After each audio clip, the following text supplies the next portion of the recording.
Long-term scientific research, innovative technologies, and strategic planning are necessary. They entail the coordinated global engagement of the scientific community, governmental agencies, and political leaders. And this, however, is not easy to achieve. And it is at this point exactly where the value of this conference lies. It builds and maintains a support mechanism through which collaborative research efforts can thrive, policymaking develop, and technological solutions spawn. The INCO conference series is the most significant event because it brings together experts and stakeholders to discuss issues of global cooperation and ways to enhance it. This event is also used to highlight the international dimension of the European framework programs that offer an efficient platform for collaborative research and thus encourage the participation of researchers from Africa, Latin America, Asia, and the rest of the world.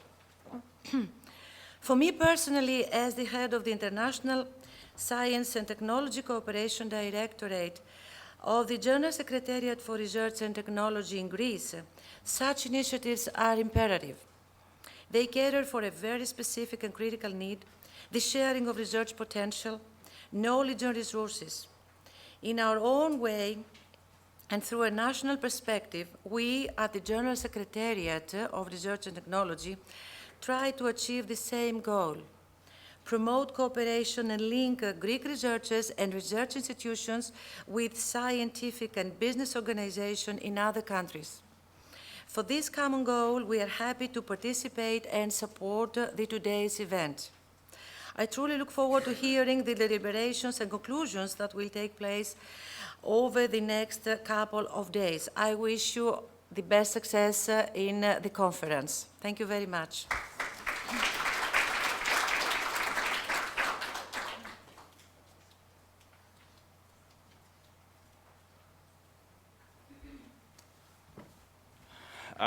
I will ask now Ms. Lipiatou, Head of Unit in the International Cooperation Directorate of the European Commission, to also greet us to this year's conference. Ms. Lipiatou.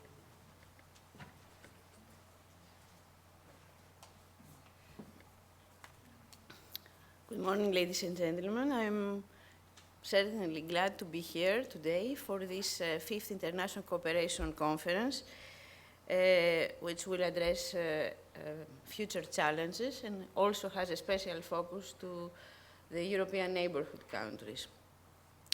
I would like to thank the Greek host for having the conference here in Athens during the Greek presidency. I would also like to thank the In Contact project, which is financed under the framework program of the European Union.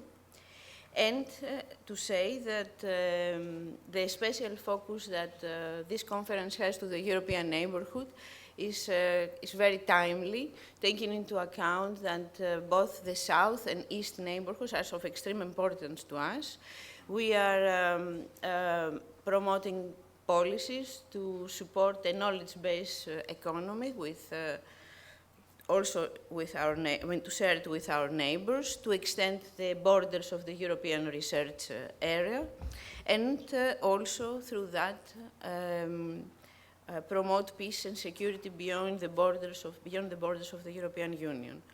There are a number of initiatives that they were taken during the last months and very much also underlined during the Greek presidency, and also they are the focus of the forthcoming presidencies, all focusing to the neighborhood. So I think I'm really looking forward to the conference and to the deliberations. I also believe it is a very important form of exchange of views of how to improve the ways we do international cooperation, taking into account that you come from different countries and continents also, and also taking into account that we are in the first year of Horizon 2020. It is a new program. It is different from the previous framework programs in many ways, and one of them is also the way we do international cooperation. So I'm really looking forward to your views, and I believe that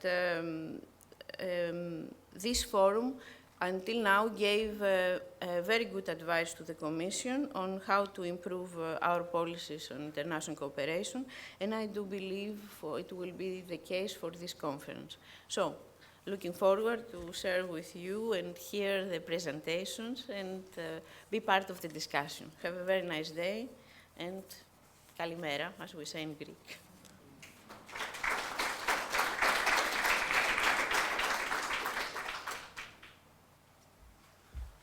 Okay, after the warm welcome from the Commission, now is the host time, the President of the Foundation of Research and Technology.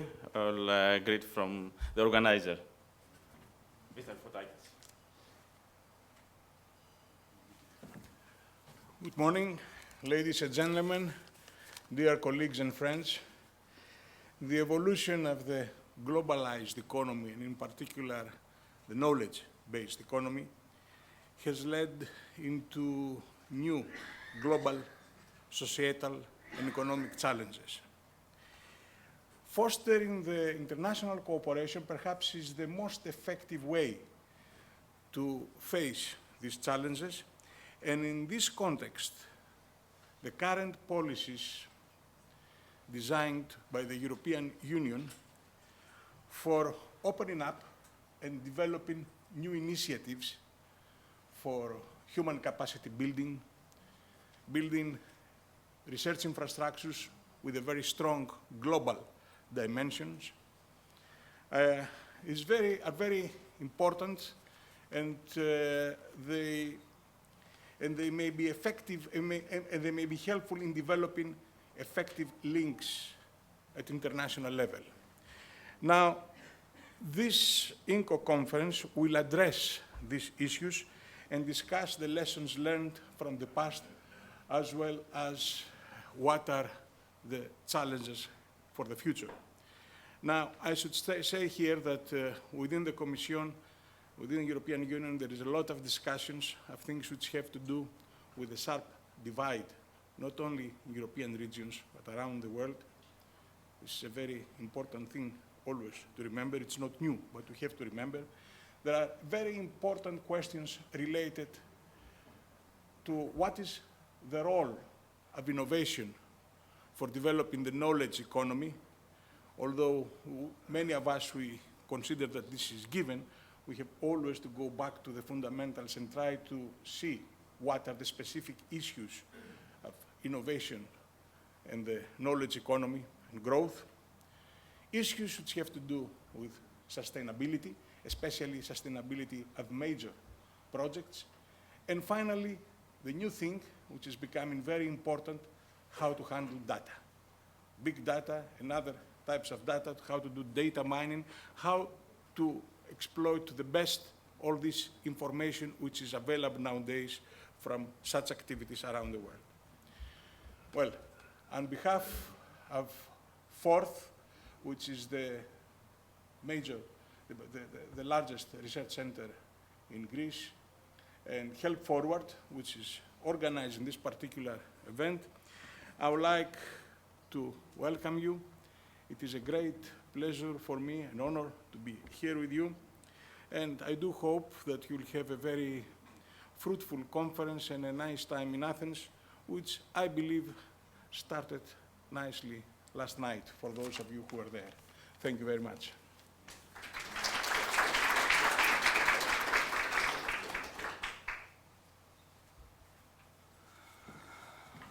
All right, thank you. Now it's my time as the coordinator, so I will just take my time, and I would like from my side to welcome you here in Athens. Thank you actually for participating in this conference. It's a very strange time for us. This is where the conference is returning after 4 years. Again, it started, everything started in Athens in 2010, so it's great that after 4 years this initiative, this flagship initiative continues and seems to be welcomed by all our community. So this event, this conference, it's organized by InContact. And as you know, InContact is a project, but mainly it's a platform to increase the visibility of international cooperation of the framework program. It is also a tool, a mechanism to support the capacities of the INCO experts around the world. And this is exactly what this series of INCO conferences it is planned to do, is to highlight the value and necessity of international cooperation, to draw the attention of everybody around the world on the international dimension of Horizon 2020, and to encourage the participation of more researchers from Africa, Latin America, Asia, and of course the rest of the world. Indeed, I believe that the INCO conferences have managed to become a popular gathering, a practical cooperation tool for our community, and an annual flagship event for international cooperation. As I told you already, everything started 4 years ago in Athens. At that time, we had a regional focus in the Arabian Peninsula. Next year, the event was held in Johannesburg in South Africa, and naturally, the focus was on Africa. The third one was organized in Bonn, in Germany. I don't know, I see a lot of common faces, so a lot of you were there. At that time, the focus was in Asia. Last year in Marseille, we had a double focus in Latin America and also in the Mediterranean region.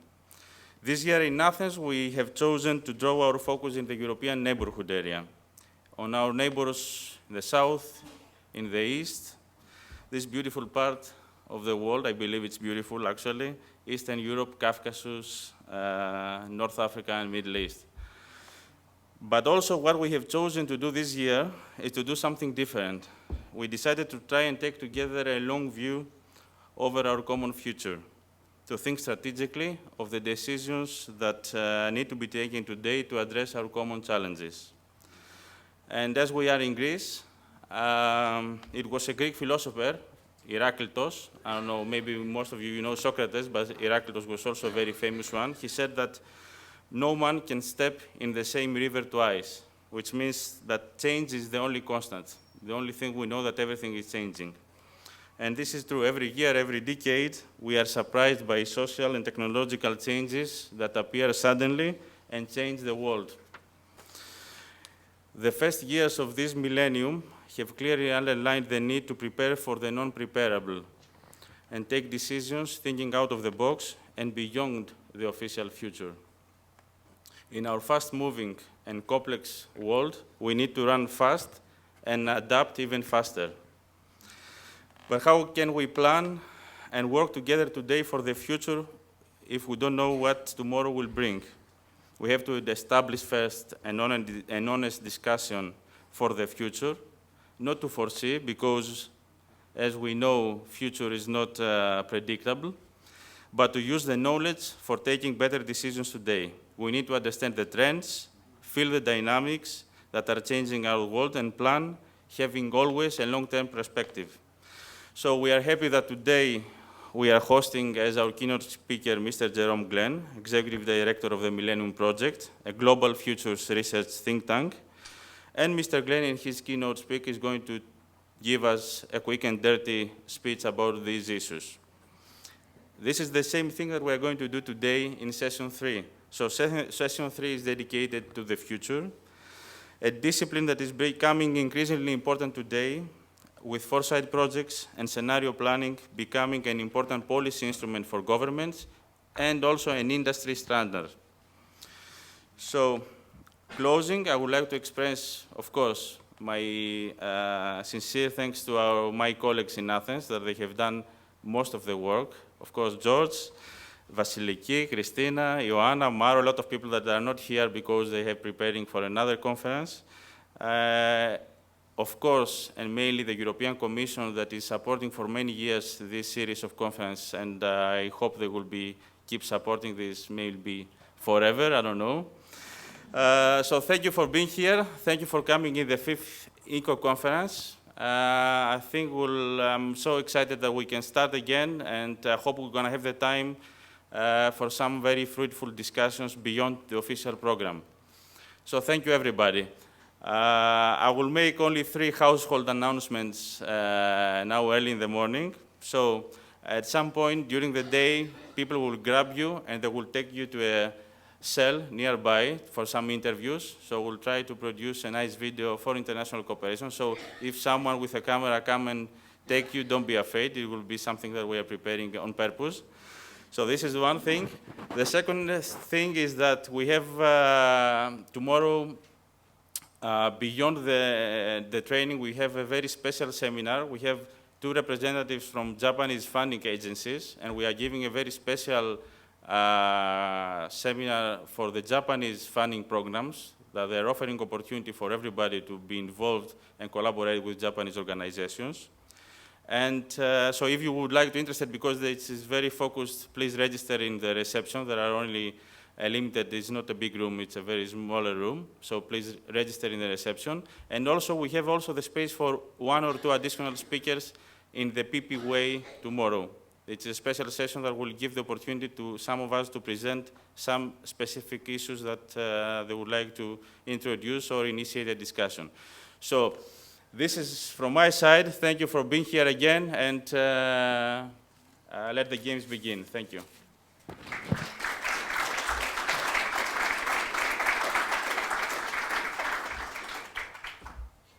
Okay. My role is not finished yet. Okay. So I will ask the first panelist to come on stage, and it's okay. Is Ms. Lipyatou, Mr. Guimon, Mr. Bertolini, and Ms. Figueroa. No, this is the wrong session. What? Oh, sorry. Yes. This is why George is telling you he's the key person here. It's not myself. So I'm sorry, Jerry. I would like to ask Mr. Jerome Glenn, our keynote speaker, to give the keynote speech. I'm sorry.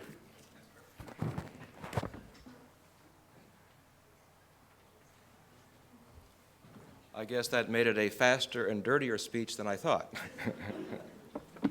Good morning, everybody. I have no problem about somebody interrupting in the middle of the talk as something I said too quickly or didn't make sense. Just came back from the conference further north, and the speaker who was after me used an exact quote that I'd been using for a while, so I figured I'd put it in this time.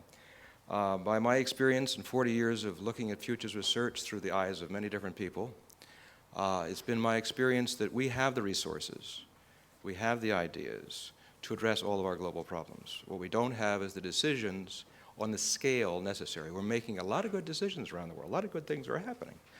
But their scale is like this, and the situation is like that. So the world is in a race between implementing ever-increasing ways to improve the human condition, and they really are. Every month there's new stuff going on, all the time. And the seemingly ever-increasing complexity and scale of global challenges. And we believe collective intelligence can help. How do you wrap your mind around all of this so that you're not making a decision based upon information that's 5 years old, or information that hasn't been verified, or was unique in just one place and not for another? So we think that can win the race. The Millennium Project is not the one of Jeffrey Sachs. He was the one that did the 8 Millennium Development Goals, or the papers for that. The Millennium Project is an ongoing process that began in 1996 after a 3-year feasibility study. And we did a pre-feasibility study in 1992, so we've been around for a little while. But when we began operations in 1996, we began by asking the question, what's going on to a series of futurists around the world? What's going on that's going to become a very big deal in 10 years, or 20 years, 10 years and 25 years, that is either misunderstood or not really known by people? Because we all get surprised. Like my first email was 1973.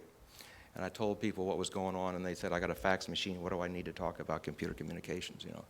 So I've been around this bend more than once. So it's like, okay, can we get all this information together and bring it up to people faster through different systems? And I'll explain some of that in a little bit. So we began by asking that basic, simple question. What's going on? It's going to become a big deal later on. And give me some reference on it and what's it going to look like in 15 years and 25 years. We put all that sort of stuff together, did a series of interviews, double checks. I won't go through that whole process, but I can if you're interested. And then we ended up with 15 issues and 131 actions the first year. Our planning committee that has people from around the world in these nodes said, look, you look like a bunch of engineers. You're only defining problems. There's a lot of opportunities out there, and you focus too much on that. So the next year we did 15 opportunities. Went through a long process for that as well. Then we put them together in 1998, 1999 into global challenges. We've kept that list of global challenges up until this year. We collapsed 2 challenges into 1 and added learning and education. We didn't have it before because we thought that learning and education was a strategy for all the challenges. But in any case, we respond to feedback and we changed. Then we integrate these things into a State of the Future index. This is something like a cost of living index where you're integrating various indicators, but this is for 10 years. So if the world's better in 10 years, what does it mean? Does it mean more Cadillacs? What does it mean specifically? So we have a process, we're going through that, and then we can take out different variables and say which ones are more sensitive to getting the trend up or down. And then we put the State of the Future. I'll do the commercial quickly and get it over with. There's a bunch of these out in the front there downstairs, and in your package you've got one for the book, and in the back there's like there's a little section here you can fill out your credit card information. And those that are interested in the collective intelligence, they can also get that as well in your package. Now, so what is the agenda? There are many agendas around. I don't know of one that has been more vetted than this one. We've had over 4,500 people involved in it. Right wing, left wing, up wing, down wing. We have a node in Israel, we have a node in Iran. We are just as interested in poets as we are engineers. So this is a long process that put this thing together, but this is the agenda that we see at this point. And by the way, none of these challenges are more important than the other. Think of these like a system. Your skeletal system is no more or less important than your nervous system. And just like the heart is not more important than the brain. So I get very tired with these conversations saying, well, if you give me enough energy, I can solve your water problem. Yeah, but if I got global ethics, I hadn't gotten this to begin with. So all of these things are interdependent. So first, how can sustainable development be achieved for all while addressing global climate change? First wrote about climate change in 1973 for the Committee for the Future. And if I had known that in 2014 we'd still be talking about it as something, is it or is it not, I'm ashamed of humanity, frankly, on this one. We have known, and if you take a look, I used to watch the forecasts when I was with the UN University before. I'd actually sat in on some of the intergovernmental panel on climate change stuff and watched these things. When people talk about uncertainty, uncertainty goes in 2 ways. You can under and overstate something. We have been understating the impacts quite consistently for a long time. So if we're going to make a mistake, let's make a mistake on reacting more than we should have than before. There's a lot of good solutions out there, and we're not pulling them together into an integrated system yet. This is an area for international collaboration, a good idea in Kuwait and a good idea somewhere else. Put these things together and we can start to do it. It's driving me nuts. Every year we do the State of the Future report, and I say, oh, this is a great idea last year. No one acted on it. The implementation is the weak point in the whole system. Okay, how can everybody have sufficient clean water without conflict? I think you probably know that 40% of the humanity gets its water from watersheds from 2 or more countries, and that the water tables are going down on all continents. That's a prescription for unending war, forever. How can population growth and resources be brought into balance? One of the things that I try to stress in Europe is that people who, quote, retire should learn who they are. Greece is the place that says, know thyself. Know thyself, and then find markets for thyself around the world. 40% of humanity is connected now, which means that 40% of humanity is connected, potentially, to 40% of humanity. The idea of telling people job training programs, in my judgment, is a fraud. You can't get enough employment with the old model. It's just not there. Because what are we doing in engineering? We're creating more impact for fewer workers. Well, what's a long-term trend? Not too many workers. We have to change the nature of work. Instead of looking for a job that's not there, let's look for markets around the world, not just local, around the world for what you want to do. Let's say you want to go to the Acropolis. You get your Google glasses, you have your website, and says, I'm going to the Acropolis at noon. Who wants to go with me? Click here, $10. That's a simple idea. Or let's say I want to teach juggling, because I know if I juggle, it's good for my corpus callosum in the brain, but I'm not doing it because I'm here at a conference. But if I have a little thing, I'll teach you juggling for $10, click here, put in a calendar, they put in a reservation time, and I teach them with a video conferencing how to juggle. Good for me, good for them, and I get $10. How many people in the world would like to learn how to juggle? Maybe 1%? 1% of the total population would make me relatively enough money to buy lunch. How can genuine democracy emerge from authoritarian regimes? I think that one of the things that we should start to do is start to think about democracy 2.0. We know that two-party systems can get gridlocked as they do in the United States. We know that the media tends to force that to a large degree because if you and I disagree, that's what they're going to focus on. But if you and I agree, that's not news. So as a result, we can constantly polarizing the system worldwide. It doesn't no matter where you go. You can go to Dominica. You can go to Washington. This polarization phenomenon is getting serious. We have to rethink the idea of new forms of governance, self-organization governance on internet, and a variety of new approaches. How can decision-making be enhanced by integrating improved global foresight during unprecedented acceleration of change? This is one that, to some degree, the conference is here to address. My colleagues around the world, I think, with a few exceptions, understate change. Everybody goes running around saying we've got more change, we've got more change. And then you ask them for their forecast for the next 25 years, and it's sort of the same amount of change as we had in the last 25 years. That's very unlikely, because the factors that make the change themselves are accelerating. The interdependency of those changes are accelerating. And now we throw in computational biology, computational physics, computational chemistry, which means that you can do thousands of experiments in a nanosecond. You can create autonomous subroutines, artificial intelligence things, which will further accelerate scientific breakthroughs. So again, the ideas, the information is exploding like crazy, but our ability to manage it is not.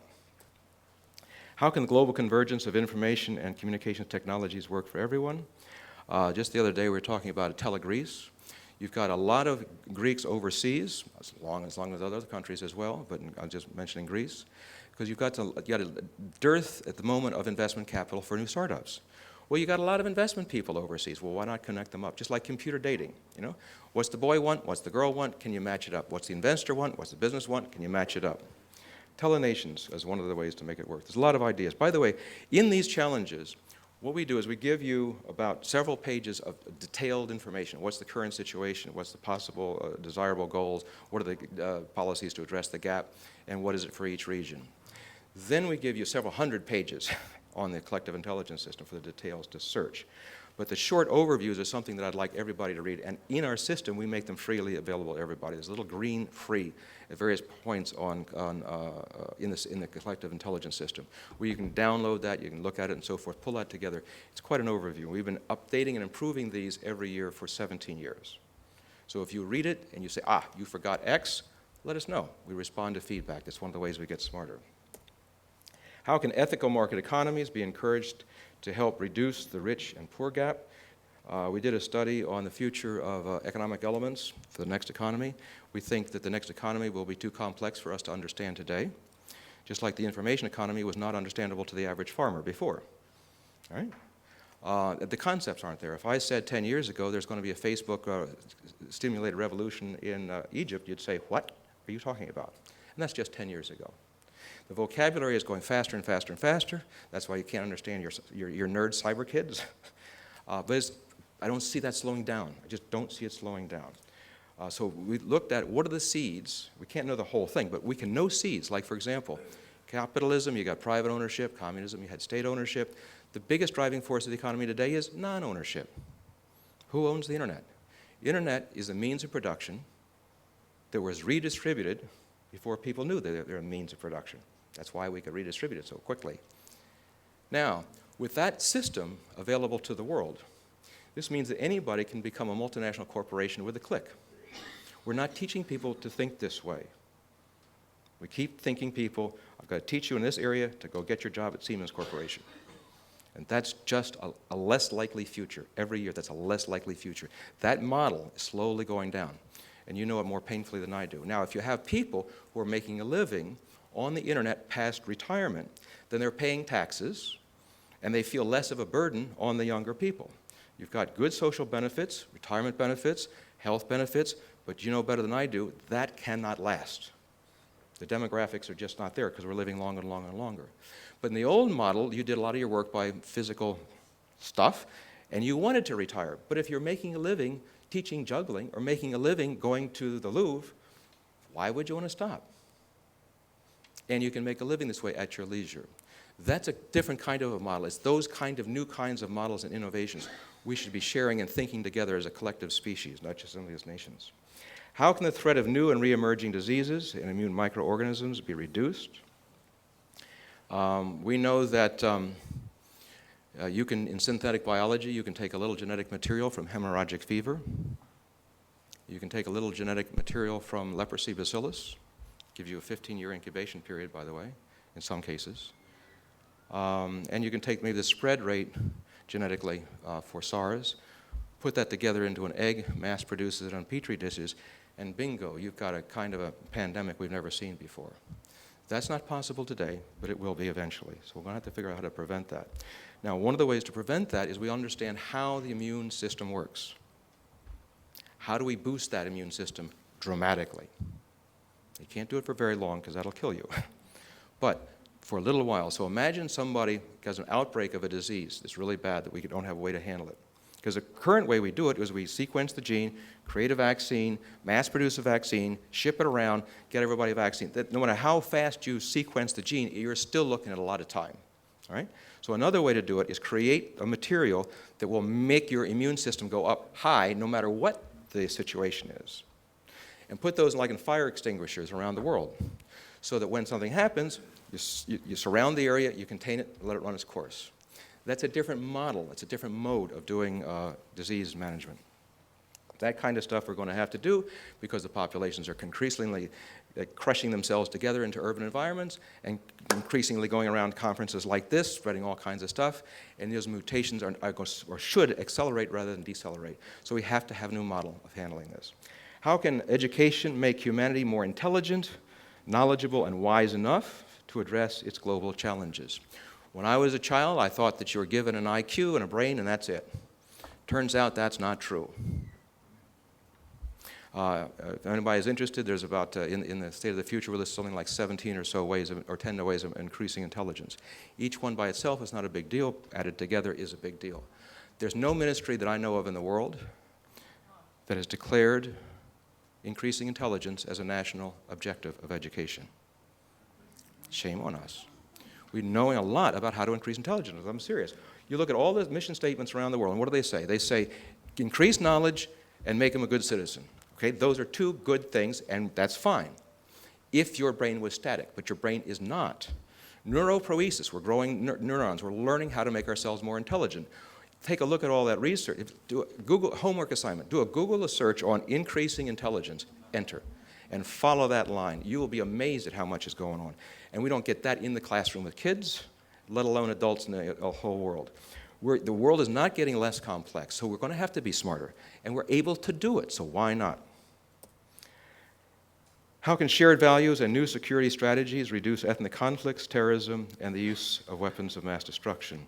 Each one of these things I can rattle on for a long time, but you can go read the book. How can the changing status of women improve the human condition? The largest war on the planet is men killing women. In the UN, we define war as 1,000 or more deaths a year. There's way more than 1,000 deaths more years at the hands of men. We have a gender warfare global-wise, and we've got to get serious about changing that. There's a lot of ideas out there. A very simple one, we're working with Italy on the idea of having martial art trainings from elementary school all the way through up into college. So you have to do physical education anyway, you know. Why just do volleyball? Volleyball is a perfectly good sport. I like it. But why not throw in a little taekwondo, jiu-jitsu, or something? How many men would attack a woman with 3 black belts? If you're going from right? If you're going from elementary school up to high school, it's likely you'll have 3 black belts. Now, someone said, well, won't the men get that too? My experience, most people who study martial arts, on average, are more ethical and responsible than those who don't. Because you're increasing power and ethics together. Anybody that studies these sort of things know this. It's right use of power. How can we have the right use of power in the world? Well, why not education systems with physical education? You got to study something. You got to do something in physical education. Why not? So in Italy, we got a couple of years ago, we started with 60,000 kids, and we'll see if in those areas the violence starts to go down. We don't know. The idea of deterrence worked relatively well to prevent thermonuclear war. Maybe we can use the idea of deterrence again. But we have to take the gender war seriously. We take nation-state wars seriously. We have the United Nations for that. But we don't take gender war seriously yet. How can transnational organized crime networks be stopped from becoming global, powerful, or more global, powerful, and sophisticated enterprises? This is what we say in the United States, the 900-pound gorilla in the room. This is one of the areas where people into futures research and innovations are really out to lunch. And let me tell you how far out to lunch we are. You take all the military budgets in the world, put them together, you get about $1.6, $1.5 trillion with a T, trillion dollars. Double that, that's organized crime. Now, if you don't believe me, you can read another book called Convergence by a four-star admiral called Convergence Between Terrorism and Organized Crime. He estimates $3 trillion to $5 trillion a year. Now, of this, some of this goes into bribery. World Bank says it's about 1.6 trillion in bribery, i.e. the same amount of all the military budgets in the world are used to buy decisions. So what is democracy in a situation like that? We need a global strategy to address organized crime. If Greece does everything perfectly, if the European Union does everything perfectly, it doesn't matter, because you can still go through Cayman Islands, etc. It has to be a global strategy, just like that on climate change. It has to be a global strategy. It cannot be nation-state by nation-state strategy. How can growing energy demands be met safely and efficiently? How can the scientific and technological breakthroughs be accelerated to improve the human condition? How can ethical considerations become more routinely or incorporated into global decisions? Every one of these is important. So it kills me when the press says, yeah, which one is the most important? You know? And I said, the most important one is you to change that attitude behind your question. It's easy for a journalist to say, what's the most? And it's done. Then I interview you, what's the most? You say something, it's done. There's no thinking going on there. I'm sorry, ladies and gentlemen, the world is complex. And when someone wants to make it less complex, they're doing a disservice to us. The human body, we study it in school. You learn the skeletal system, you learn the respiratory system. You don't learn everything, but you learn enough to understand the framework of understanding how your body works. We have to do this with the world. Now, you still have your specialization and all that sort of stuff. I'm not getting rid of universities, but we have to learn how to integrate and wrap our minds around the whole thing. We have to do that. Because when we were little children growing up, we had dictators telling us what to do. It makes sense. Just when you have little children, you're the dictator. You tell them what to do. But now that we're getting a world-educated public, more people are involved, we need to grow up as a species and take responsibility much more, rather than saying that leader has to do it. Because that leader isn't doing it so far. So the world needs a way to think together about the future. Drawing on collective intelligence of humanity to address global challenges. No one of us knows enough, no nation knows enough, no institutional category is enough. We know that. So we need to create integrated systems. One approach is collective intelligence. Collective intelligence, I do not mean crowdsourcing, and I do not mean prediction markets. They are perfectly good things to do. Millennium Project does Delphi's, we believe that's a good thing to do. But that's not what I mean by collective intelligence. Collective intelligence is three factors integrating each other, changing each other, on an ongoing basis, so collective intelligence emerges just like your mind emerges from the brain. It has to do with your genetics, it's got to do with the guy giving the talk up here, it's got to do with who you're sitting next to. All those things together, your brain continually emerges. Whereas prediction markets, averaging expert judgments, that's input to it, but that's a static input. Whereas collective intelligence is not a static thing, and it's what we need in the world, global collective intelligence. It emerges from the integration of synergies among data, information, knowledge, software and hardware, experts and others with insight, that continually learns from feedback, not just gets feedback, but learns from it and responds to it. If you just keep getting feedback, you're going to be stupider. You know, information overload. You have to respond to feedback. Throw out that journal if it's no good. Get something else. Got to keep changing. Because if you don't change, there's no wiring in the brain. If you just keep getting input, because I see these things all the time, they're planning it. We need input. Yeah, but what's your process for responding to the feedback? Well, we'll get to that next. They never quite do. Equal time should be spent in any system to responding to feedback as well as getting the feedback. Otherwise, your information overload. to produce just-in-time knowledge for better decisions than these elements acting alone. Now, in the old days, the king would bring together, the queen would bring together the wise ones, and they'd make discussion, and you come up with an answer. Then along comes the internet and says, I don't need to do that. I just do my searching, put all this sort of stuff, and there's the answer. And then the mathematicians in the crowd says, give me all your data, I'll make a model, and that's the answer.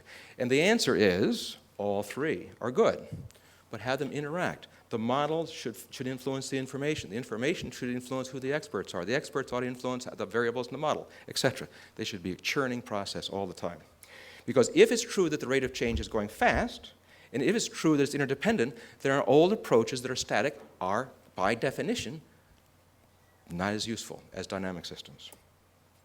So the EU, in my judgment, needs a collective intelligence system for research, innovation, and strategy. Why?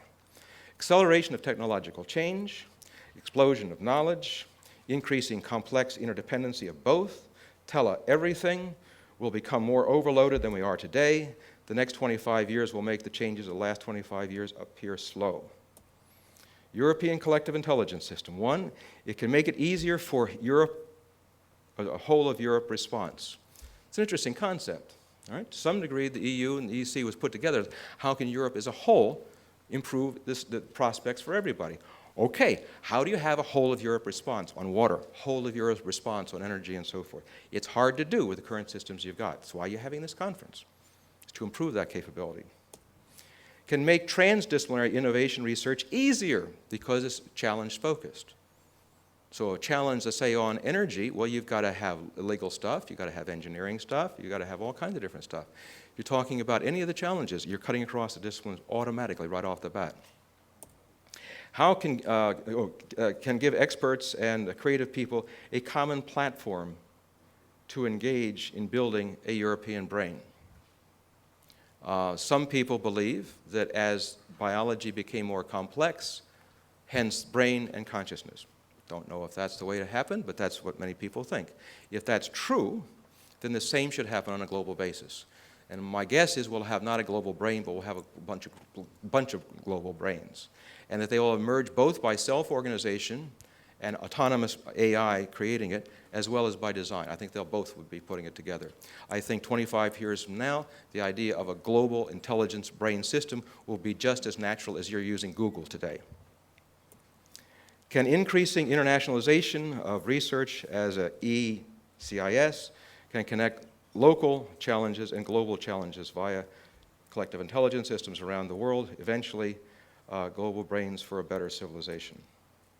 One of the applications, we're doing one in Egypt right now, which is under difficult circumstances, and when it's not done yet, as you can tell, things are going up and down in Egypt all the time, but the idea is to create a common platform for Egypt as a national collective intelligence system. The software is there, training has begun, we'll see how it goes.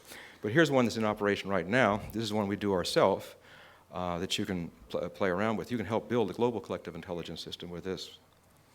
The challenges I just mentioned, they all get a situation chart. What are the variables that are important to track? What's the data on them? What's the desired situation and who says so? And what are the measures? What's the policies to address the gap between the two?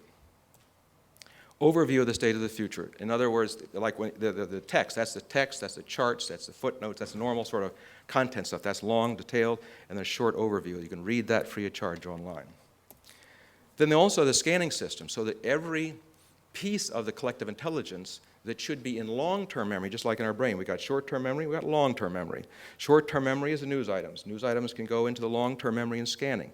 Each scanning item in there, a person can add in and annotate it, say what's significant about this, what's important.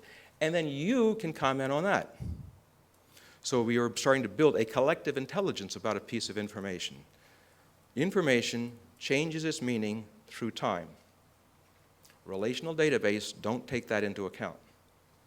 So each unit in a collective intelligence system, whatever collective intelligence is, each unit should be changeable, should be accessible to all the various players through some sort of review process. It's not total chaos. But everybody should have at that piece of information, because a taxi cab driver may have more insight on a particular policy than a president of a country. Taxi cab drivers, they're a great resource. They're just driving all you guys from the airport all the time. They're overhearing your conversation. Their unconscious mind is getting all these ideas, right? So I'm not pushing taxi drivers, but the point is If we're going to build collective intelligence, it's not just university professors. Resources, what are the best books for every challenge? What are the best books? What are the best websites, papers, and videos? So that a person can go in there and say, hey, you didn't put my book in. All right, that's fine. They can add their book, put in a comment about it, and then somebody else can say, hey, that book isn't that great for these reasons. So you can actually have conversation self-organized around different resources so that people can see them, because some books have good points and bad points. The author's not going to tell you all the bad points, and the guys that don't like it won't tell you the good points. But you have a collective intelligence, and you get a little better overview on those resources. Ongoing Delphis to collect our expert judgments. In the old days, everybody knows what a Delphi is. It's a questionnaire, the results, you make round 2, then those results make round 3. It's good, I like it, I'm in favor of it, I'm not knocking it. I think when you have the time, 6 months or to 8 months, it's a very good tool. I'm with you on that. However, when you don't have 6 months or 8 months, we do what's called a real-time Delphi. That's where just like a regular Delphi, questionnaire thing, but you can come back any old time and change your edit. You can see what other people said, maybe without their name, but you can see the other people. So you have a feedback mechanism all the time going on, but you have a deadline. So you say, okay, the Secretary General of the UN wants everything on energy that I should know about this conference coming up, and they got 1 week. Real-time Delphi can do that. Regular Delphi cannot, doesn't have a chance. Now the third evolution of the tool is you can start a question when you're ready, because in a real-time Delphi, you put it together, there's a beginning and an end. But now we're talking about you ask a question when it's ready to be asked. You can set up your demographics for it the way you want to do it and so forth, so you can analyze it. And then when there's enough answers coming in, because after there's a period where no more new information comes in. I mean, you can put in numbers and you can put in words, but it doesn't change where it is. At some point, you hit that, and it's different for different questions. So when that happens, you can take that out, put that in the situation chart, or put it in the overview, or put it in the long version of the report, and then delete the question. So questions are asked when they're ready, and then enough answers, they're pulled out when that's the case. That's another iteration of that approach. What are the best computer models? Computational systems. Can people use those systems online, interactions, so they can play with their own stuff? And when they play with those models back and forth, then they can go back into the Delphi, or they can go back into the other areas and make a comment and says, by the way, I use this model, I put in our information, and guess what? Those estimates are off by 50%. Here's my information. And then everybody in the world gets to see that, who wants to. You can't see everything, it's too much information. But in other words, your new insight is potentially available to everybody. We also have, in some cases, we have over 100. Our target is to have 100. Some is under, some is over. Reviewers for every challenge. So if you come in and you want to suggest an edit or something new, it goes in, a little alert goes to the various editors there. Now, reason for 100 is everybody we're dealing with is busy. Most of them will not go online every day into our system. We acknowledge that. But our theory is at least 3 will take a look and make a comment. So you still have peer review, like in the normal process, except we want to have 24-hour turnaround. So we want to have the same quality as professional journals, but in 24 hours instead. Public comments. There's a little icon for comment throughout everywhere. Our old reports, our methodology, the challenges, anywhere in the system, you can comment on anything. Then there's a menu bar on the top for comments, and you can see all the comments in certain areas. News feeds, those are your normal RSS feeds, and people can comment and say, those news feeds are not that good, here's a better source. Or we can delete some sources, because sometimes they're good for a while and then they're not so good later on. Updates, you can hit the updates and you can see all the edits in the system for 1 week, 1 month, whatever you want to go. So you can see the evolution of what's been done, and then you can comment on that if you want. A digest is like the executive overview. It shows all of those little options into a sort of a bunch of boxes on your screen, so you can very quickly look at the whole situation. Here's an example of what it looks like right now. You'll see here's you click here for the 15 challenges, and you get all that information. Every challenge has the same menu. There's also the research that we've done, and research. This is another thing too. In the old days, you do a research report, you have a bunch of champagne, everybody gets in the airplane, and maybe something happens. And then 5 years later, somebody does the research on the same thing. They may or may not look at your study. What I want people to do here is to look at the old studies and comment and change them so they're living documents. There's no reason we can't take good research in the past, throw out the parts that's out of date, and put in the better ideas and keep updating it. All right? So that's the research. On the methodology, we've got the largest collection of methods, 39 chapters, 37 of them are methods, 1 chapter introduction, 1 answer integration, 37 methodologies. So someone says, oh, I do futures methods, I do scenarios. Yeah, that's 1 of 17, or 37, 1 of 37. These are all internationally peer-reviewed. Half of them are written by the inventor of the method or somebody who has significantly contributed to the evolution of the method. Okay, so the Millennium Project, how are we doing on time? You have 20 minutes. 20? Oh, now I can talk a lot slower.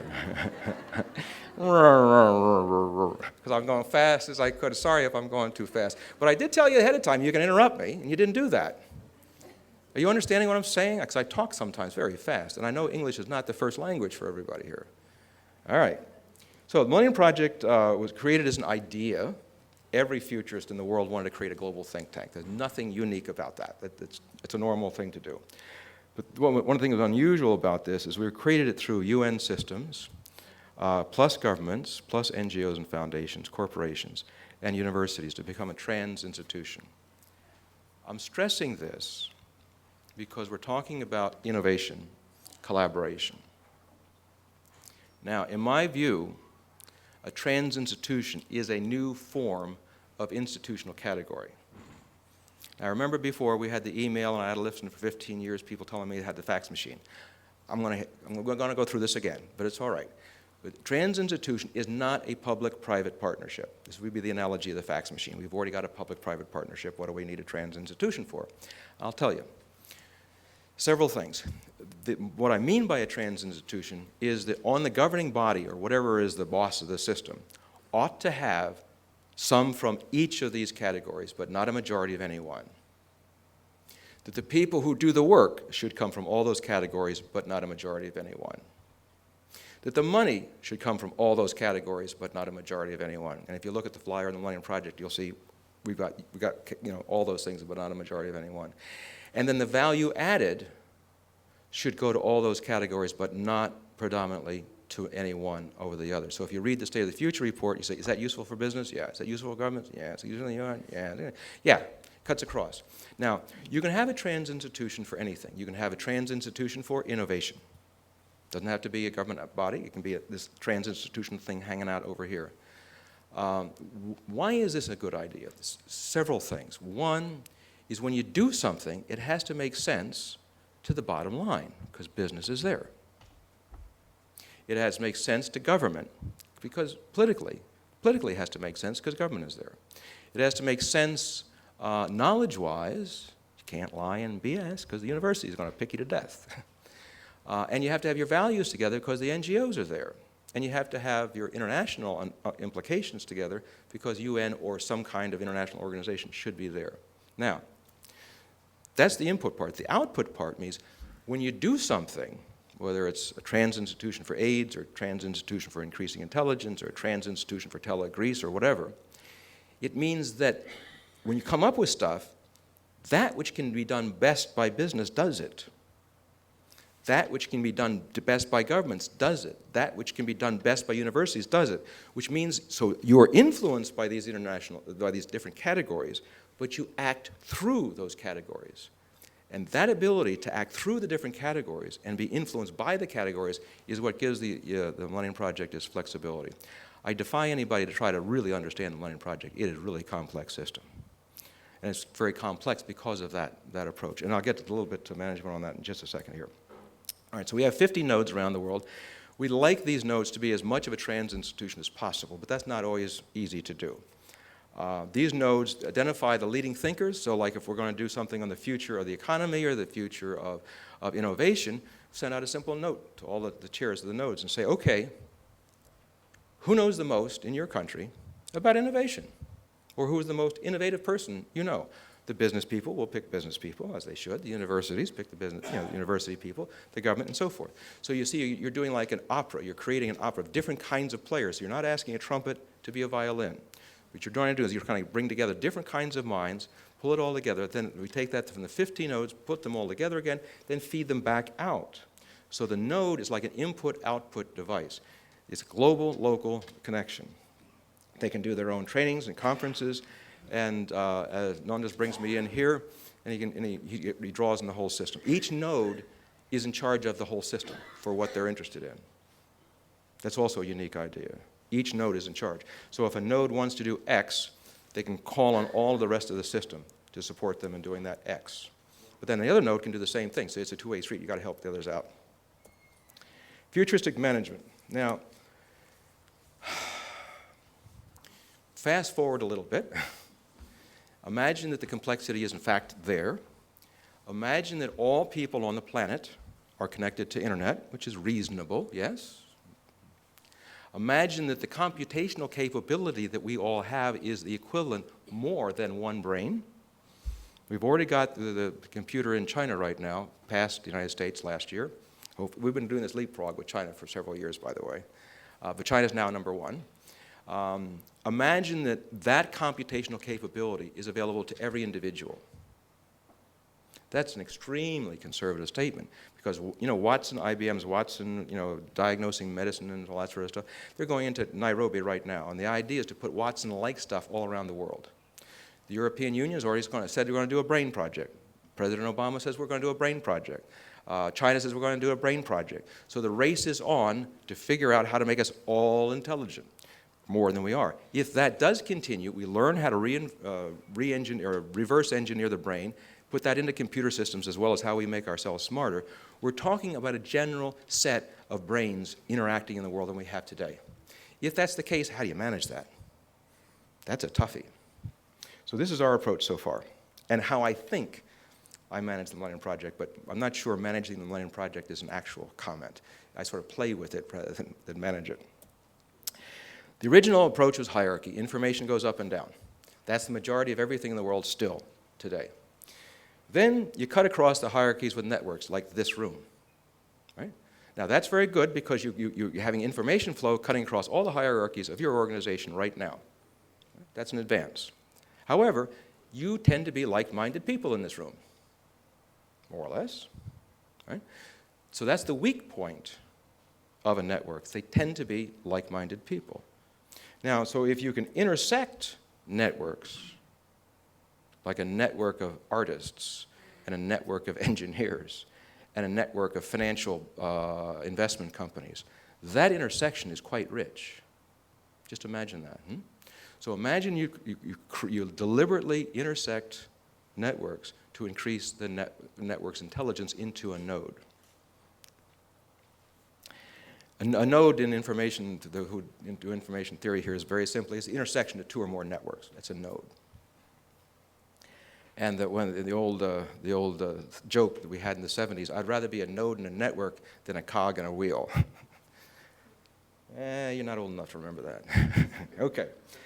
Then the next thing is you connect up nodes. Like, for example, as we speak, our nodes in Latin America are taking the State of the Future report and doing all the translations and the updates and who's printing where and what's going on, and nobody's completely in charge. But somehow they print some in Spain, they print some in Bolivia, they print some in Mexico, and the whole thing starts to come together. Next is you connect up connect up nodes into what I call fields of play. So there's no normal in that colored area, there's no normal management complete control. I mean, think of the complexity of a node that intersect the nodes. So like you can't quite run that system in the old hierarchical way, right? It's a participatory system, but there's trust, there's participation, and so forth. So that's a field of play. And then the next, imagine connecting up fields of play, and at that point, the Harvard Business School says, wait a minute, go back to step number 2, please. I think this kind of approach is how we're going to have to get used to managing things.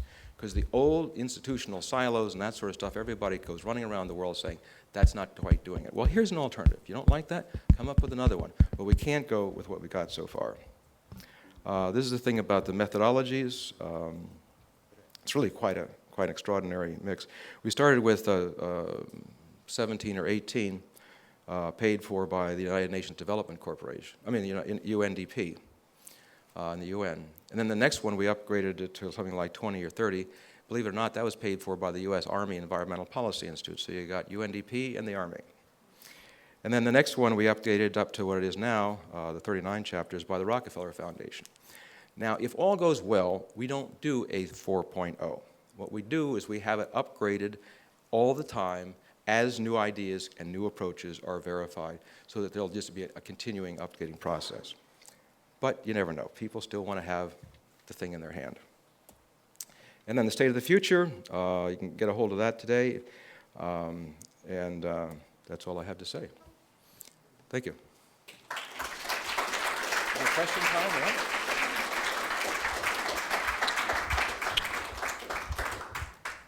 Is there time for any questions or not? Yes, Yeah? we have time for a couple of questions. Oh, sure. You know it all? Well, good for you. I can retire. Yeah? No question? Oh, Yep. okay. If you can also say your name. My name is Mark Bradley. I'm from Australia. Uh-huh. I'm very interested in what you have to say, and it sort of rings true with things that I've tried to do in my little part of the world during my career. But the thing that I found most difficult in trying to sort of activate effectively what you were doing with these particularly nodes and networks is that people are selfish. Yeah. And people, you try and create a platform for the common good, and Yep. people are driven by their internal egos and Yep. their own power games and Yep. politics and all of these things. You know, I'm Yep. sure I'm telling you things you meet Yeah. on this journey as well. Right. And so this is what actually, so I tried to create many different networks over the years, and most of them only partly worked or eventually failed because of those factors. So I'd like to know what you Yeah. do that's so different to make it successful. Right. Well, successful, relative to what? It could be more successful. But in any case, thank you for that question, because you hit one of the things I did not remember to say, which is actually important. And that is the concept of self-organization, self-identification. So like, for example, Australia, they identified who they wanted to be. I mean, you know, people would come forward and so forth. So as much as we can, these are self-selected individuals. Because the more you recruit a person into your network, the more you have to manage them. And that becomes too much. Also, if somebody's self-interest and ego is a problem, in our experience, go back to the opera metaphor for a second. Let's say that trumpet's a little too loud. There's peer pressure from the violin and the conductor and others to say, I used to play a trumpet in an orchestra. All I ever saw was a conductor going like this, you know. It's just, I thought he was waving, you know. No. Anyway, so that's part of, but the other part of the answer, which I think works the best, is we work on the principle of attraction. You know, we don't need the entire population of the world. So how many people do we need to make sure we have all of the best thinking of the planet on X? If the year was 1905 and the subject was the future of mathematics, it might be 2 people. Right? Now it's 3 people. But anyway, but you get my point. So several things. One is you try to create a culture, an ethic. Like most of the people who have been involved in the Millennium Project know, it's yes, they're knowledgeable, they're smart, but there's also goodwill. And they give a damn about the whole planet. If they want to be selfish, and we had this conflict a little bit, they start to say, oh, these people are too idealistic. So as they self-select in, we help them to self-select out as well. But the key thing is self-selection and attraction. So we do something, hang it out there, and people come all over from different directions. Hey, how do I participate? I'd like to play. This is a cool idea. So that's how it's been over the years. So I would say it's the attraction and a culture that allows for self-selection. So like we don't do sociology. You know, sociology, I want to have so many of this, and so many of that. We're not. We're just doing expert brain picking. So I try not to get into a situation where I say, oh, we don't have enough artists. So then I go out there and recruit artists. Then I'm going to run into the problem you've got because, oh, you recruited me. I'm the big shot, man. To hell with these other people. Now, I confess to you, we run into this problem with information people. Each hotshot information guy figures he or she is the one that knows everything and everybody else is a jerk.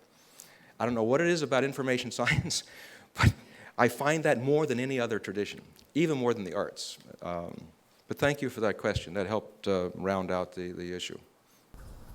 Next is you connect up connect up nodes into what I call fields of play. So there's no normal management, in that colored area, there's no normal management complete control. When you think of the complexity of a node, it intersects the nodes. So like, you can't quite run that system in the old hierarchical way. Right? It's a participatory system, but there's trust, there's participation, and so forth. So that's a field of play. And then next, imagine connecting up fields of play. And at that point, the Harvard Business School said, wait a minute, go back to step number 2, please. I think that this kind of approach is how we're going to have to get used to managing things. Because the old institutional silos and that sort of stuff, everybody goes running around the world saying, that's not quite doing it. Well, here's an alternative. You don't like that? Come up with another one. But we can't go with what we got so far. This is the thing about the methodologies. It's really quite extraordinary mix. We started with 17 or 18 paid for by the United Nations Development Corporation. I mean, UNDP, the UN. And then the next one we upgraded to something like 20 or 30. Believe it or not, that was paid for by the U.S. Army Environmental Policy Institute. So you got UNDP and the Army. And then the next one we updated up to what it is now, 39 chapters, by the Rockefeller Foundation. Now, if all goes well, we don't do a 4.0. What we do is we have it upgraded all the time as new ideas and new approaches are verified, so that there'll just be a continuing upgrading process. But you never know. People still want to have a thing in their hand. And then the state of the future, you can get a hold of that today. And that's all I have to say. Thank you.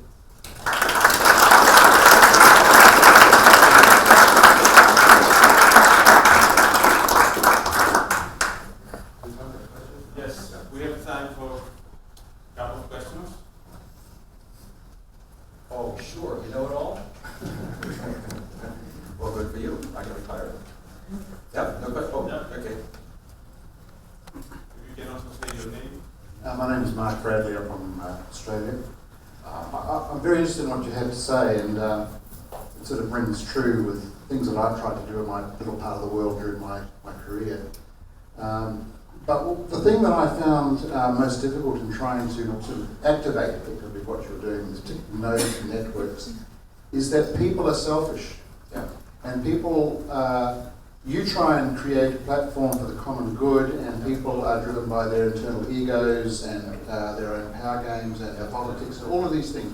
I'm sure I'm telling you things you've been on this journey as well. Right. And so this is what actually, so I tried to create many different networks over the years, and most of them only partly worked or eventually failed because of those factors. So I'd like to know what you do that's so different to make it successful.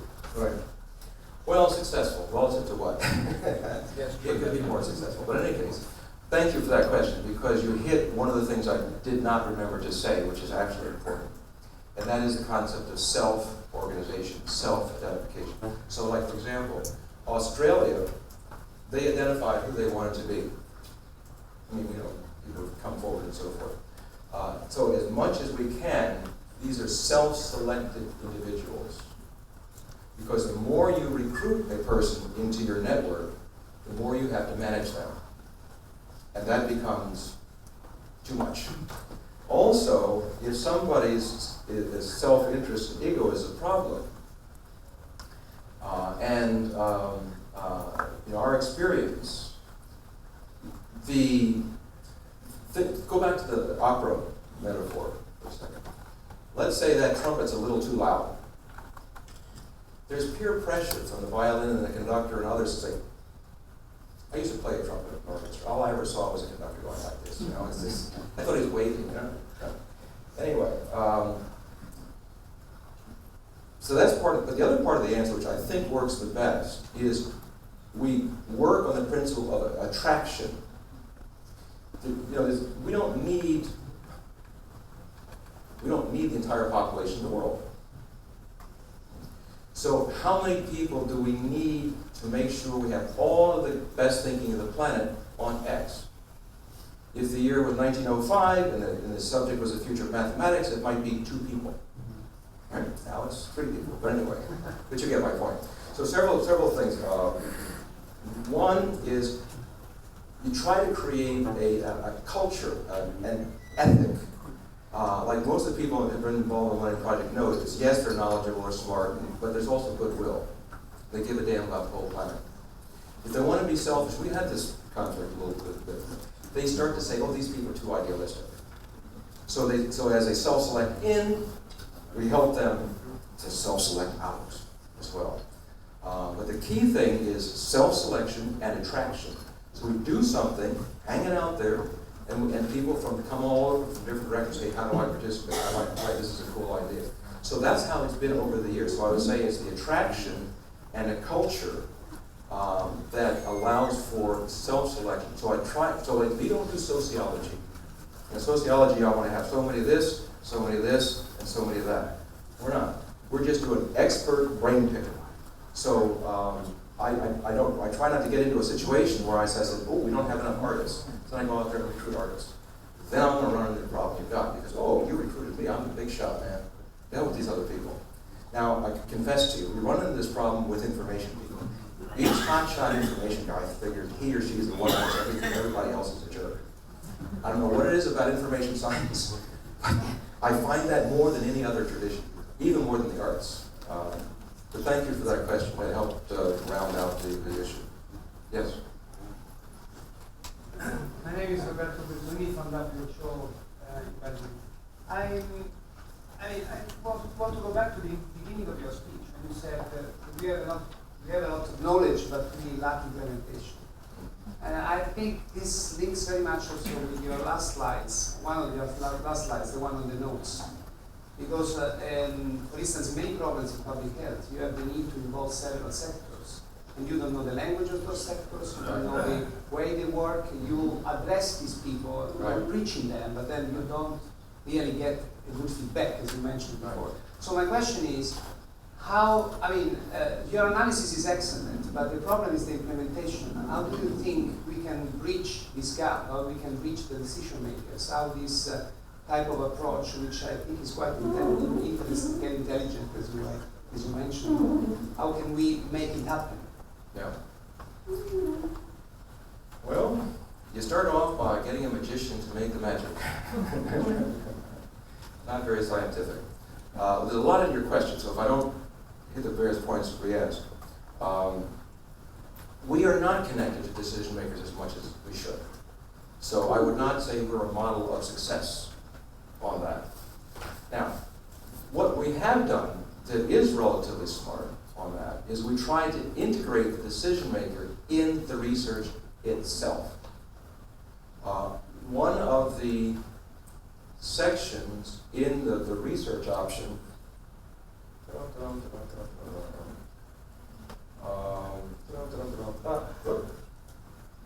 there.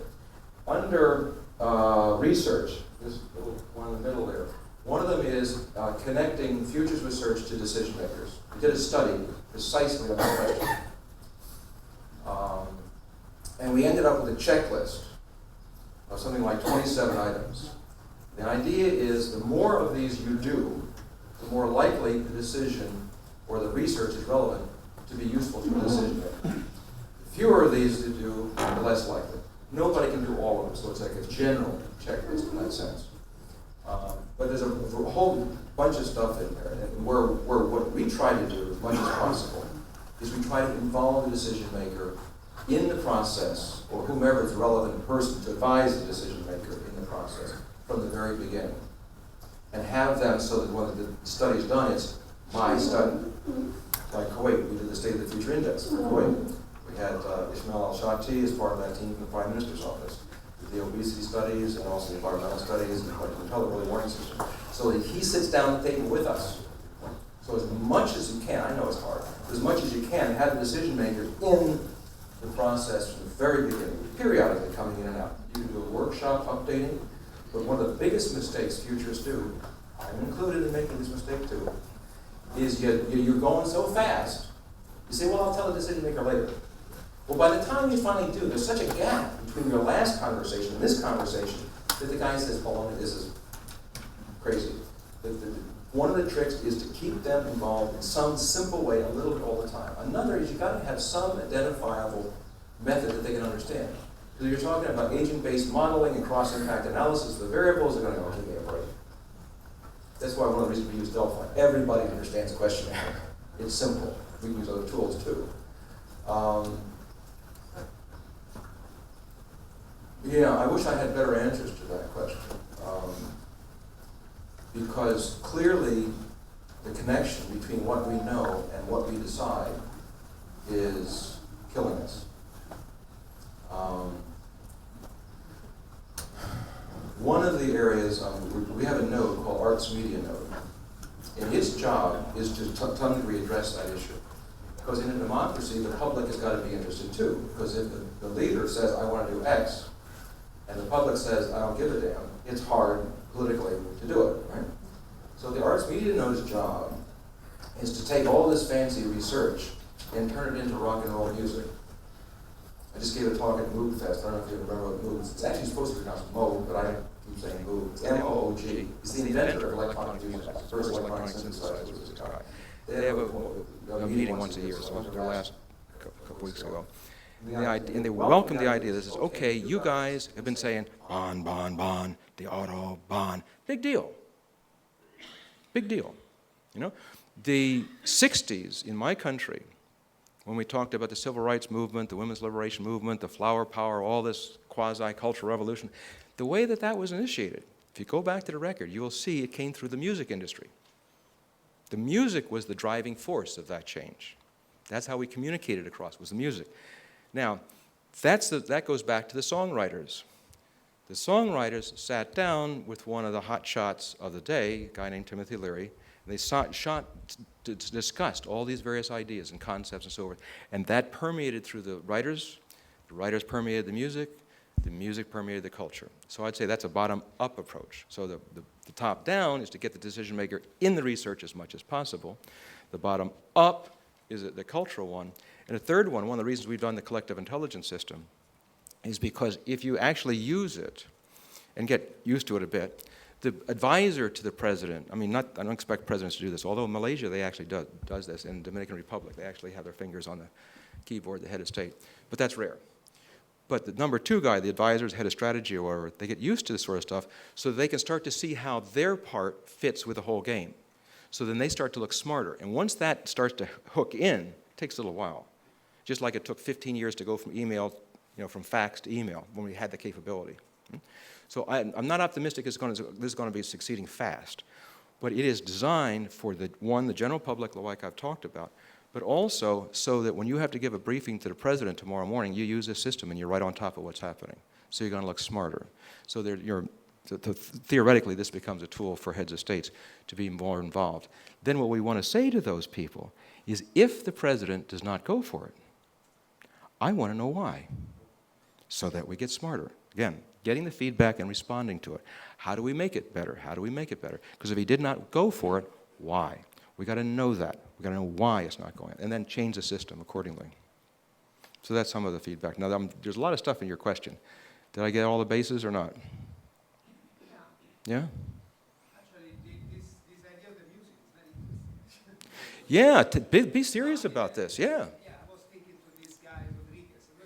Yeah. Did a movie about this American musician, which made a big change in South Africa. Right. Through this. So Yes. That's interesting. Yeah, South Africa is a good example. Okay, so your homework assignment is to talk to rock and roll writers next year. Very quickly, Yeah. because we have to Yeah. preserve the coffee time, Yes. the more precious time of the day.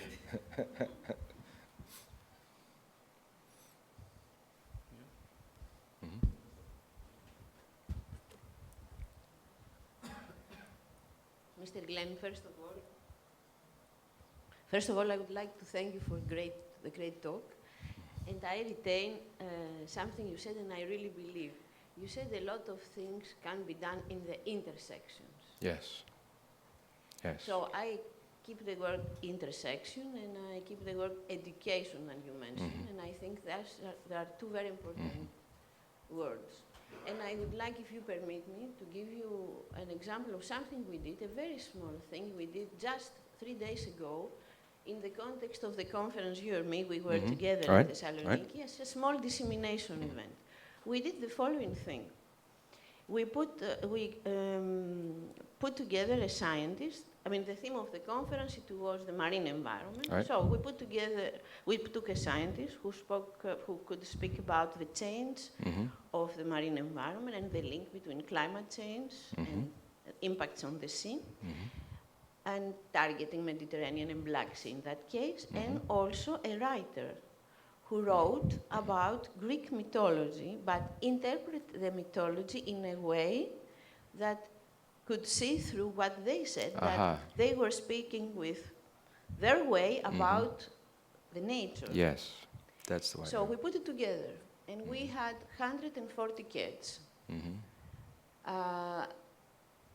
to listen to this. The impact, it was important. The fact that we could put this interface between science and art, if you like, and then speak about the same thing but from different angles, interest a lot of the kids. And they really participated in a way we didn't expect. I do really believe that on issues like what you addressed, we should start very early. The kids we had were 9 years old. And I think we should try to educate in simple ways and always trying to find interfaces, because this is the most interesting. Yes. Absolutely, I agree. Yeah, thank you. Kostas Fotakis, Jerome, thank you very much for this very interesting presentation. I have a general comment though, because I think that your approach somehow, or at least I did not get it, is ignoring very important systemic issues. And I could be a little bit provocative, something perhaps which could give food for further thinking. This is an INCO conference. INCO stands for international cooperation. Could also stand for international competition. Right. So I don't see how we can ignore competition which exists at all levels. Let's not forget that all of us, we are talking about competitive regions, competitive Europe. Competitive means something very concrete. So this is, I think, something which is missing, or in the way I saw it from a systemic question. Yeah, well, it's hard to cover all of the 20,000 pages of stuff we produced in an hour. But yes, as a matter of fact, I give talks in School of Business quite pointedly about teaching synergetic intelligence, synergetic advantage, and synergetic benchmarking and so forth. Because we all teach competitive intelligence. Everybody knows competitive intelligence, competitive advantage, competitive. And it's time for us to add to schools of business the concept of synergy. I used to do economic development, and I remember in the Caribbean that the people grew the tomatoes exactly the same time, which meant the price went down in Miami. So we created not a fancy collective intelligence system, but we had a little situation chart and said, okay, if you guys plant here, you guys plant there, you guys plant there, we can keep the price up for you. All right? So that was not exactly synergy, but it's a little bit of synergy. So no, we don't ignore the human. Well, first of all, I'm one player in the system. Okay, I'm giving you my view. We don't ignore the human competitive nature. We don't ignore that. But we can't focus on everything. So we try not to talk about what's the competitive advantage of the European Union with, say, China or the United States.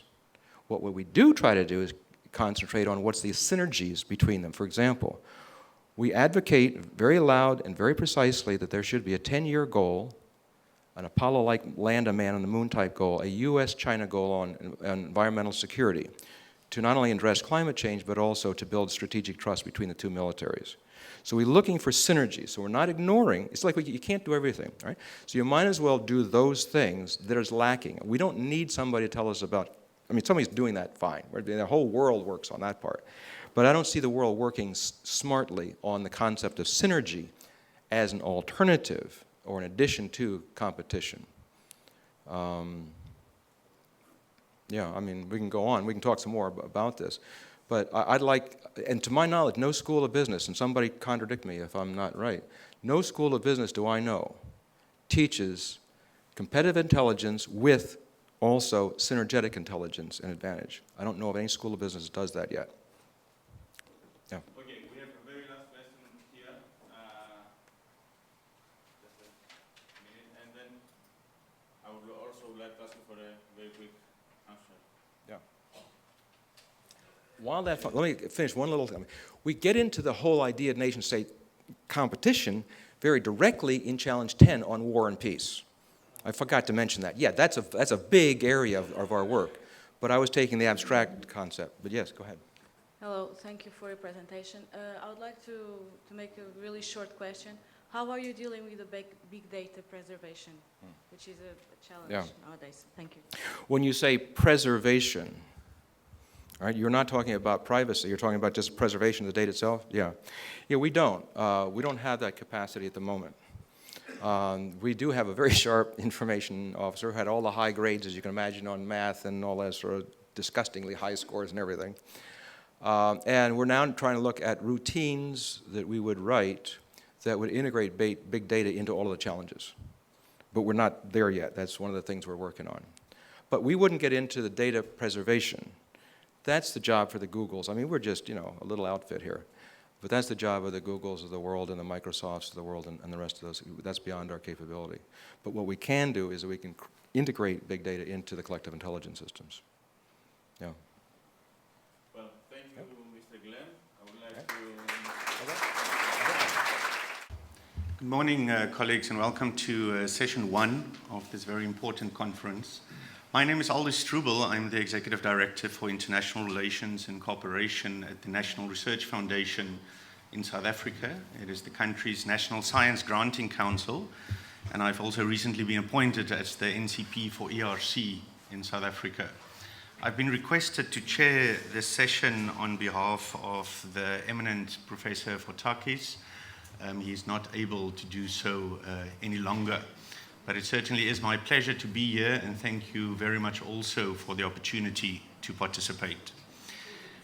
This conference is important in many ways, and I think you got that summary from the opening speakers of this morning. But now that internationalization is an integrated aspect of the new framework program, whereas sometimes it's been an add-on in the previous programs, I think it is a more important environment and opportunity than ever to discuss these very important components. As we heard from the keynote speaker this morning, we are integrated, we are connected, and we are networked. But in various ways, we've seen that that remains challenging, even with successful projects that includes many partners with many of the large programs under the previous framework programs. So I think it is very opportune to retake and take stock again of where we are, and certainly hear from the various voices and representatives here what are the challenges, what are the opportunities, but certainly how we go forward. We're in the mode of science for impact, science for society. There's many good examples, but unfortunately the majority of the programs do not address that sufficiently. We do hope that in the next framework program that we currently are in, there'll be greater impact and certainly a much more futures-orientated, as Mr. Glenn indicated, approach to how we try to achieve the challenges that we're all looking at. We have 4 eminent speakers, both who brings specific and various environments of experience and represent different institutions. It is important to set the scene for the conference through the session by hearing their views and certainly sharing in their experiences. Each person will have approximately 15 minutes to present, and we're trying to allow time for more integrated and robust discussion, certainly after each presentation, but also, of course, in general when we conclude the session. One small announcement, you would have seen in session 2 which follows after lunch, that Mr. Thomas Matraya would have spoken on an overview of research cooperation in the ENP countries. Our first speaker, Dr. Elizabeth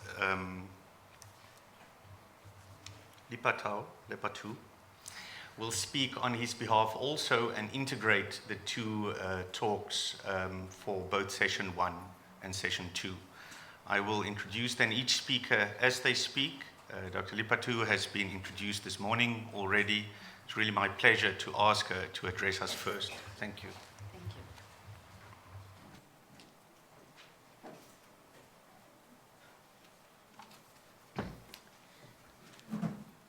Okay, I think taking into account that this conference about challenges, my first one is in 15 minutes to combine two talks.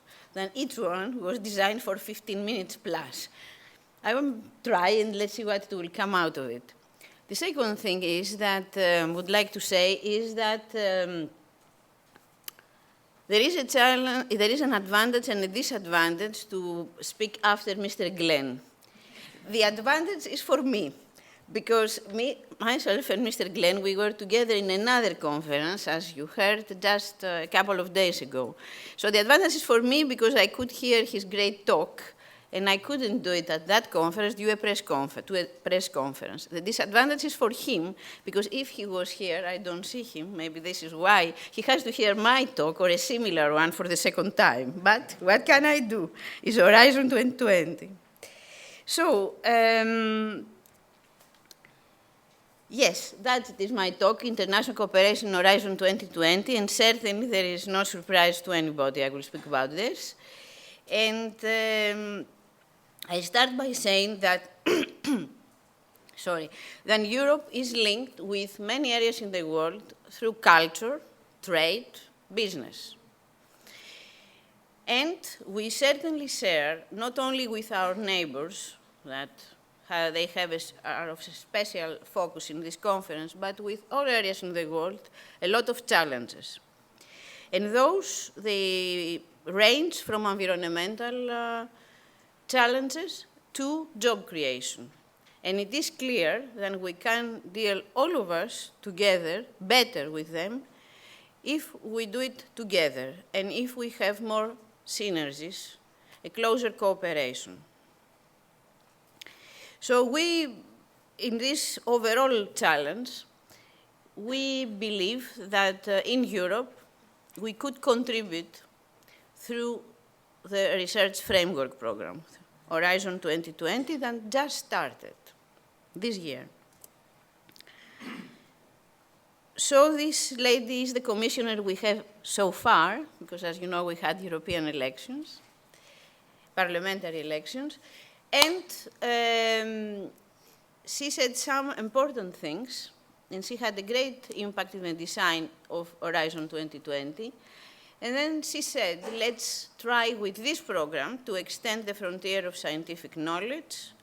Let's tackle challenges we all have together, and let's make industry, wherever it is, more competitive. So my presentation, or my partly combined presentation, will have two parts, a bit on Horizon at the beginning, and then on international cooperation under Horizon. So, Horizon 2020, why I show you this very complicated slide, is just to tell you that it is a very important part of the European programming from the years to come, from this year until 2020. And in this overall program and this overall strategy of Europe's 2020 strategy is one of the very rare parts that they didn't see their budget decreasing. To the opposite, they saw an increase of the budget. And this is why, we believe that with Horizon 2020,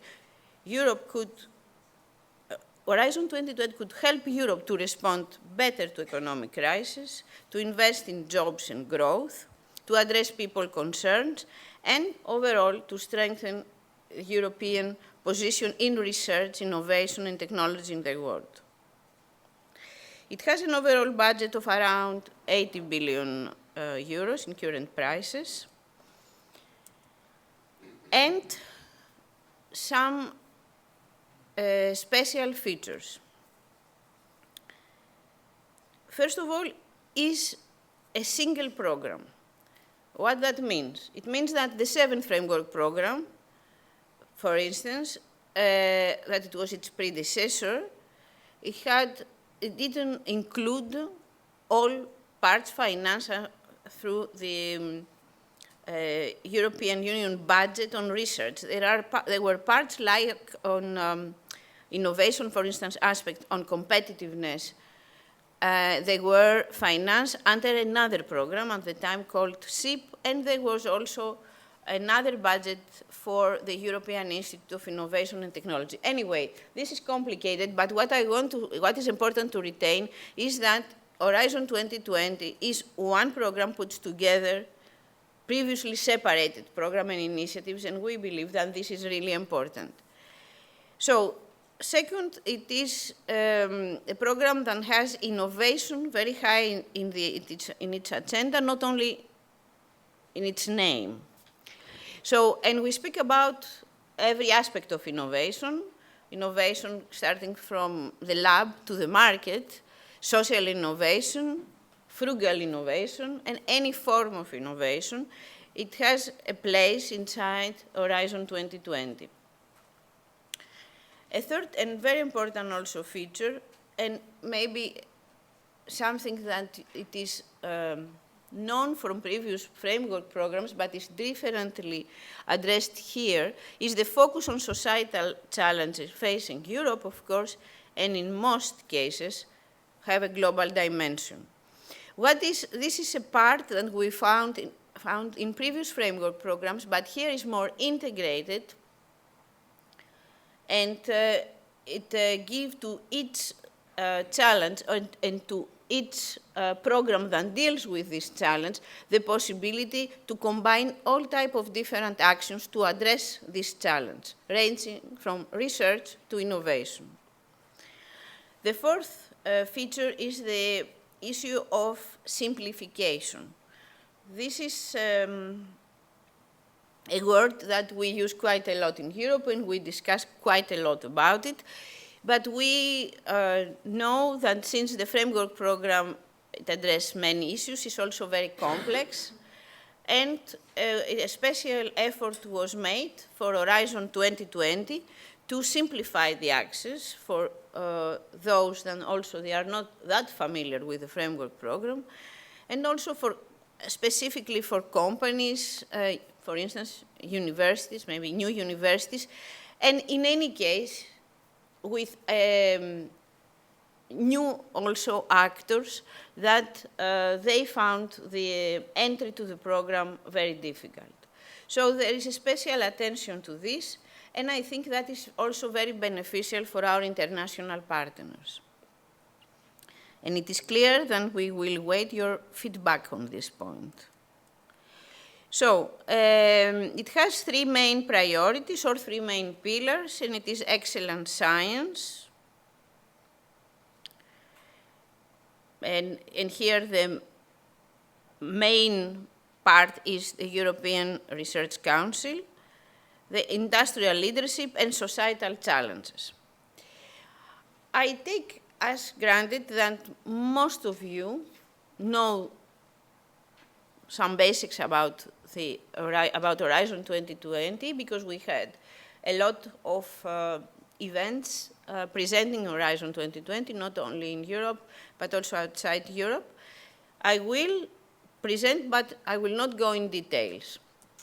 And I will certainly give emphasis to societal challenges in agreement with what is discussed in this conference.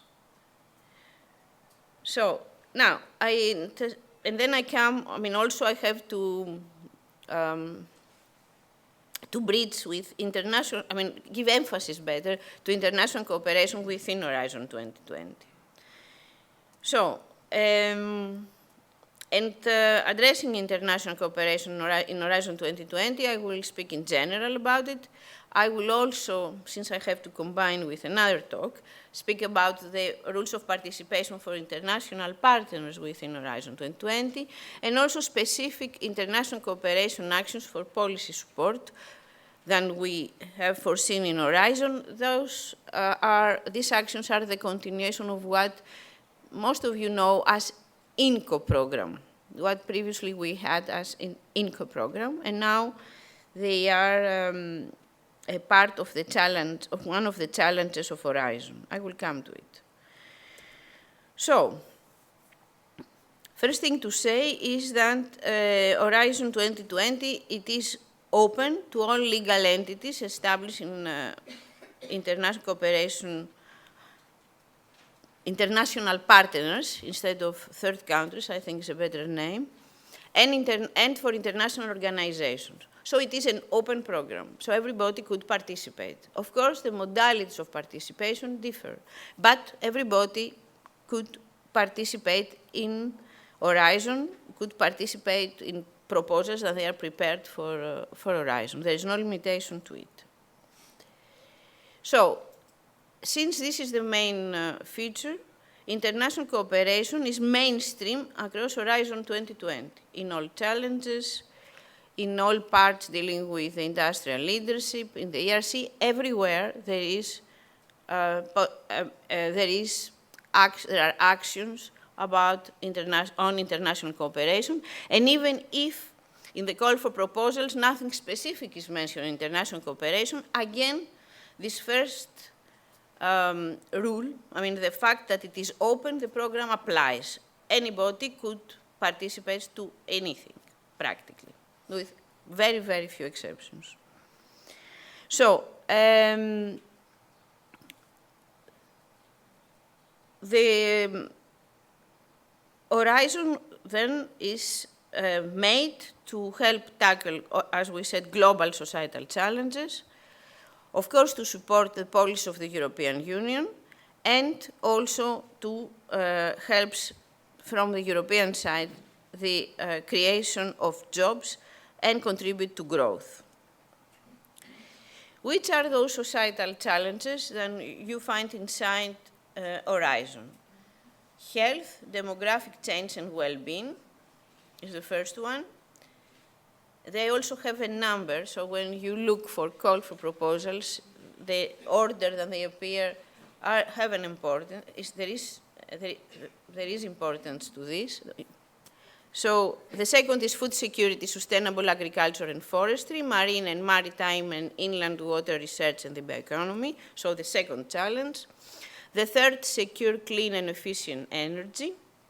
The fourth, smart, green and integrated transport. The fifth, climate action, environment, resource efficiency and raw materials. So you could see here that there than in FP7 you had like a challenge on environment. Here you have a combined challenge on climate action, environment, resource efficiency and raw materials together. So there is an integration of challenges that you find separate in previous framework programs. Then the number 6 is inclusive, innovative, and reflective societies. And this challenge, the sixth one, is important for you because there we have also specific international cooperation activities. So you may keep the number 6 challenge, just of special, and to give it special attention. And the number 7 is secure societies.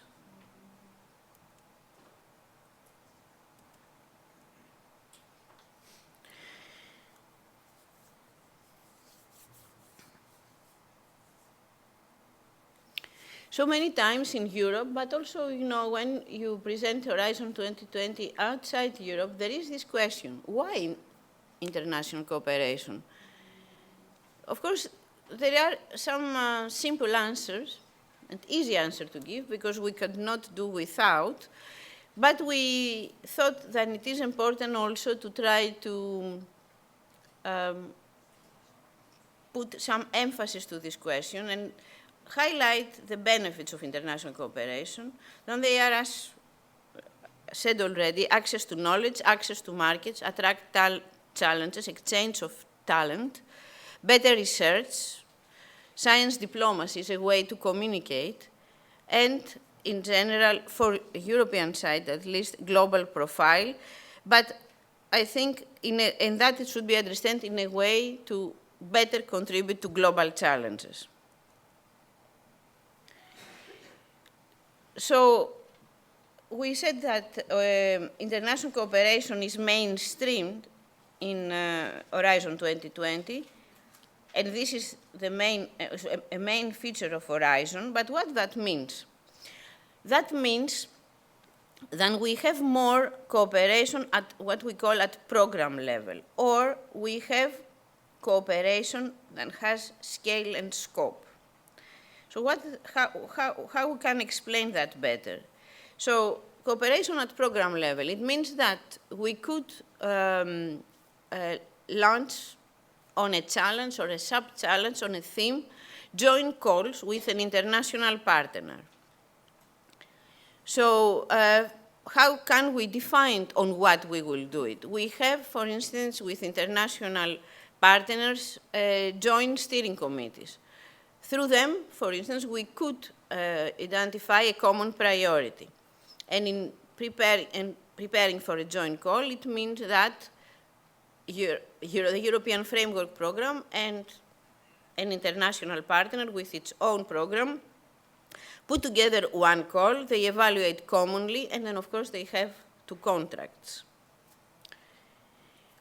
Another possibility for program-level cooperation is to have, and it is more flexible and easier to implement, is synchronized or coordinated calls. Again, the specific focus of this action is identified the same way as before, but then there are two calls that may appear simultaneously, for instance, through the Framework Program in Europe and through NSF in the United States, just to give you an example.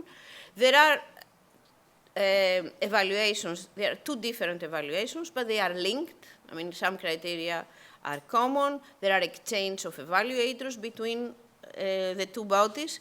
And then, of course, again, we have two contracts, which run in parallel. A third way to do that is, and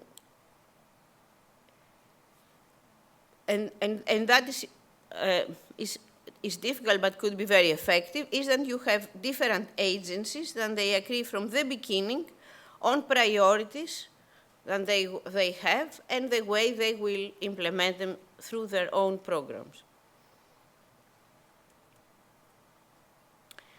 This is one possibility. The other is to have target activities. This part, it is more similar to what you know from previous framework programs. So, for instance, in FP7, a type of actions well known are what we call SICA. For those of you that you participated in programs of FP7. So anyway, they were targeted actions, but they had very often they were of small scale. So here what it changed is that we aim to increase scale and scope on these targeted actions. So, and they are important actions again for cooperation with a partner country or a partner region. So there are a set of criteria that the focus of this targeted action should obey to. And we would like to have actions that have a strong innovation dimension and also that they are prepared in a way that they are integrated in Horizon in a strategic way, in its planning and in its budget. For this reason, we are preparing roadmaps for the first time for international cooperation, so in which we indicate what are at this moment, the common priorities we have with international partners and regions, and what we foresee to implement and how in the future from those priorities. Roadmaps are not written on stone, are living documents, so they will adapt from year to year. But they are also there to provide to our international partners knowledge and, in some ways, security what is forthcoming. And it could be of interest to them.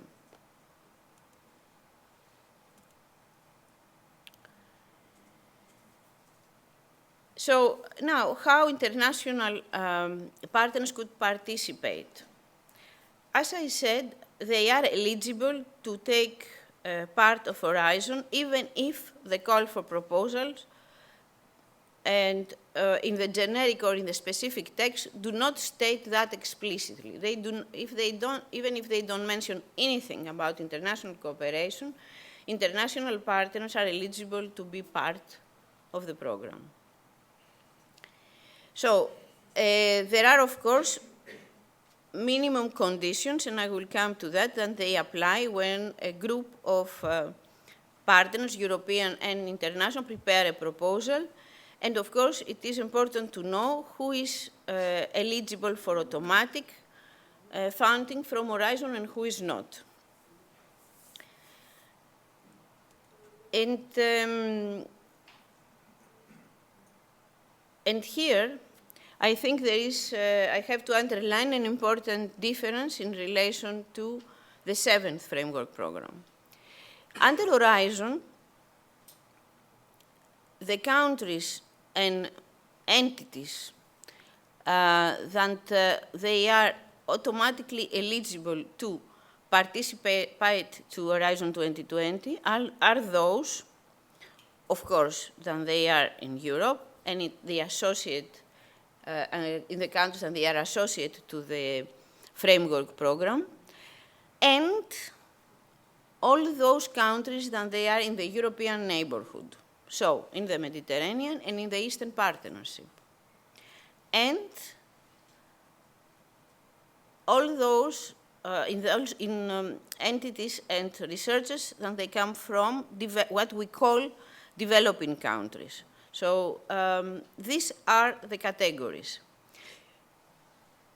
What you do not see anymore as eligible for automatic funding are entities that they come from emerging economies, like China, India, Russia, Brazil. So countries that before they were part of what we call developing countries now have a separate category, and they are treated like the developed countries for us, like, for instance, United States, Australia, etc. So entities coming from this second group, they are not automatically entitled to be financed if they participate in a successful proposal for Horizon.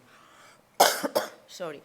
Of course, all those are entitled to participate everywhere. I speak now only about be financed from Horizon 2020, and I will come back to it. So what are the minimum conditions to participate? For a standard collaborative research project, there are 3 participants from member states or associate countries, and this is the minimum condition. For other actions like fellowships, there is enough to have 1 entity from a member state or associate country. And that means, in addition to that, as many entities are necessary for this proposal. So again, automatically eligible beside the EU member state, the overseas countries and territories, countries associated to Horizon, European neighborhood, developing and international European interest organizations. And I think there was a problem with my slide because you have to see also European neighborhood countries. And on the right side, those applicants that they are not automatically eligible can be financed if there is specifically stated in the work program that these applicants could be financed, or the Commission believes that the participation is absolutely essential through, of course, through the evaluation of the proposal, and if there is a bilateral agreement that states that that should be the case. So I know I have not a lot of time. Okay.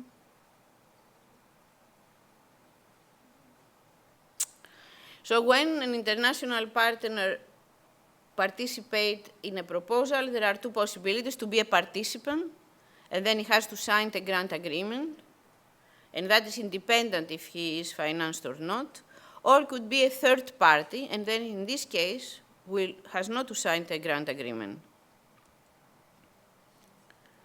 Of course, in this second case, it means that it should be private agreements between this international partner and one of the partners of the consortium. And, of course, the work should be identified in the description of work of the proposal, and also some of the cost could be claimed of the third partner. So I will not go in further details here.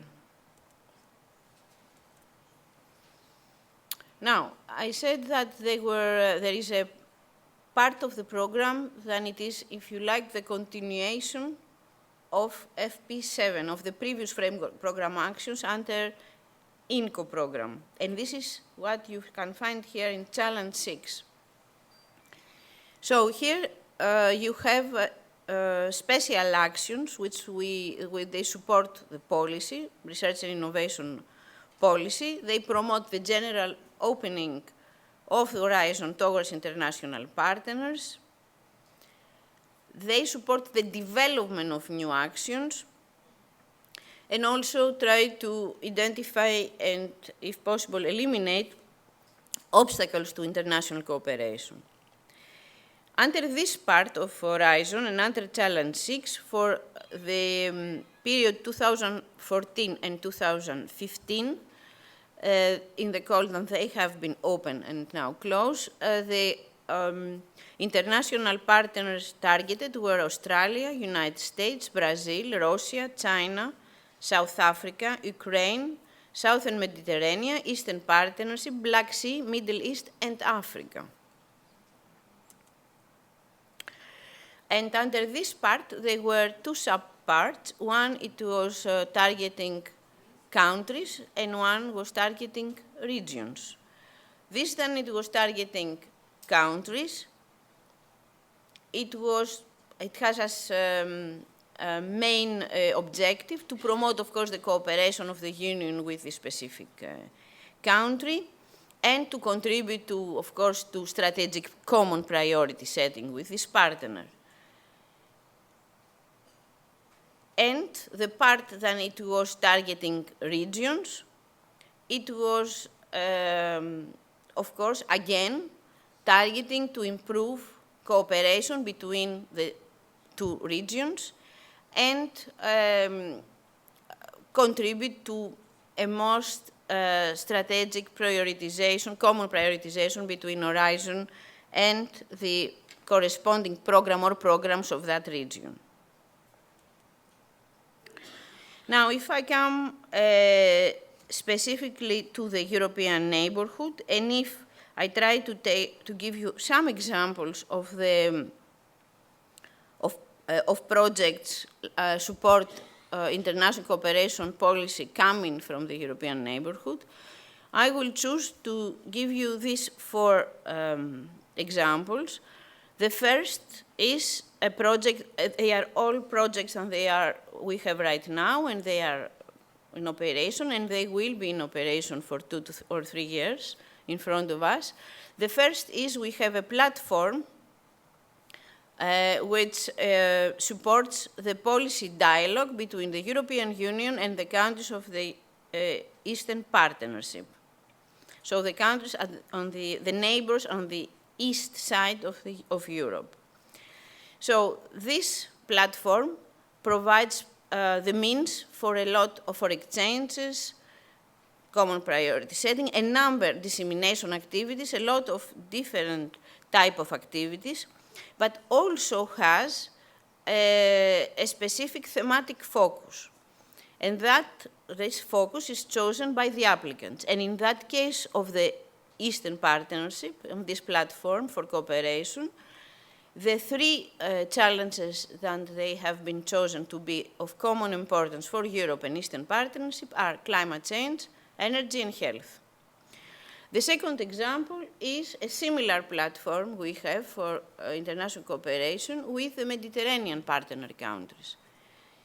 And the name of this one is MedSpring. So again, it promotes better dialogue between the EU and the partners from the south.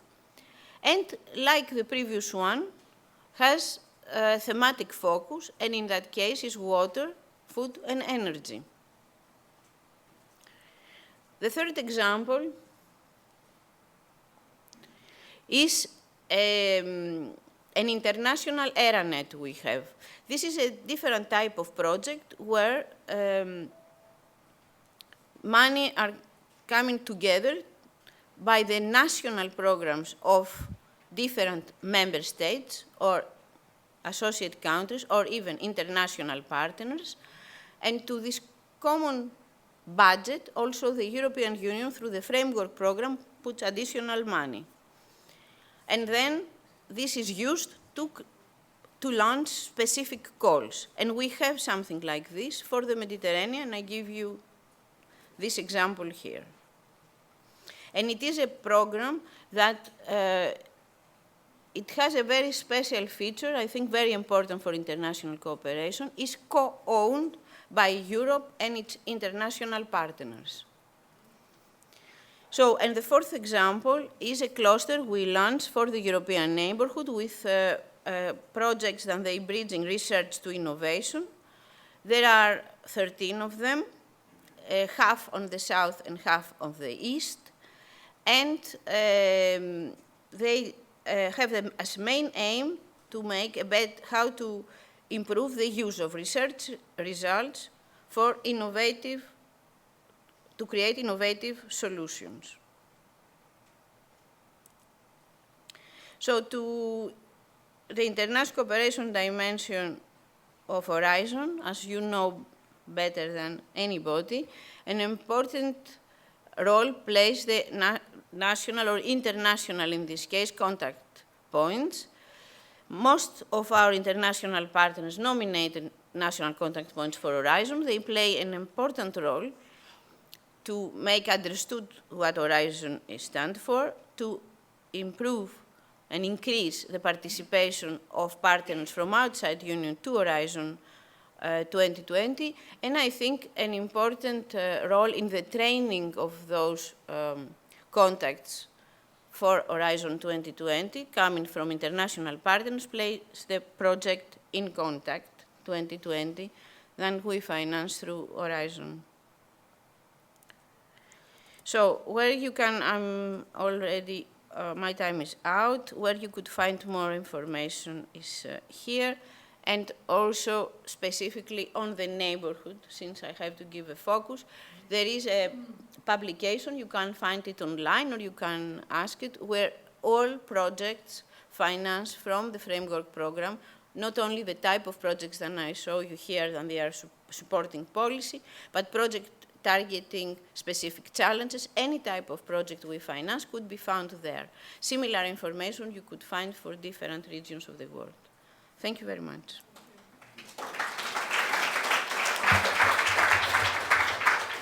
Elizabeth, thank you very much for the wonderful overview.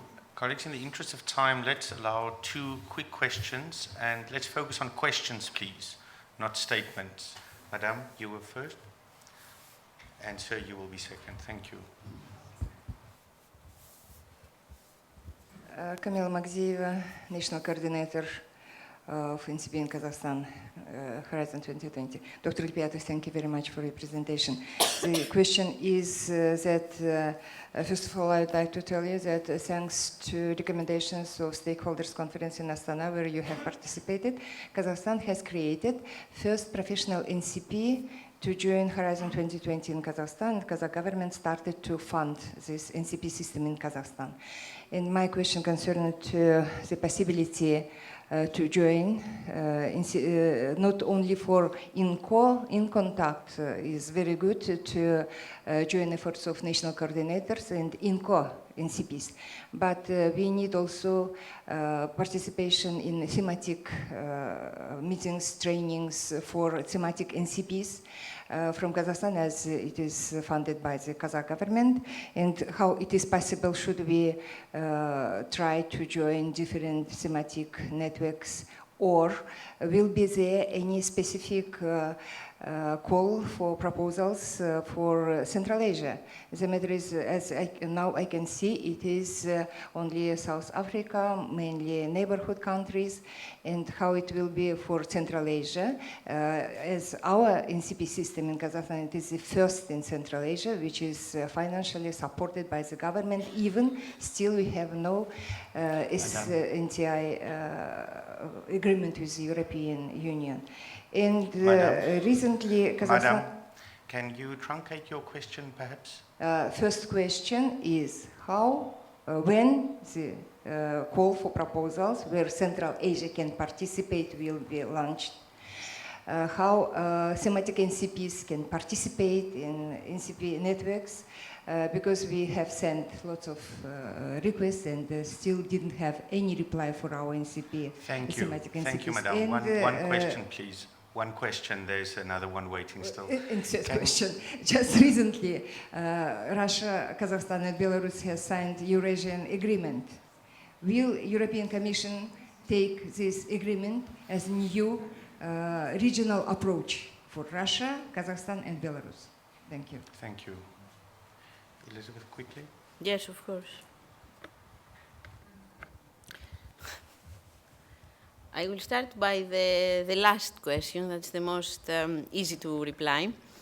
And I will say that if Kazakhstan signs an agreement with Russia, this is something that concerns Russia and Kazakhstan.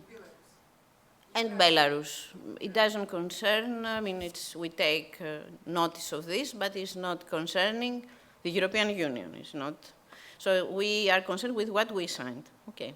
So that is the first one. The second one, concerning your participation to thematic NCPs networks. What we do is we are putting together information on all events that they are prepared by the different challengers and addressed also to international contact points, to NCPs, and we inform you. That's what we do. So you could get centralized information from us, what are the forthcoming events for climate action challenge or food, etc. This information, you can get it for us. You could get also training through In Contact. Now, if your question in reality was saying to me, can we be financed through Horizon 2020 in order to participate in all of the events of the different challenges, in case this was the question, the direct reply right now is no.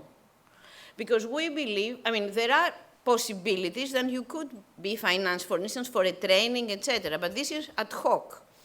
We do not finance all NCPs around the world to come to Europe and to know about Horizon, etc., for any event prepared by the X or Y challenge. It was not all right. So then, this is my reply. Information when something has to, I mean, it's foreseen to happen, you can get it from us.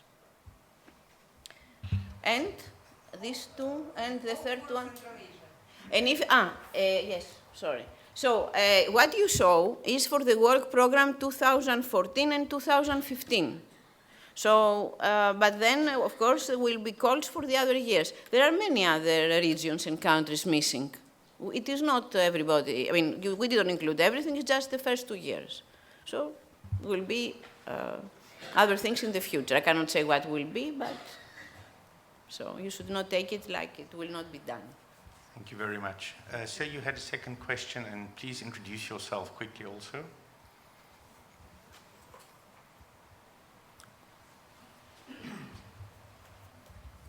Okay, thank you. My name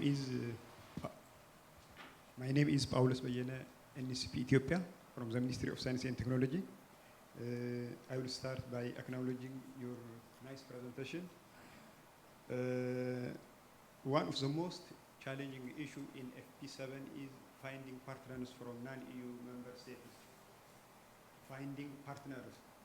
While I was working with researchers and universities in our country, the major challenge they faced is finding partners from European countries. So in Horizon 2020, I think things are very flexible and easier to implement. So have we tried to solve this problem in Horizon 2020? Thank you.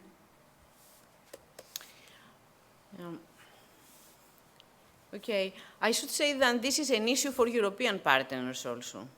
So in Europe also, there is sometimes difficult when you first start to get involved in Horizon to know how to find partners, how to prepare proposals. So this type of question is a question that we get also from Europe, from different places or in Europe. So it's a general question.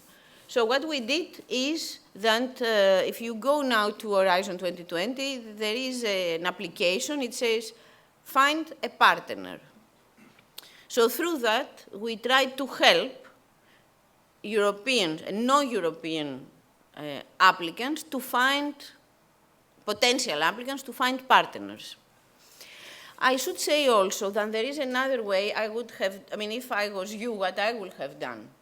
If I am interested to work, let's say, in bi-regional programs with Africa, I will go to the site of the Commission and then see what are all of those projects we had so far financed under the 6th, the 7th framework program.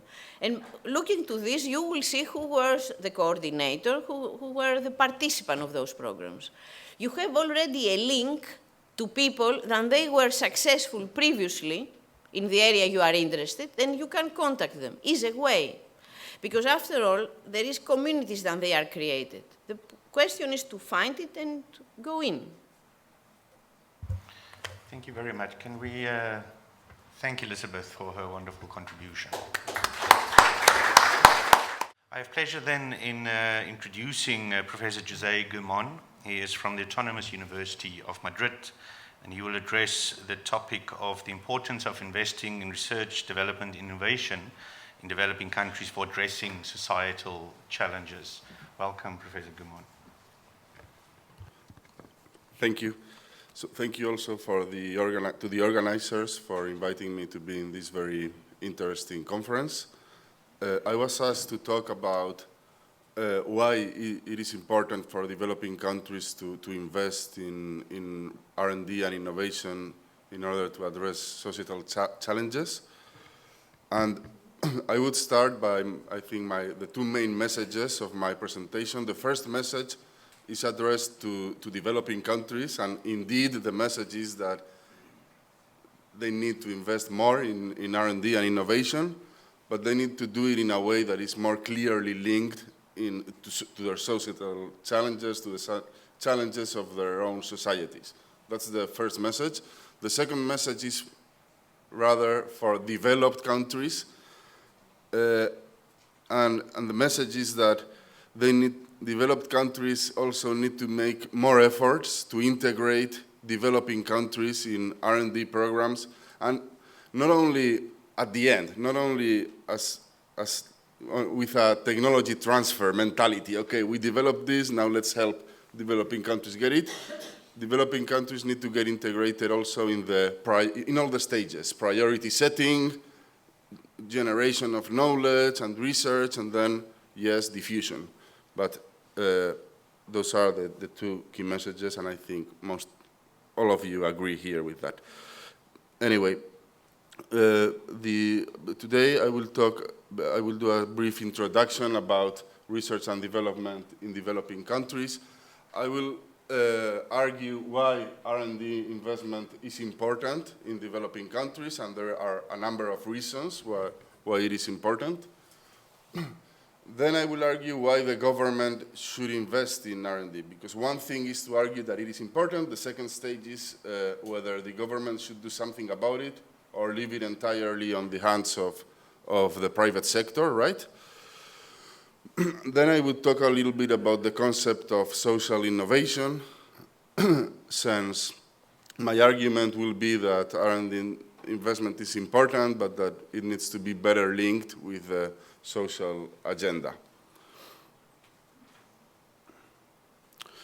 Let me start around 1970 in my introduction with the so-called Sussex Manifesto. This was an advisory note to the United Nations by a group of researchers from Sussex University, and it was very, very influential. It was sort of starting point, a very influential piece of work that now, to frame the way we think today about development and technological change. And this manifesto basically contested the way the global science system was organized, because it claimed that technology progress was biased towards the needs of rich countries, generating technologies which were capital intensive, large scale, and in some which were often not appropriate for the needs of developing nations. It also claimed that developing nations were at a big disadvantage in the global scientific system because of external brain drain. The best talent was moving to developed countries, but also because of an internal brain drain, in the sense that even within developing countries, universities, research institutions, the best researchers were not really dealing with the needs of these countries, but rather were doing research modeled on what was being done in developed countries rather than on the needs of developing countries. So there's been a lot of progress, but still many of these claims of the Sussex Manifesto remain valid, completely valid today. There's been a lot of progress, I said, and it's very visible if one looks at R&D investment in the global figures and how R&D in developing countries has increased substantially. In 1970, when this Sussex Manifesto was published, developing countries represented only 2% of global investment in research and development. Today, they represent almost 30% of global R&D investment. In terms of intensity, there's also been a big increase. Intensity meaning R&D investment, R&D efforts as a percentage of the domestic economy, of domestic GDP. It has grown. We don't have a figure for 1970, but 0.7% in 1990, 1.91% in 2000.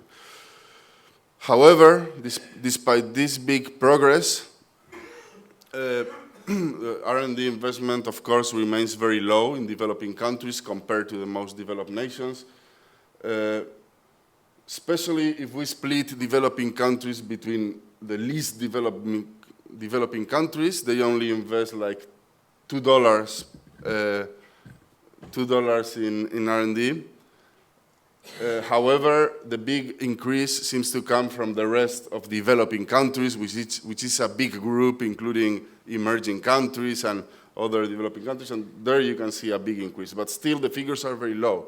Developed countries invest today like $757 per capita per year. Developing countries, 72, and the least developing countries just below $3 per capita.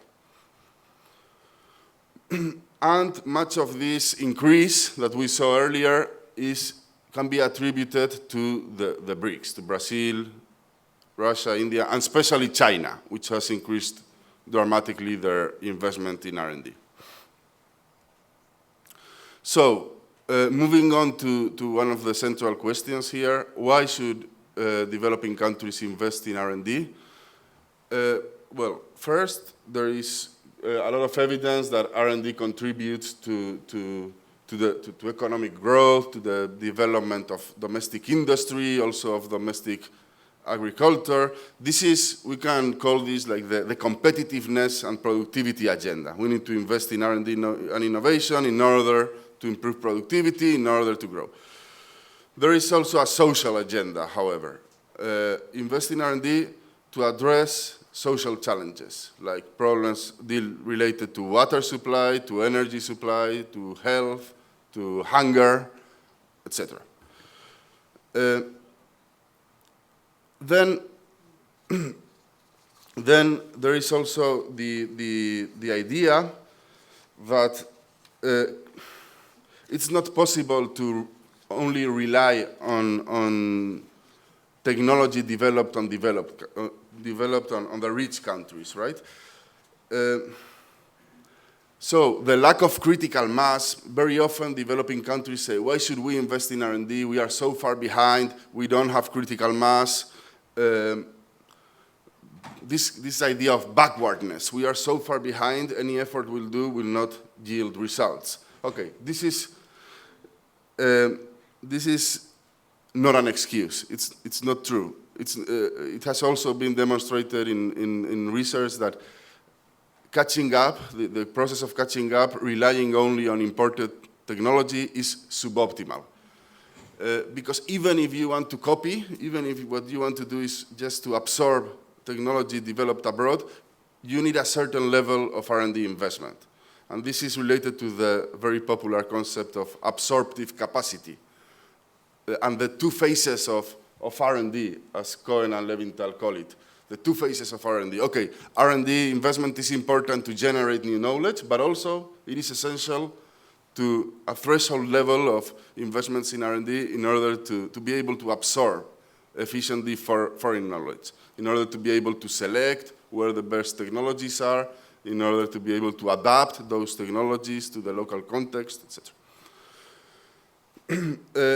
R&D is also very closely connected with education, especially with high-level education, with high-level training of PhD students, etc.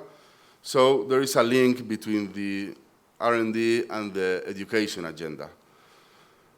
Because sometimes in developing countries there seems to be a debate about this trade-off between education and R&D and investments in science. Okay, we should not invest now in R&D, let's focus on education, we will invest in education later on. Well, yes, but no, it's very much intertwined. Another idea is that R&D innovation is necessary in order to diversify the economy towards new activities, to foster structural change. This is very much a very influential thinking right now in development economics, led by authors like Hausman and Hidalgo from Harvard, but many Latin American countries are following this agenda. Our economies are based on natural resources. We need to diversify in order to grow in a more sustainable way in the future. And therefore, many Latin American countries like Brazil, Colombia, Chile, for example, are setting up special funds from the royalties they earn from the exports of minerals and oil. And those funds need to be invested in science and innovation with the idea of spurring this diversification of the economy.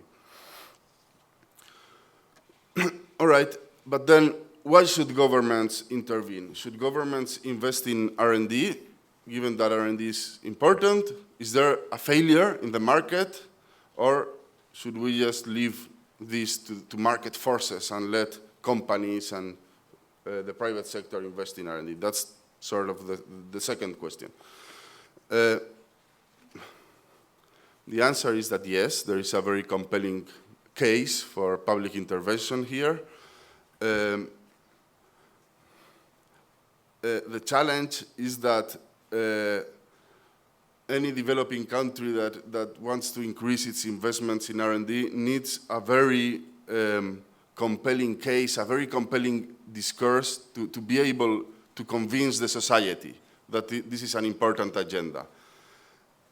Because these countries face many challenges, many shorter-term priorities, they have many needs, infrastructure, etc. So this is an important part. And this in the literature, in the economic literature, has been, there have been different arguments, of course. R&D investment is important to compensate, public investment is important to compensate for low levels of private investment in R&D, to address social challenges. And in the neoclassical economic literature, authors like Arrow and Nelson spoke of market failures. Market failures, since companies cannot appropriate the returns of R&D, the public sector should intervene. Then in the evolutionary economics, the innovation systems literature, they brought up the concept of systemic failures. It's not only market failures, also failures in the way the system is organized that justify public intervention. And then the third one, and most related to societal challenges, is the concept of public value failures. The government should intervene not only to influence the amount investment in R&D, but also to influence the direction of R&D investment, to bring R&D more closely aligned to social needs. Because if we leave this to the market alone, they will not address many of these social challenges.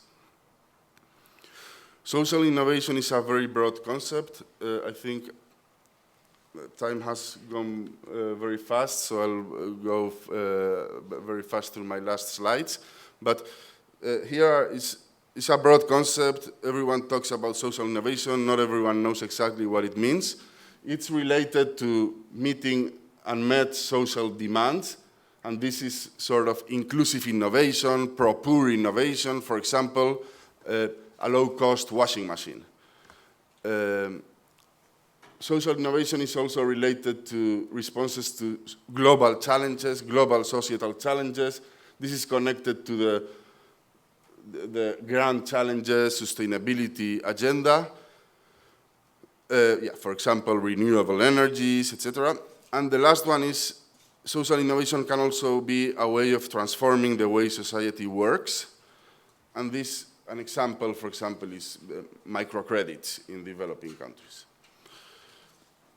So social innovation involves a mixture of grand challenge thinking about grand challenges, sort of the Millennium Development Goals agenda, but also small challenges. Grand challenges, we will talk about very much during this conference. Small challenges, so it's a mixture of grand challenge thinking, but also small challenge thinking. Small challenges have to do with appropriate technology. This famous book of Schumacher, you probably heard of, Small is Beautiful. I don't like it a lot because I'm not too small, but economics as if people mattered. Grassroots innovation is another concept, innovation by the poor. It's like the bottom-up approach. And also demand-oriented policies to address small challenges. An example I like a lot is a program in Colombia called Quien se le mide. You can check it out in the internet. It's worked very well. Let me just finish with some examples. The drivers of success of these examples I'm going to show you are, I think, some common lessons are to adapt existing technologies to low-income context, leapfrogging to newest technology, like, for example, in Africa, going directly to mobile phones without going through landline phones, ending super functionality, reducing costs. Many developing countries want a simple washing machine, but cheap, not a washing machine with 100 different possible programs. And institutional change as a necessary condition to diffuse new technologies in the developing countries. So this is, for example, a very nice example, the one computer per boy in schools program. These were cheap computers, low demands of energy, the battery lasts a lot. They are readable with sun, because many times they need to be read on sun. They rely on open software, low maintenance. They last a lot. This is also another very popular, very clear success example. M-Pesa, it started in Kenya. It's a mobile payment solution that has become very popular in Kenya and has later expanded to other countries. But mobiles are also being used, for example, for teaching. This is the text-to-teach program in Philippines. It reaches rural areas disconnected from schools.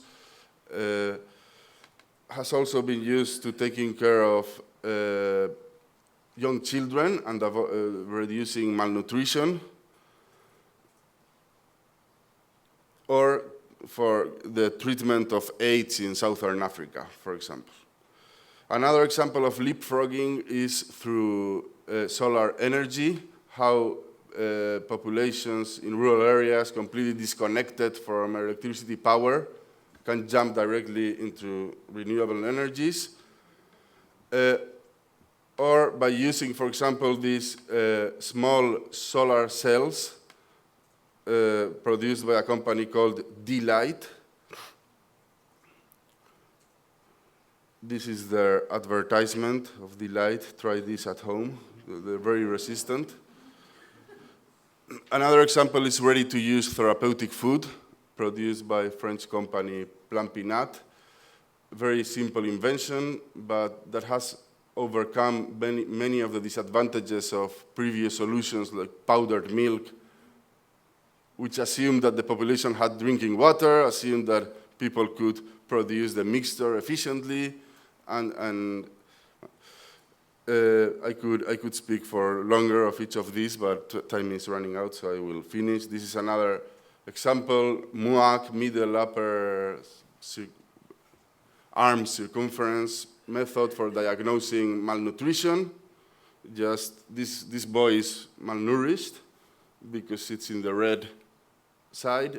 Before, you had to do calculations, weight, height. You assume that the person doing it knew how to do math calculations with decimals, which was not always the case.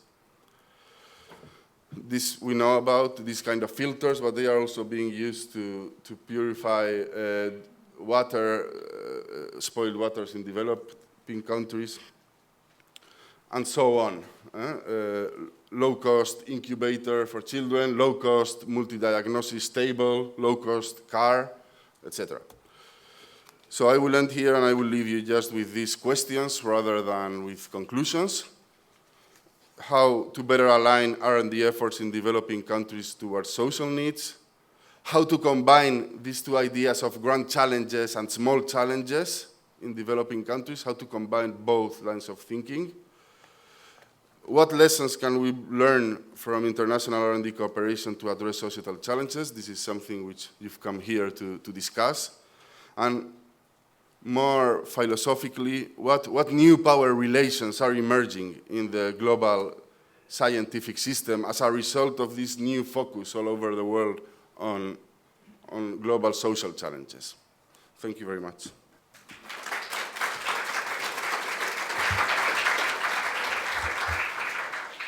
Yes, I thank you indeed for a wonderful presentation. This also touched on some of my research. I found it very interesting. Two components for me. Number one is I think you've portrayed very well how this notion of innovation, which is sometimes so broadly defined, can certainly fill this gap in the research and innovation value chain, and how applicable its impacts can be. And number two, real examples of research leading to social impact. So high science being reduced, but not in a negative way, reduced in terms of simplification to have that impact. Thank you indeed. Two questions or comments, please. Sir, you first, and let's truncate then at that one question. I worry that there's an increasing neglect to basic research in the world. I think there should be some space for basic research, even in the poorest countries. What do you think? I was trying to avoid to answer. The unconscious mind was speaking. No, I mean, I agree. I agree, and I think that's linked to the education. It should be linked to the education side of the story I was saying before. But that's a very difficult debate: basic versus applied research. There's even some say it's a false debate. At the end, it's very difficult to trace the difference. But I agree with you. There needs to be some space. I don't know what percentage of R&D should go to basic research. That I don't know, but it's true. We need to keep in mind that basic research, even research in humanities, is also important. If I could add a component, I work for a science granting council, and we have partnerships with the majority of science granting councils on the African continent.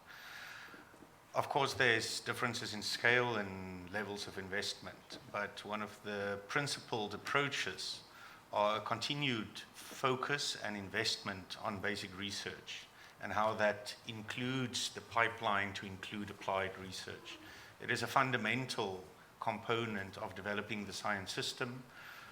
Of course, the challenges are in terms of a political dispensation and understanding of science, the relative importance of that as opposed to other challenges in a country.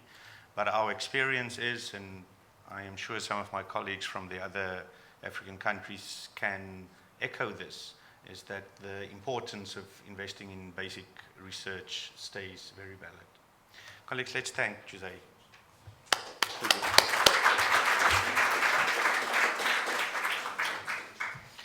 Our third speaker is an eminent representative from the World Health Organization, Dr. Roberto Bertolini, who will speak on global efforts to address health challenges. Welcome. Thank you.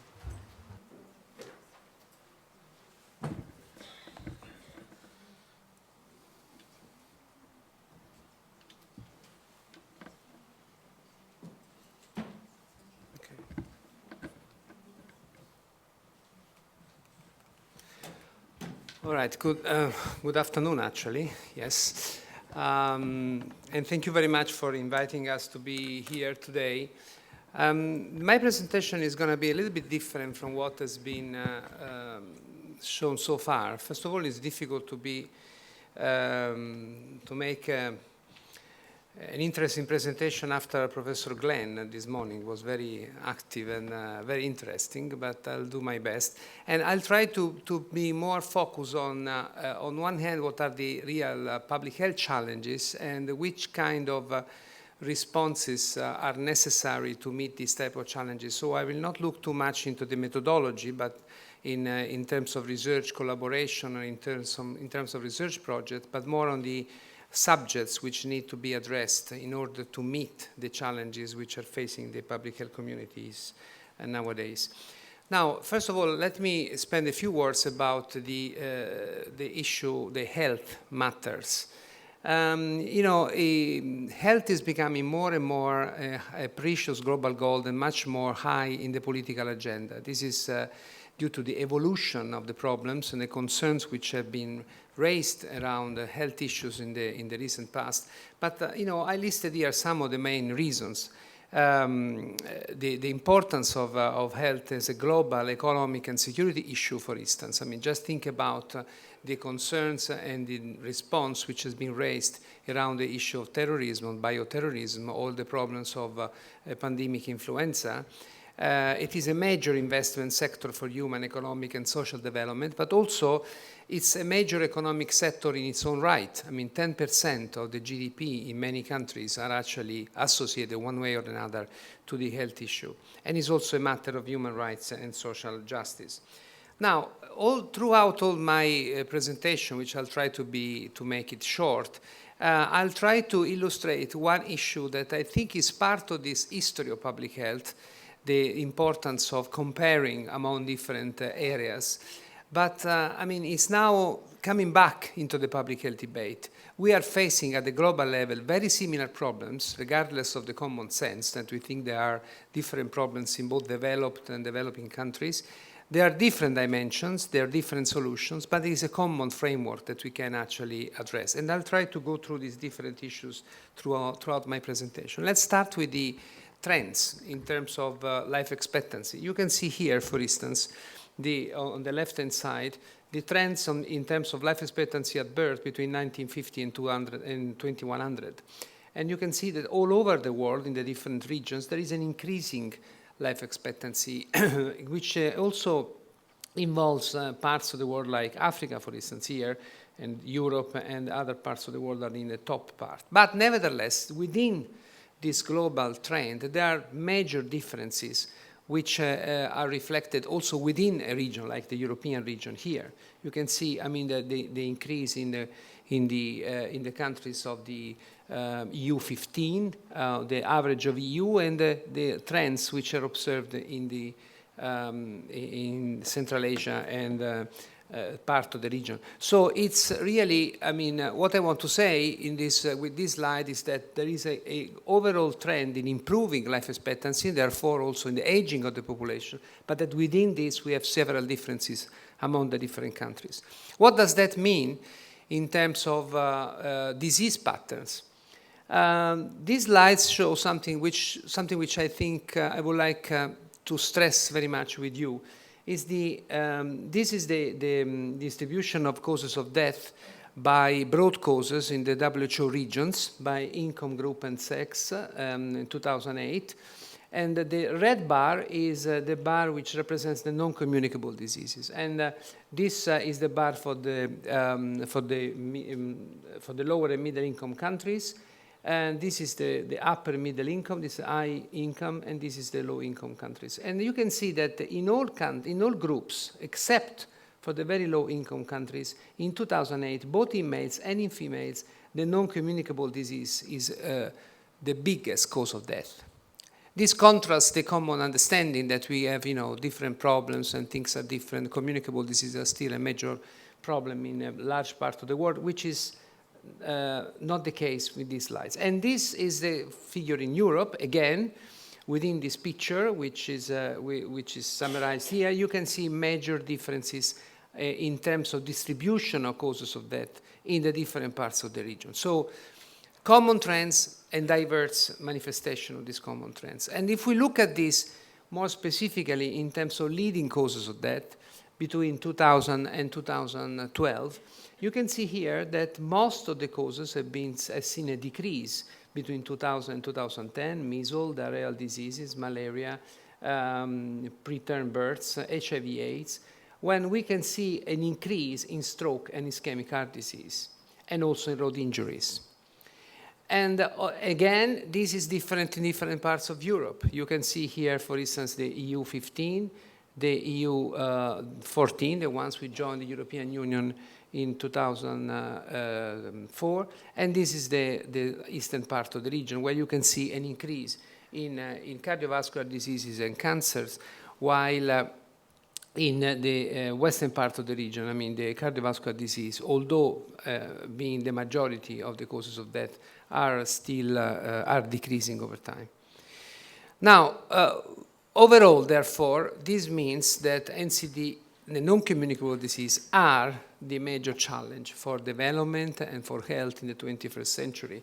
And what is important to note here, then 14.2 million people between 30 and 70 years of age die every year from NCD, and these are the premature deaths. And what is also important is 86% of the deaths between 30 and 70 occurs in developing countries in the broad sense. So this is the dimension of this challenge that we have to face. And once again, I mean, common trends, but diverse, dimensions. This is an interesting slide, which I think is very important to remember, which is the different situation in different parts of Europe. I mean, these are the disaggregation of avoidable mortality and disposable income in 2005-2007. It's not so recent data, But I mean, data that are, more recent of this one confirm, this type of trends. And you can see the large diversity within the countries and within the region of the same countries. And I think, and in the red spot are the poorest parts of the European region. Now, in terms of causes of death, and again, I'll go very quickly through this one. I mean, we have a number of causes which are attributable to behavioral factors in most of the cases, but also to environmental factors. But in summary, I would like to conclude this part by saying that all this information show us that both now and in the future, the global, the situation, the health landscape has changed, and it is changing also, and increased changing in the future. So in summary, people live longer, have less children, people migrate within and between countries, and cities are becoming bigger. Non-communicable disease dominate the disease burden worldwide. And there are important causes like cardiovascular diseases and depression that are leading causes of healthy life years lost. Some infectious diseases remain a challenge, but overall, the situation of infectious diseases is improving. There is, though, a very challenging and worrying phenomenon, which is the antibiotic resistance and antimicrobial resistance, which is a reason of growing concern in many parts of the world. And I would say even the last World Health Assembly in Geneva has addressed this issue with a lot of emphasis, because we are facing a situation in which common diseases might become new threats if we are not able to develop, through research and innovation, new antibiotics to address these matters. So the picture can change again. I mean, we are seeing now the trend towards non-communicable diseases, but if something is not done in the area of antimicrobial resistance, in 10 or 15 or 20 years, we might get back diseases that we are now, forgotten, or we can control very easily. And we have another trend that we have to face, that the health system cost is rising, and the primary healthcare system is still too weak, and we need to strengthen that if we want to face these challenges in an effective way, so as to bridge the gap between implementation and knowledge. Now, what do we need to do to promote effective public health action at the global and regional level, and which is the challenge we have to face? Now, WHO has been proposing, both in response to these trends, but also following up the United Nations General Assembly resolution on non-communicable diseases, action plans, to guide the countries and to work with the countries to prevent and control non-communicable disease. On the left-hand side, you see the global one. On the right-hand side, you see the European one. And all these action plans are actually addressing the issue under different dimensions.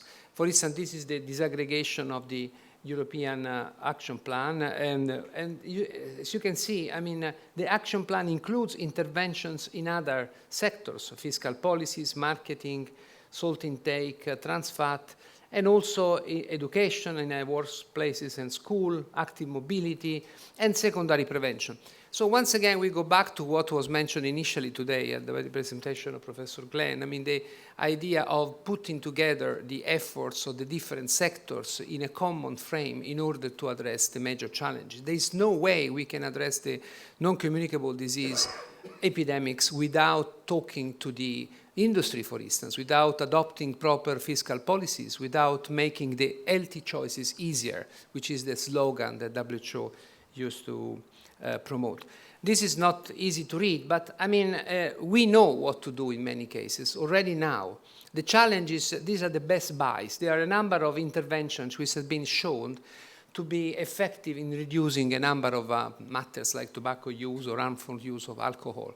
And the issue is, WHO has collected this evidence, has made it available to the member states and to the countries, to the local authorities, to make sure that effective intervention can be implemented. But once again, the challenge here is to see also whether these type of interventions are actually effective at the local level in all different circumstances.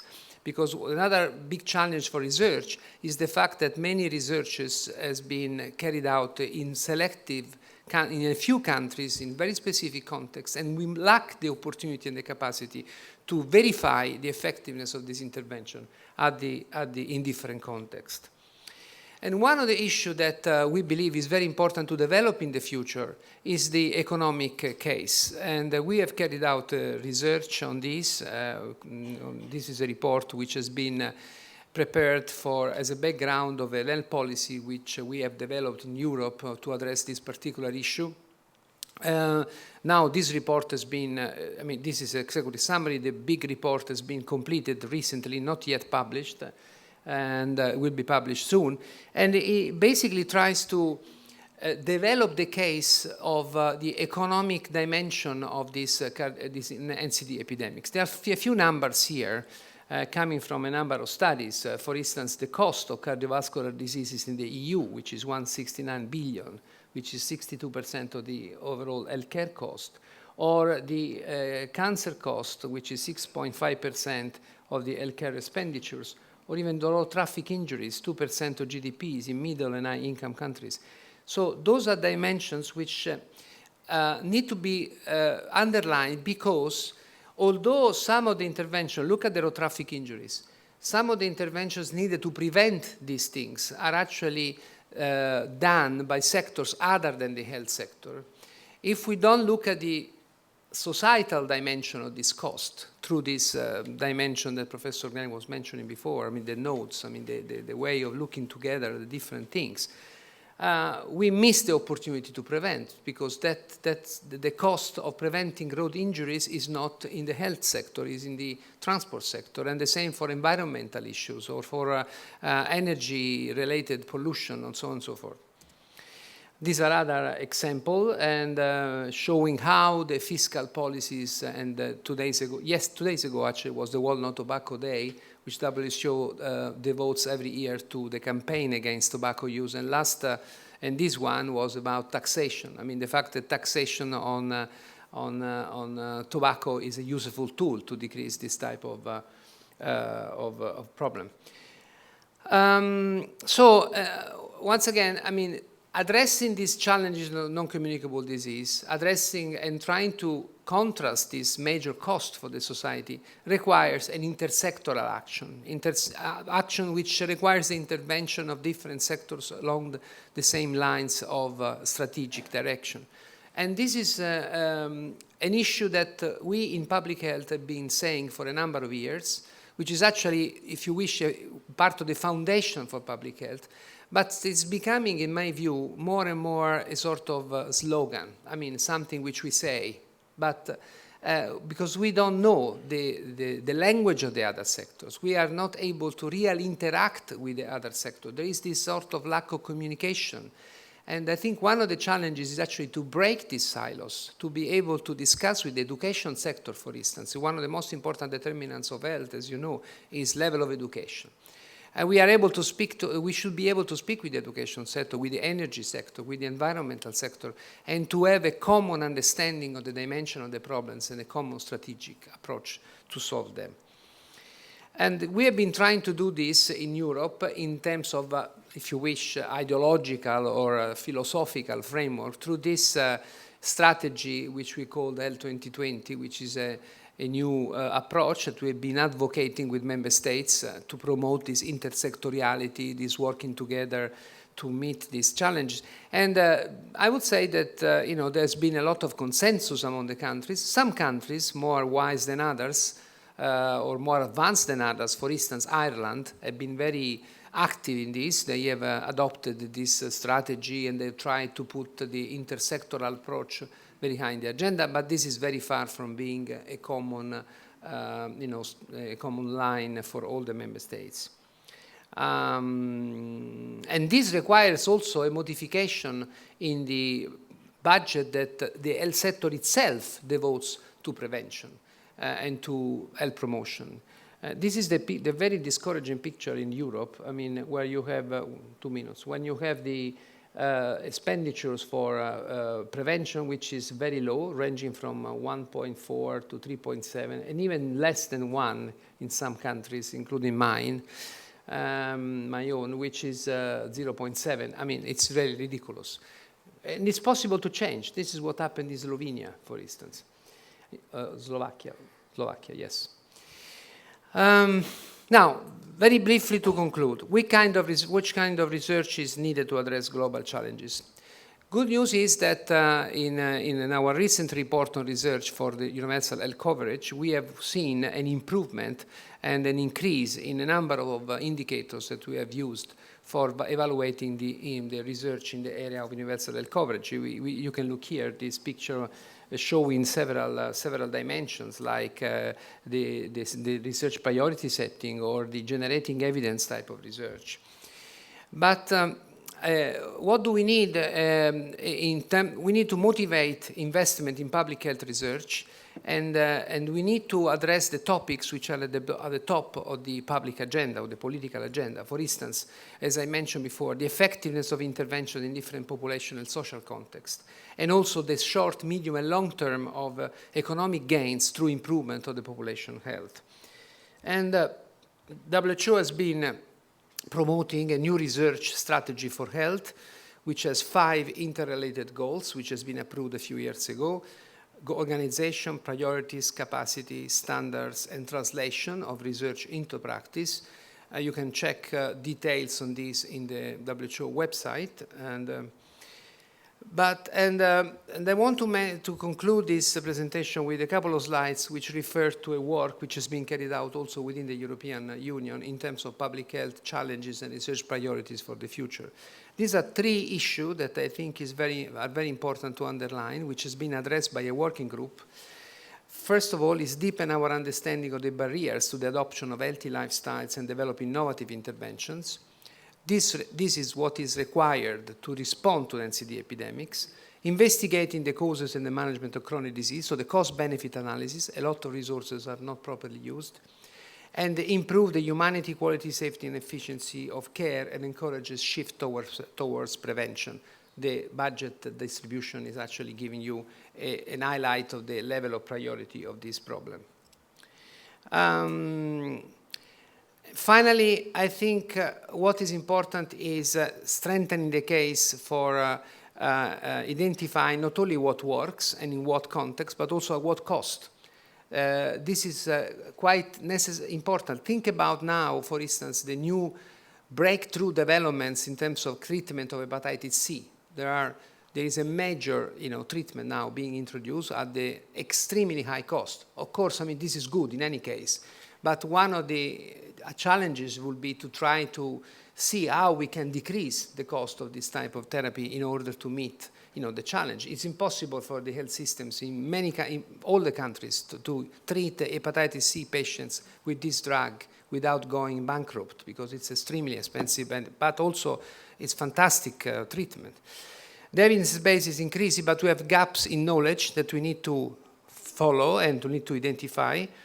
We need to understand more the mechanisms to improve the uptake of effective disease preventive action, and also the information on the economic benefits of health and non-health consequence of investment. I mean, the cost of inaction has to be put in the algorithm. Can help to make a business case for action in different sectors. Okay, I think I close here with this slide, which shows that we have a big challenge to meet, but we can make it. Thank you very much.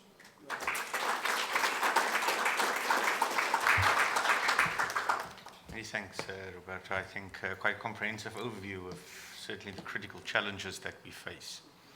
Would anyone like to ask a question or make a quick comment before the last presentation?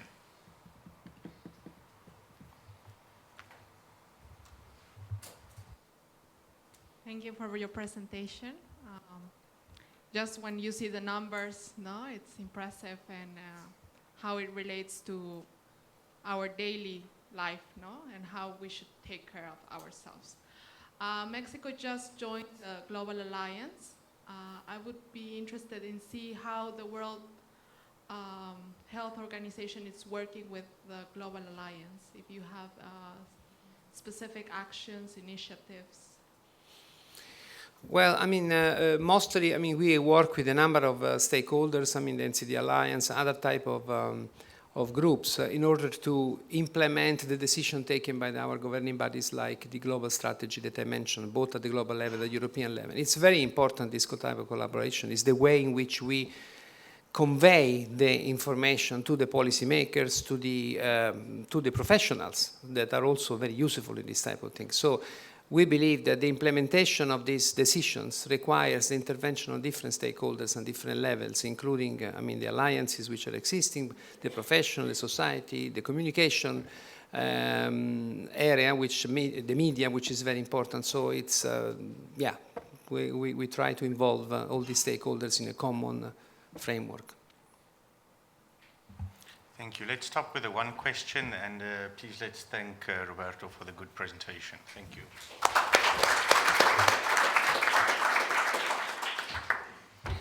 Our last speaker will speak on effectively governing multilateral science and technology cooperation in the context of global challenges.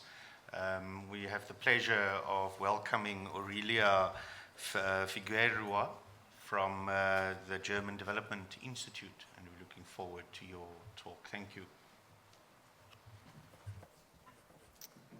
All right, thank you all for the opportunity to be here today. They normally say that you save the best for last. Today that's an exception.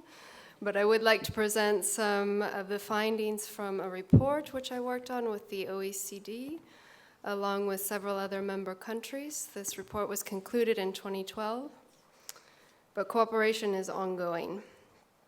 And normally here I have several slides trying to convince the audience of the importance of international cooperation, but I've of course reduced the number of slides in this context.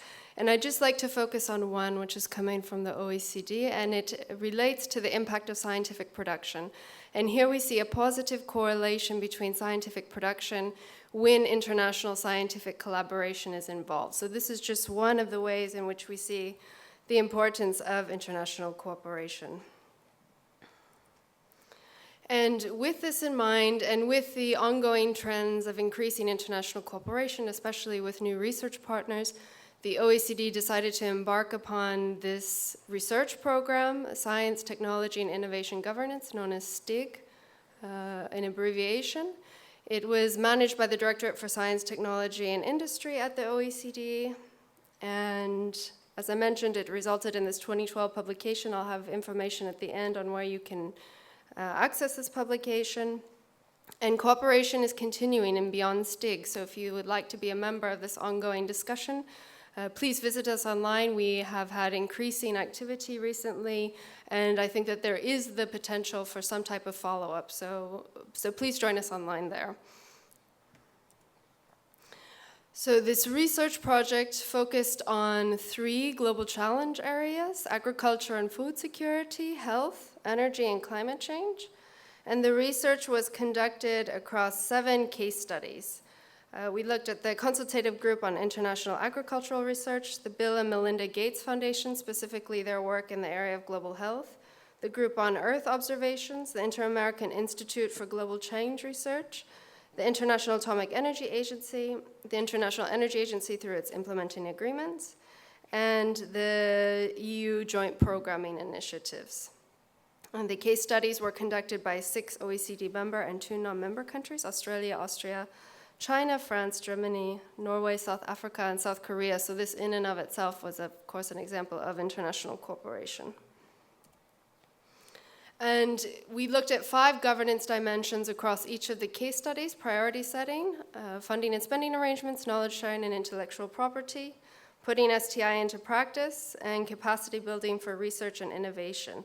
And across these dimensions, we have deduced some governance lessons to inform future collaboration.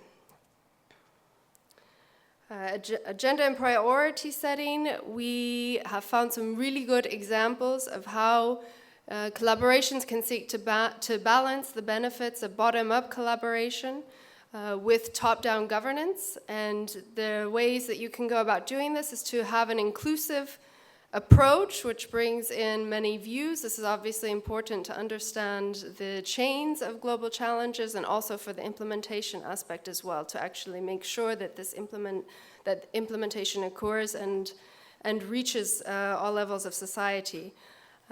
One example of how this is done, for example, is in one of the IEA implementing agreements. They gather input for key areas of research for the coming year among all members. So it's a really broad-based, inclusive process.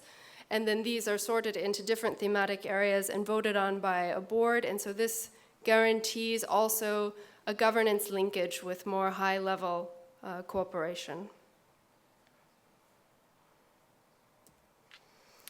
Funding and spending, we have of course seen a lot of the challenges which are plaguing international cooperation from the practical in terms of getting contributions for projects which come with these huge transaction costs in terms of reporting and evaluation, and also short-term funding, of course, when we're really dealing with multi-year research funding. And the organizations involved, perhaps it's good here to highlight the CGIAR, have developed many mechanisms to smooth both this project funding basis and the short-term funding that they deal with. And this can involve the creation of additional funds. It can involve cooperating with funding institutions to ensure that the funding that's provided actually meets the needs of international cooperation. From a policy perspective, this also includes, providing national research funding which facilitates international cooperation. If you have a Department of Energy in one country which has this, very generous, large funding budget, but it doesn't prohibit international flows, this can really be a barrier to international cooperation. So the policy angle also needs to be reconciled with the demands of international research cooperation. Knowledge sharing and intellectual property has really yielded some interesting results on how you can spur innovation while at the same time allowing rewards for innovation. One example in this is the way that the Bill and Melinda Gates Foundation approaches its funding.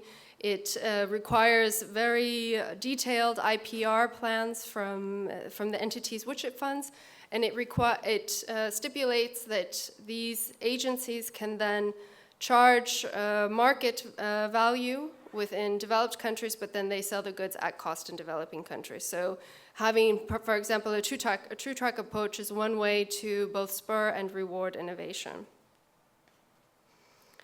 Regarding intellectual property governance mechanisms, they should also be tailored throughout the innovation and the technology process. It's not a one-size-fits-all approach, and it's good to revisit IPR regimes throughout the process to ensure that they facilitate sharing and that they also facilitate rewards and that they facilitate market entry. And bridging research into practice, I think this is somewhat of a leitmotif here today in the discussions. This is definitely a need of bringing in these bottom-up approaches to ensure that, first of all, the research that is being done actually meets the demands on the ground. It requires that ongoing cooperation to ensure that research can be translated, and this involves translation to policymakers, translation to the private sector, translation to consumers, of course. And this should be brought into all elements of the governance process and should be an ongoing part of international cooperation, not something that's done at the close of an international cooperation. Oh, we have done our research, now we need to bridge it into practice. Instead, it should be something that is at every stage of the governance processes. In capacity building, although none of the organizations which we included in our case studies have capacity building as a specific goal of their cooperation, they do conduct capacity building in several different manners. Some of the outstanding cases in this sense were the CGIAR and the IEA implementing agreements, especially the Energy Technology Data Exchange Initiative. And looking at these findings, we see that it's important that capacity building is similar to bridging research into practice, is woven into all elements of governance and is not also a standalone aspect of cooperation. It should be part of agenda and priority setting. It can be part of funding and spending, IPR regimes. Capacity building is really something that can be included in all aspects of cooperation. And this is obviously something that is demonstrated here with the work of INCO. And so, to sum up, we have some policy challenges, and I think that they are perhaps best encapsulated with the view of bottom-up and top-down processes and the challenges and the benefits that these present. But it's by no means a trade-off between bottom-up and top-down. Both can happen, and in fact both need to happen, because these bottom-up approaches are absolutely essential, but if you don't have the top-down to actually get the mandate and to get the political support behind the work that you're trying to accomplish, this can be a bit of a non-starter. So both of these need to be woven together. And this includes, aligning national research priorities with international cooperation, and of course dealing with the many funding issues, which includes convincing existing funders to orient calls to the goals of international cooperation. So there's obviously a lot of challenges, a lot needs to be done. Governance can be improved among international cooperative activities, but there's also a lot of opportunities and absolutely a lot of necessities. The very scale of global challenges alone tells us that international cooperation is necessary. To maybe bring an example from energy, the IEA quotes that achieving a low-carbon energy sector by 2050 will require a total of $140 trillion. So the scale of this, from either a funding perspective, from an expertise perspective, from a capacity perspective, means that international cooperation is, to put it strongly, a bit of a sine qua non for finding solutions to global challenges. It's also essential to manage the uncertainty inherent in global challenges, to have a diversity of perspectives, to have an inclusive approach, and of course to mitigate and share risk among partners. The scale of what we are trying to achieve, maybe take the example of ITER.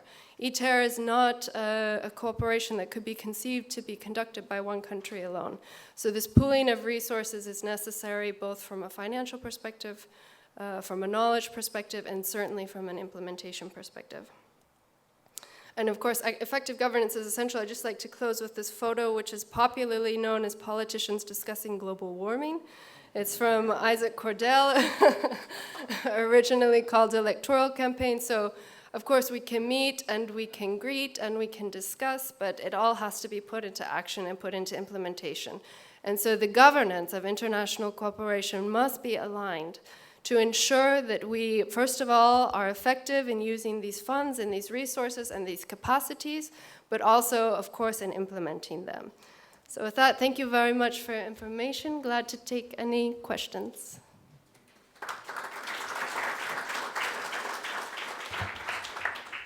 Thank you indeed, Aurelia. Last is certainly not least in your case. I think your presentation by default or by design summarized completely, I think, the basic components that we've been discussing throughout this session. So well done. Please, ladies and gentlemen, colleagues, or questions or comments for Aurelia? Please.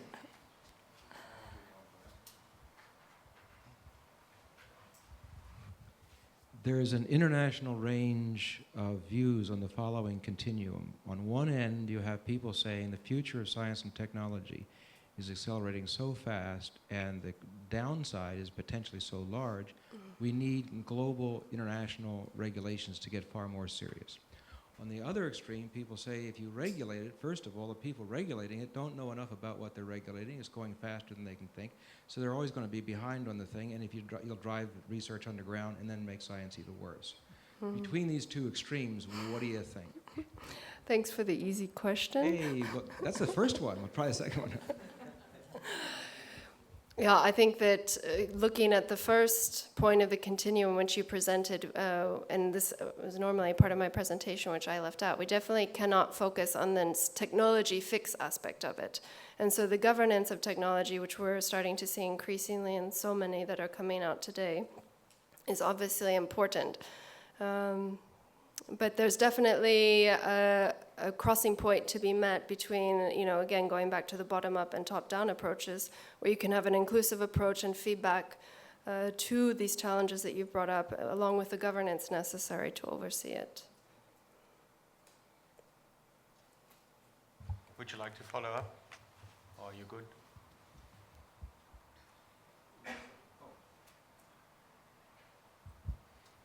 Well, I didn't really intend to have a follow-up, but to be diplomatic, that wasn't an answer. You restated the question. My own answer to that, very simply, would be one, the regulations has got the problems we all know. The other, so it's clear. But what I would do is I'd put a S&T collective intelligence system on top so that you can go very fast.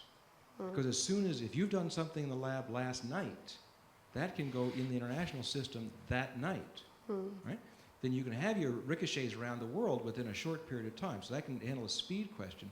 And the other is, I think that increasingly information power by itself will be a regulatory function. So if you're country X, and I'm coming up with a new nanotechnology production system, you'll be able to see that vetted throughout the world very fast, so you can make a decision, even though you're a small country with a small budget that can't evaluate it itself. Which if you have a system like this, you could. If you had to wait for UNCTAD or you or somebody else to come up with a report, it's too late, because you got to make a decision next week, because the guy's coming in to do the investment. So I think that what we need is that these new kind of information systems where both the businesses can put in their case, as well as the people who want to stop that put their case, so we're sharing the information, and so that the information itself would have a regulatory effect in that, I would stop.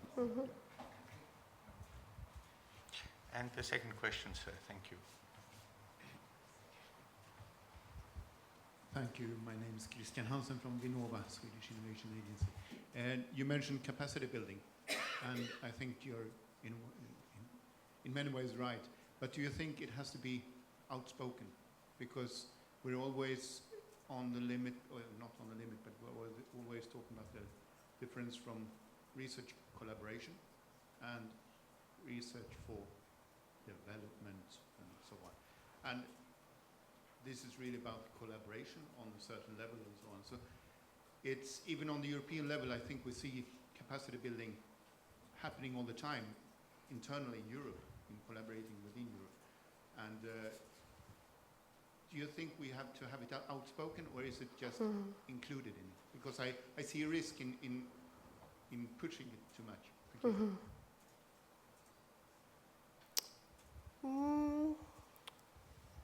I'm not sure how I would in fact answer that. I mean, I see your point of having it outspoken. I don't mean to hedge on the question, but I think having it both outspoken and interwoven is absolutely essential. But I agree that to adopt an approach which is just interwoven kind of gives less volume to the situation. So no, in presenting the fact that it should be interwoven, I don't mean to knock out capacity building as a standalone activity.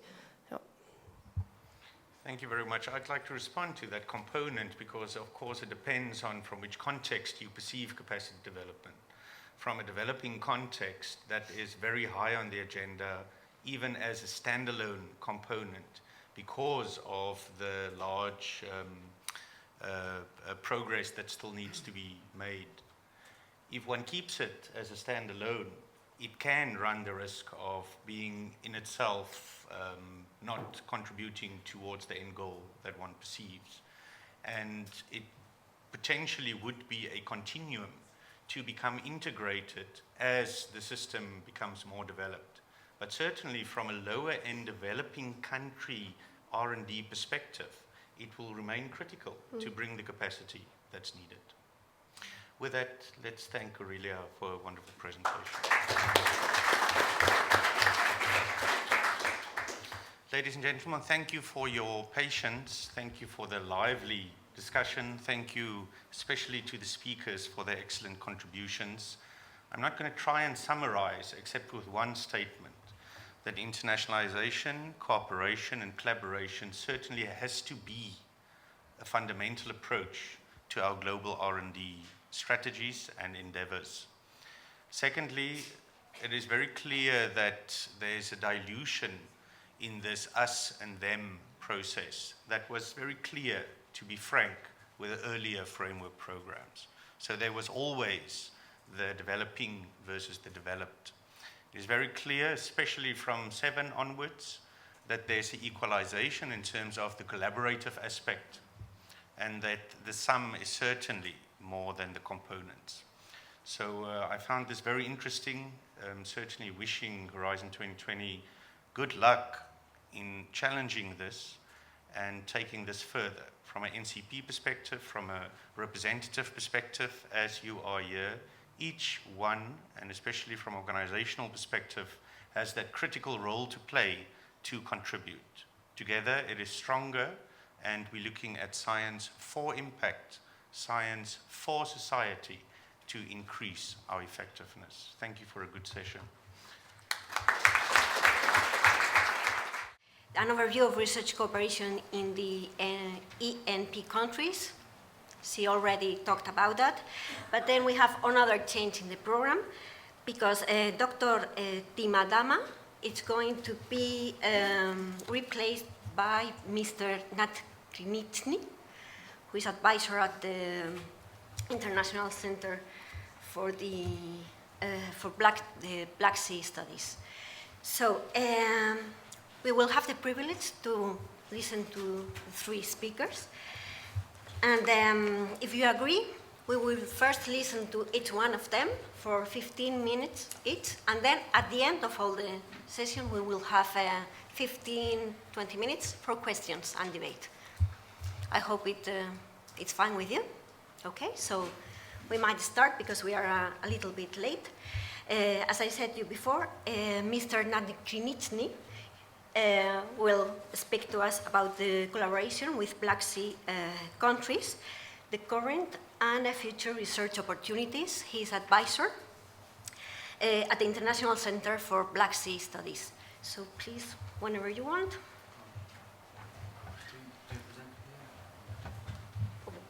Whatever you like. I'm good here. But maybe, do you have a presentation? Yeah.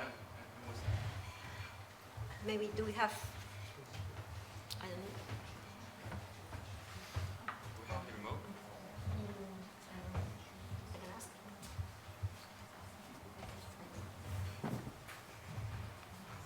All right. Good afternoon, ladies and gentlemen. Thank you for the organizers. It's my pleasure to be here and speak today on behalf of Ms. Timadama about the collaboration in research and science exchange in the Black Sea area. I would like to say just a few words about the center itself. I recently joined this organization after being involved with UNDP in the Black Sea, and the international research and innovation scenery in this region and in the world in general is changing rapidly. Emerging economies invest in research and innovation and are therefore gaining serious influence. The number of internationally co-authored publications is increasing, as is the international mobility of researchers, which is a very important feature. Companies are investing beyond their national borders, in particular in the emerging economies, which are quite a number in the Black Sea region. Today's societal challenges, such as combating climate change, securing a steady supply of energy, or feeding a growing population, world population, can only be dealt with through international effort. The International Center for Black Sea Studies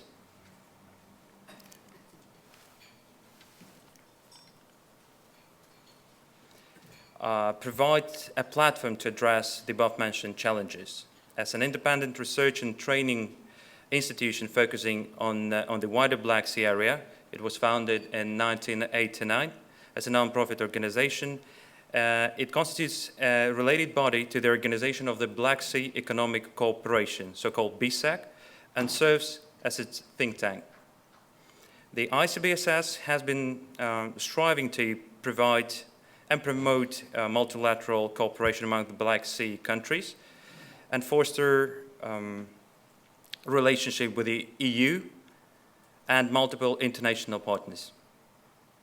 As an institutional body, it responsibly informs policymakers and set the foundation for policy shaping in the region. And from the other side, as a research center for the area, it follows the path of applied research in order to transfer knowledge in a variety of research fields such as environmental governance, energy, sustainable development, science, technology, and innovation.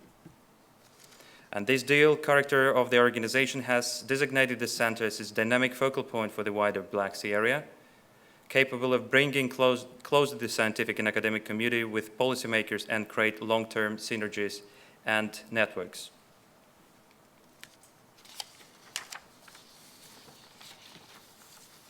The European Union devotes a particular attention to the cooperation with the countries from its eastern borders and South Caucasus and develops specific policies. We've heard today about these policies and instruments. They're presented here on this slide. I'd like to concentrate a bit on the experience that our center has in INCO projects.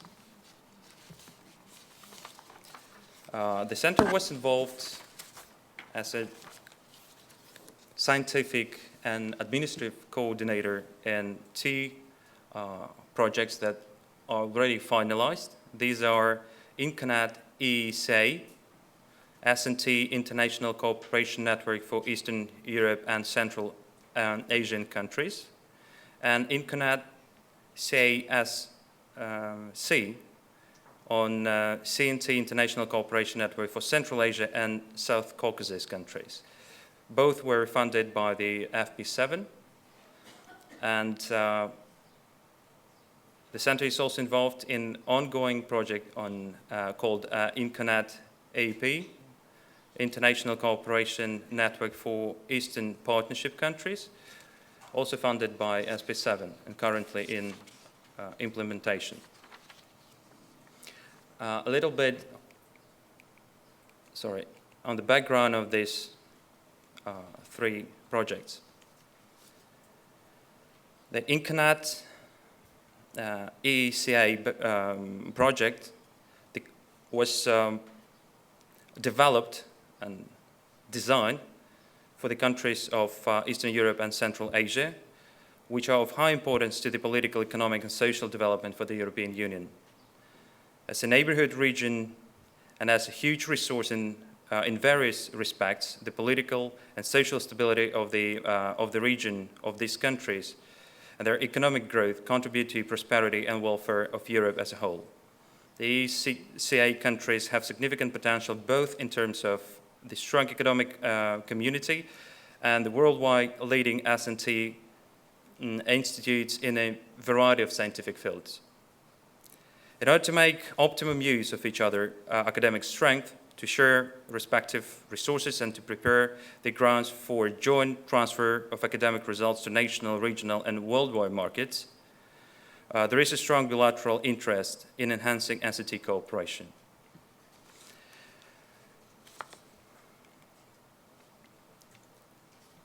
Although the STI cooperation between the EU member states, associated countries, and the EECA partner countries is quite developed, there is still significant room for its further development, addressing each other's priorities as well as global challenges and building on national, bilateral, and community instruments. You could see on this slide main achievement delivered by the project, which is a policy stakeholder conferences, white paper on opportunities and challenges in view of enhancing the EU cooperation with Eastern Europe, Central Asia, and South Caucasus, pilot policy mix review exercise of the national STI system and pilot benchmarking exercise of research institutions, and others.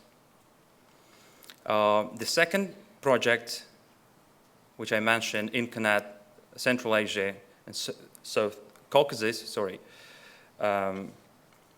with the aim to complement, deepen, and maximize the impact of the activities of the previous one that I mentioned in Central Asia and South Caucasus. The INCONAT continued to support and facilitate the regional STI policy dialogue and to address the coordination with other EU instruments.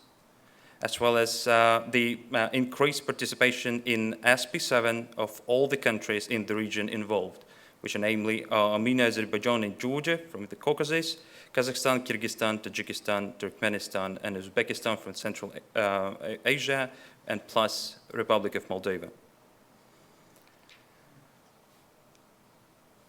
Here you can see achievements delivered by the project.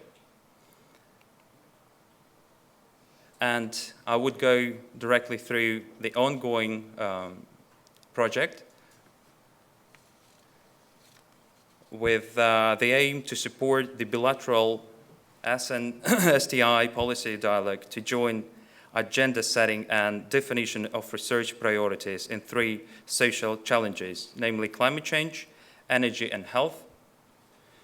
The project will implement pilot actions such as twinning of projects to promote comprehensive approaches and to reduce fragmentation, organize policy stakeholder conferences in the target countries to address the 3 SC as well as horizontal STI policy issues, and implement STI policy mixed peer reviews into EAP countries, as well as mentoring activities for key research institutes as well as EPA countries.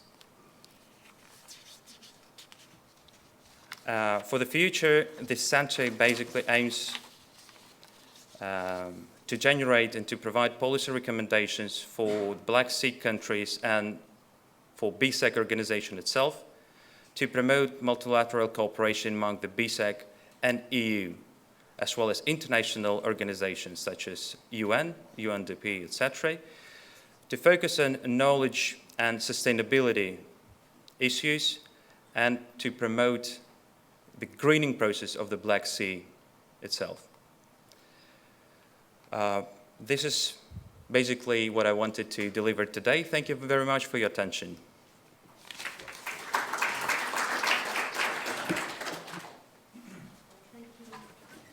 Nat Kronichny, because I think that you've done a quite well resume of what the 3 INCONNECT projects have achieved up to now, and regarding the policy dialogue and the promotion of the framework program among the researchers, which is, I believe, one of the most important tasks of the INCONNECT projects.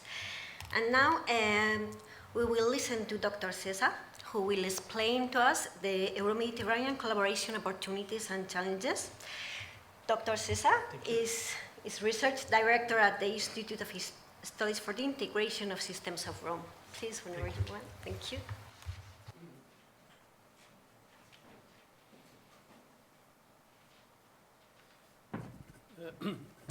I guess I have 10-15 minutes because the schedule is a little...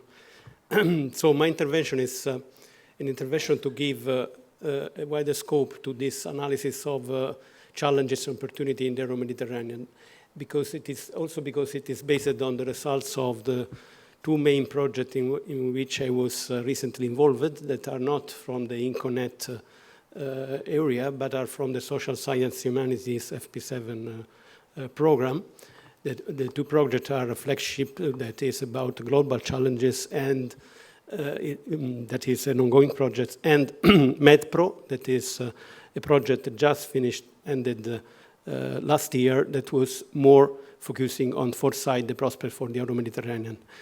I decided to expand my presentation to look at the kind of common methodology of foresight that we are using, how it is being applied for analyzing challenges at the global level, and then to focus on the Euro-Mediterranean, because I think there is an overall logic that is useful to discuss for looking at opportunities also specifically in the Euro-Mediterranean area.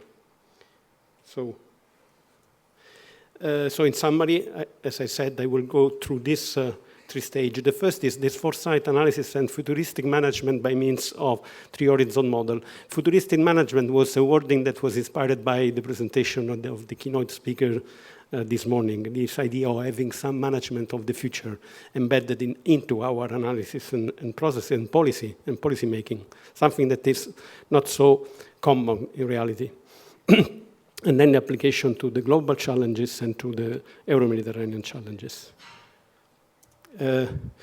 This three-horizon model is not an original one from our organization. It's a model that was introduced some years ago in the transport sector, looks at situation in which there is a big uncertainty of the future. So it's not simply starting with making a reference business as usual scenarios and then look at possible variants.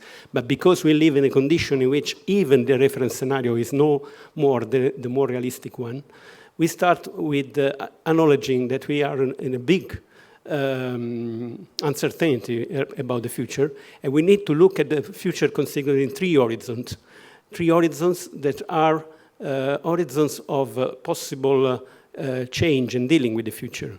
They are also horizons in terms of different vicinity in time, and as I will explain, and I have 3 slides for showing this. The first horizon is the horizon as it appears today, what is relevant and prominent today, and basically we have the tendency to project this horizon in the medium-long term.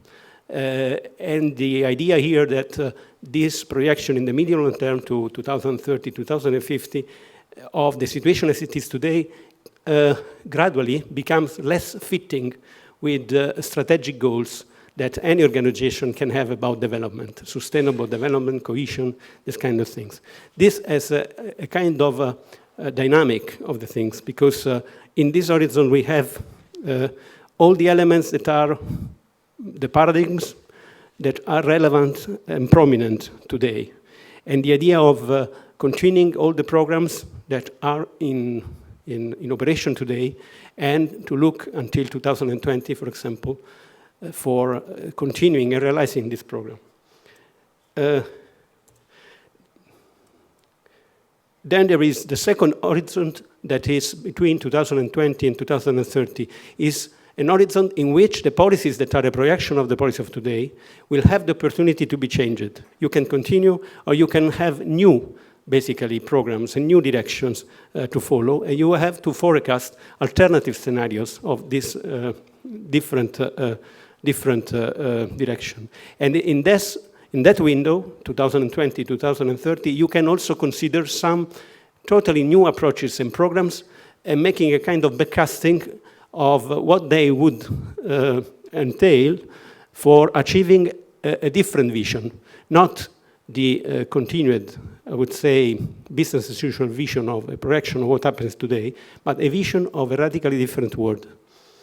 And that is actually the third horizon, that is an horizon also in our mind about how in 2050 the things could change, considering a lot of signals, even weak signals today that goes in a different direction. So this is a world and an horizon in which we look at the future, looking at what if, what could be, according to also vision that are partly wishes and desire of going in a different direction, and partly the fact that we want to emphasize some weak signals and some opportunities that are there, but are still not the dominant paradigm.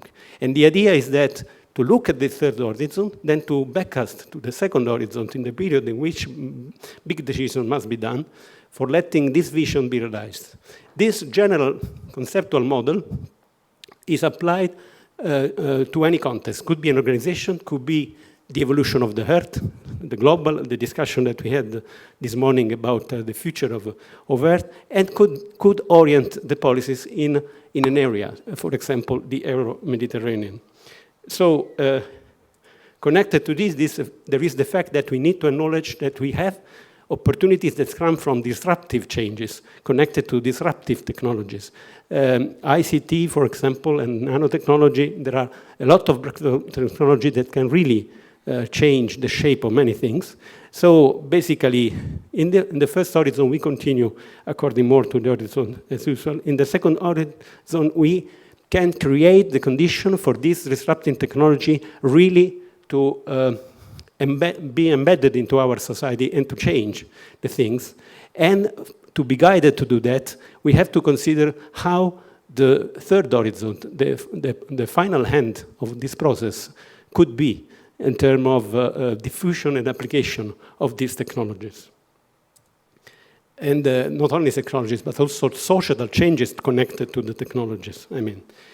So we have applied this three-horizon model that was first originated for building scenarios in the transport sector between business as usual transport, future of transport, and more sustainable transport, for example, to the analysis of global challenges in the flagship project, as I mentioned.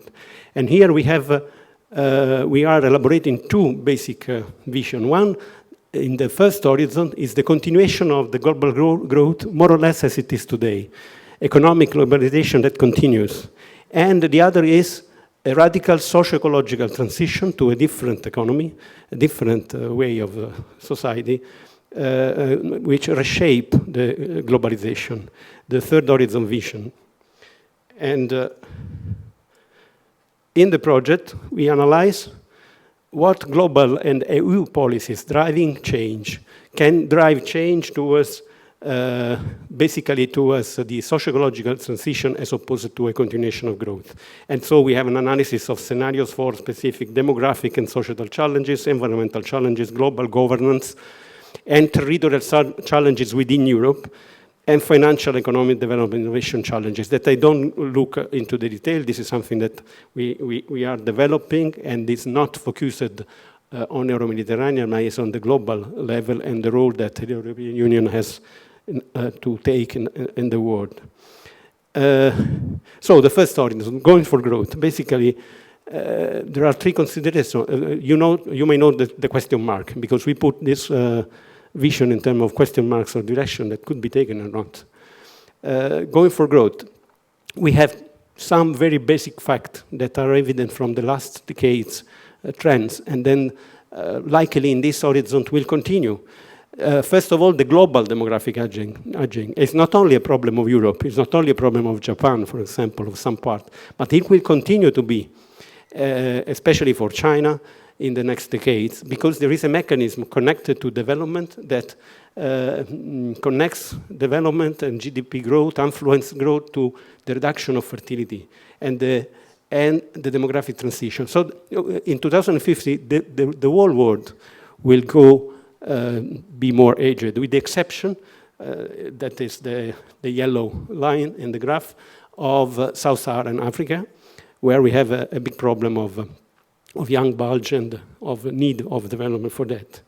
Associated with it, there is also a declining investment rate that comes from also a tendency to reduce the saving in the system, and almost as a consequence, uncertain prospects for innovation and policy reform in different parts of the world.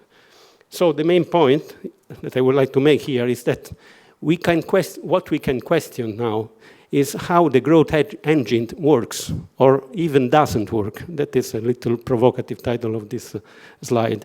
Because the standard recipe that we have all used, also this morning there was a presentation about the impact of R&D on growth, that is according to this standard recipe, that is right, of course. It's about high GDP growth. The recipe for that is to have good fundamentals in the countries, so first human capital, economic institutions that works, and other determinants that are studied, so that we can consider. But these two are the main one in the studies on this. Less corporate taxes, because specifically corporate taxes influence the work of the companies in the country or not, and more foreign direct investment. But what is true and can be analyzed if you look at the statistics of the OCDE countries from the early 90s until 2007, so before the crisis, you can see that high per capita income levels, when they are by far the most important factor, and they will contribute to slow down GDP growth everywhere. So we are not going in a world in which we will have at the global level 5, 6, 8% growth. It's a lot if we were 1% growth. And that kind of growth cannot sustain the engine of growth. That's one main point. The main point is that basically the growth engine, as you know, decelerates as the global society becomes more and more affluent and aged. So based on this, we go for the third horizon, the socio-ecological transition. what are the key drivers of this socio-ecological transition? The enabling technologies, nanoscale, biology, and this is all matters that the INCO research is covering. So you know very well, much more than myself, what I'm speaking about here. Transformative technology, which transforms society, not only are enabling, they transform Internet of Things, big data, cloud computing, additive 3D manufacturing, smart grids, driverless vehicles. They have the potentiality to change the way in which we work, we live, and the society goes on. And social technologies, social networks, new ways of working and learning. And all this could be also synthesized. There was an interesting paper from McKinsey recently about the resource revolution, resource efficiency. Was if you combine information technology, nanoscale material science, and biology with industrial technology, you can yield substantial productivity increases. You can achieve high productivity economic growth in the developing world if you do that, to support the 2.5 billion new members of the middle class that are foreseen in the future in China, in India, in other parts, not in Europe. And this requires new management approach for capturing opportunities at business and policy level, all policy levels, global, European, national, local level. And what is about this resource revolution? It's the combination of the things that I said, but basically it's based on these 5 mechanisms. Substitution of materials for less scarce materials substituted by more highly performing materials that science is producing. Optimization, embedding intelligent software in industry and services processes. Virtualization, moving processes out of the physical world or simply not doing things. How many things now can be done through the smartphone. And before you had to consult paper, to use materials for do that. Circularity, which means reusing the material after their initial use, and this is a matter also of lifestyle changes. And waste elimination achieved by including the redesign of product and services by the very beginning. So that this can really realize a revolution in terms of productivity that is represented in this graph on the right, where you have a more conventional productivity increment and a kind of TARG, resource productivity increment in these sectors per year, which means, as was mentioned this morning, much more than a factor 4 change, factor 10 or more. And here I return to the second horizon. To achieve this third vision, you need really to play something in the second horizon between 2020 and 2030, in the next generation of policies. And the main point is shifting our paradigm. We are looking at exactly at these issues. First, because the growth engine, as I said, work increasingly less for increasingly more affluent society. So let's first change our mind to achieve progress beyond growth. Less GDP, more individual and social well-being, and keep ecosystem resilience strong. Most of the actions that I have mentioned here, substitution, optimization, virtualization, circularity, waste elimination, actually reduce the GDP.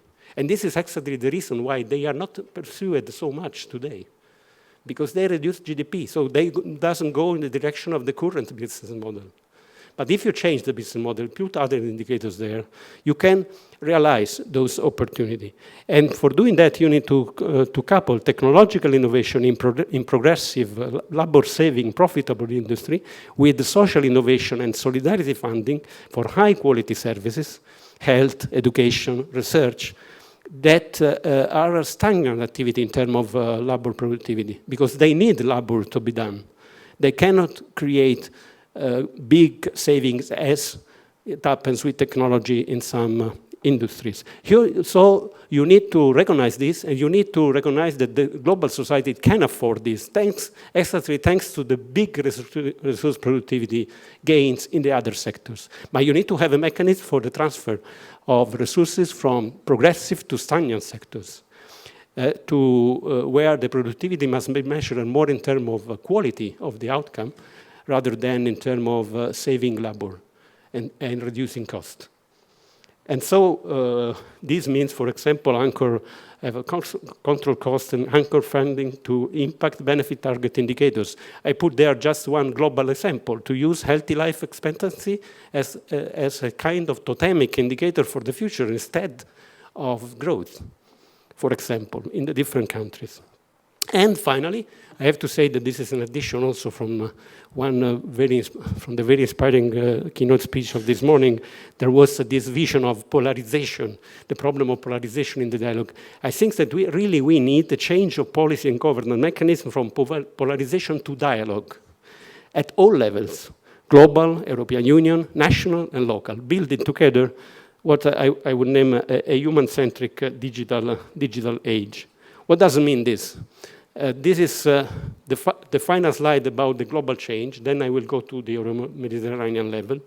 And this is about what in some part of the European research has been named the G-Connect research is following a kind of philosophy, the On Life manifesto that can be found on internet. If you put On Life, the fact that we are mixing offline and on life activities in the future, much more than today. And so we are going to the idea, and there is research on this, to go in the direction of a more human-centric digital age in which humans are at the center of the process. In this diagram, I call this balloon diagrams. This is a kind of personal invention because I create these 4 balloons that what does represent? In a situation of uncertainty about the future, you don't have one direction to follow, one indicator. You have to analyze alternatives.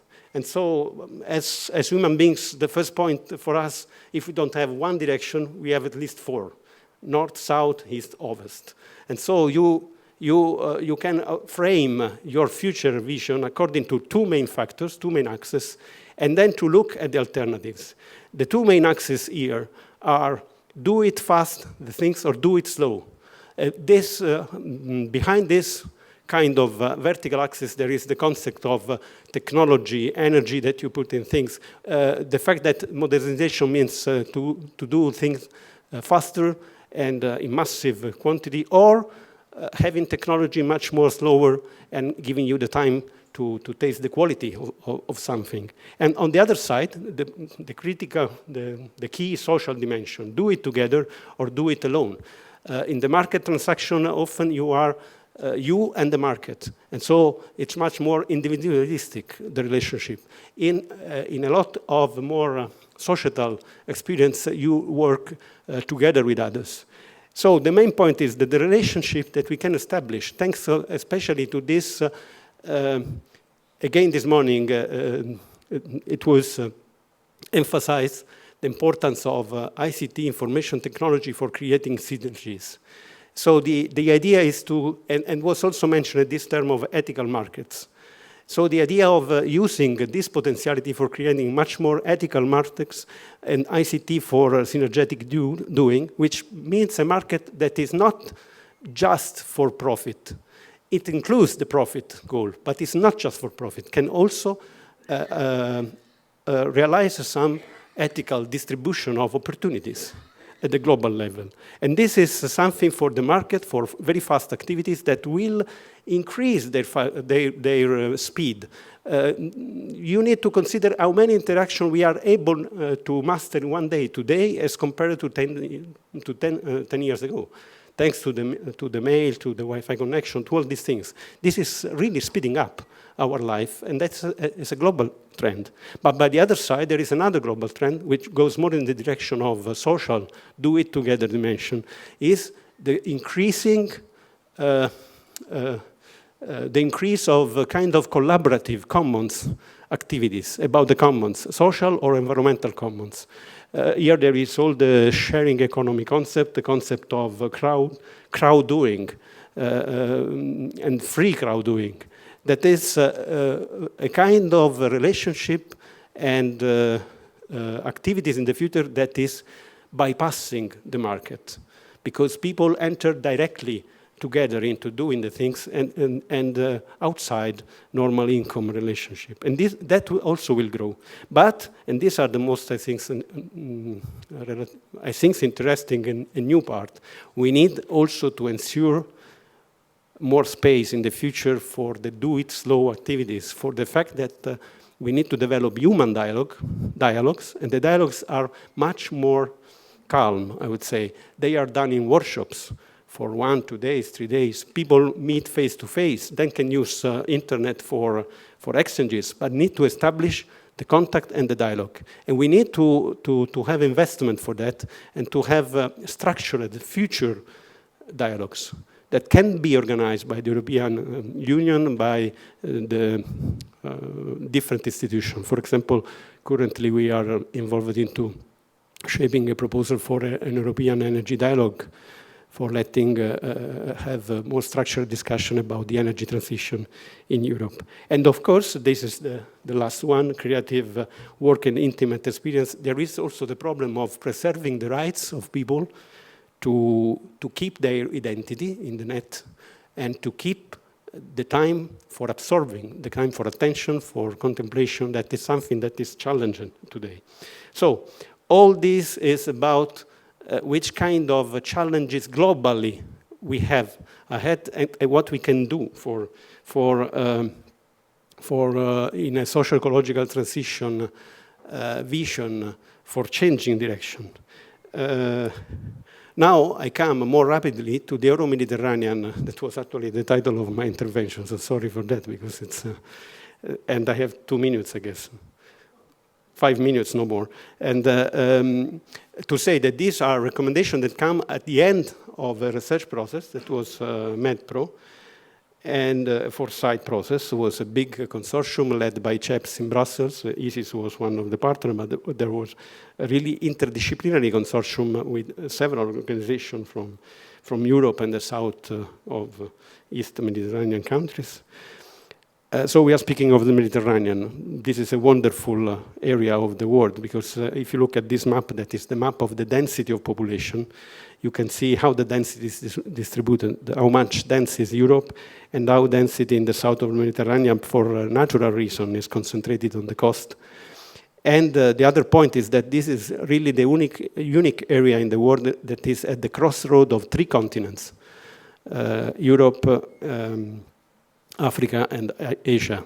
And so 3 cultures, 3 histories, you can imagine.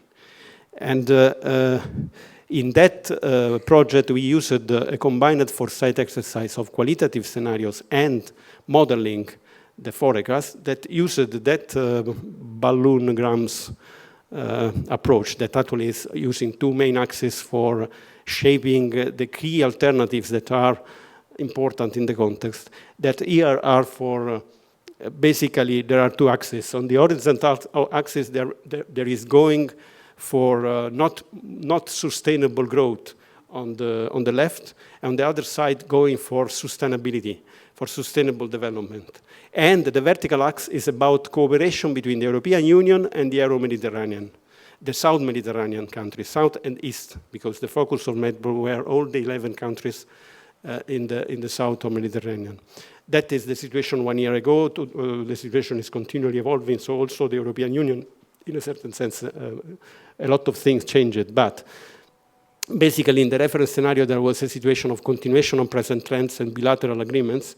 And the main idea was to study the three prospects, so 3 different scenarios. The green prospect was the enlargement of the European Union to include, basically, also the country of the Mediterranean, and to apply strategies that are being developed in the European Union also to the Mediterranean country. This was a kind of unilateral, let me use the word paternalistic approach of the European Union towards the south of Mediterranean. The most interesting transition that was discussed was the blue transition there, the fact that until 2030 we can have a process of more increasing of south-south cooperation in the Mediterranean. Of course, this vision goes over the present situation that you know of. The exit of the Arab Spring so far has been much deceiving. Perhaps only in Tunisia we have now a process that is going to be more virtuous. We have a big problem in Libya and Syria and in Egypt still. But in this scenario, basically, South-South cooperation is developed, and there is a more balanced model of cooperation between the European Union and the Euro-Mediterranean. Finally, that is not interesting to be analyzed in terms of future policy. There is the right transition scenario that is really a kind of breakdown of the situation of collapse of the relationship between the north and the south of the Mediterranean. So this analysis was done. As I said, the consortium was covering several disciplines. So we had policy scientists, governance, demography, economy, energy, environment, and climate change. And so we did specific scenario analysis based on development prospects in all these sectors for all these scenarios. I don't enter into the detail. The last two slides are about the main conclusion about the opportunity, the challenges and the opportunity for cooperation in the Euro-Mediterranean. So we analyze policies that should be put in place for all the three directions. For the red transition to avoid something, of course. So the European Union should assist, and actually in the neighbor policy, this is the approach, more for more approach, to assist the political transition towards fully democratic regimes. It's something that is not really happening in reality, but in the documents of the European Union, we have this goal in mind. And the critical period for this package is now, because without that, the situation can only worsen it. And of course, it's not only the European Union that can give something, but it would be a very important support for civil society in the South Mediterranean if there are these policies effective to help. In the blue transition, basically, there should be an approach of assistance from the European Union to create the institutions for cooperation, taking the European Union as a model among the different countries, and to increase the South-South linkages that presently are weak for historical reasons. And this is a policy that we imagine until 2020 can be done. And then the green transition is to involve between 2020 and 2030 the Southern Mediterranean into policies that should create partnership scheme, especially in energy, environment, and socio-economic areas, especially the human development area.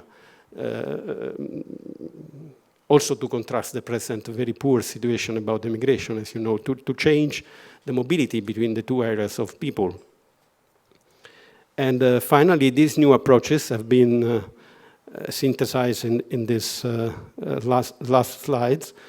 In the red transition, the EU should provide a strong political message of a vision for the Euro-Mediterranean to a more sustainable transition. This is the time for producing vision and giving vision for contrasting the very, I would say, bad situation that we have, I think. And the blue transition, so to promote comprehensive socioeconomic agreements between the European Union and the partner countries, and not only at the bilateral level between single states. The Union for the Mediterranean was an attempt in that direction, but didn't work so far. But now is the time to reconsider and to restart a policy process at the European level. And to have programs for regional economic and financial integration, for trade and for economic issues, for human development programs, and this is, of course, includes all the networking for research, and targeted mobility partnership. And finally, in the green transition with the Horizon 2030, basically to focus on the most important geographical complementarities between the European Union and the Mediterranean that are in the field of energy, So to have really an Euro-Mediterranean transition strategy. I don't enter into the details, but you know the complementarity in terms of facilitating renewable production, creating infrastructure for that. And an Euro-Mediterranean environment adaptation strategy, because we have especially consequences from climate change that are very important in the area. So I have concluded, so thank you for your attention. This is a photo from a group of citizens that was involved into an European project, Move Together, about sustainable transport. They were very amused and they worked a lot on that. And these are two references of the website where you can find more detail of the project that were the source of this presentation. Thank you.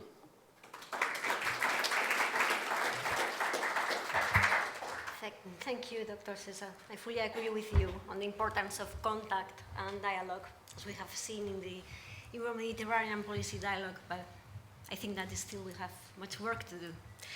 And finally, we will listen to Dr. El Sayeb. He's the director of the Center for Documentation of Cultural and Natural Heritage at the Biblioteca Alexandrina. And he's an associate professor of engineering at the Cairo University, and he will talk to us about the research collaboration activities in the Mediterranean. Please, Dr. El Sayeb. Should be working, yeah?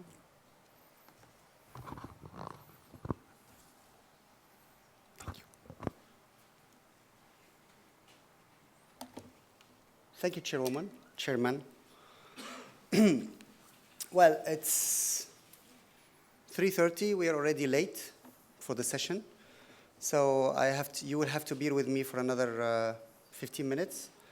I know that it's a little bit difficult after lunch, while we all need to sleep a little bit, but I will try my best to wake you up and to stimulate the remaining of the energy before the coffee break and before the end of the conference. This is not what I wanted to present. Yes. Well, the title of presentation is Research Collaboration Activities in the Mediterranean Region.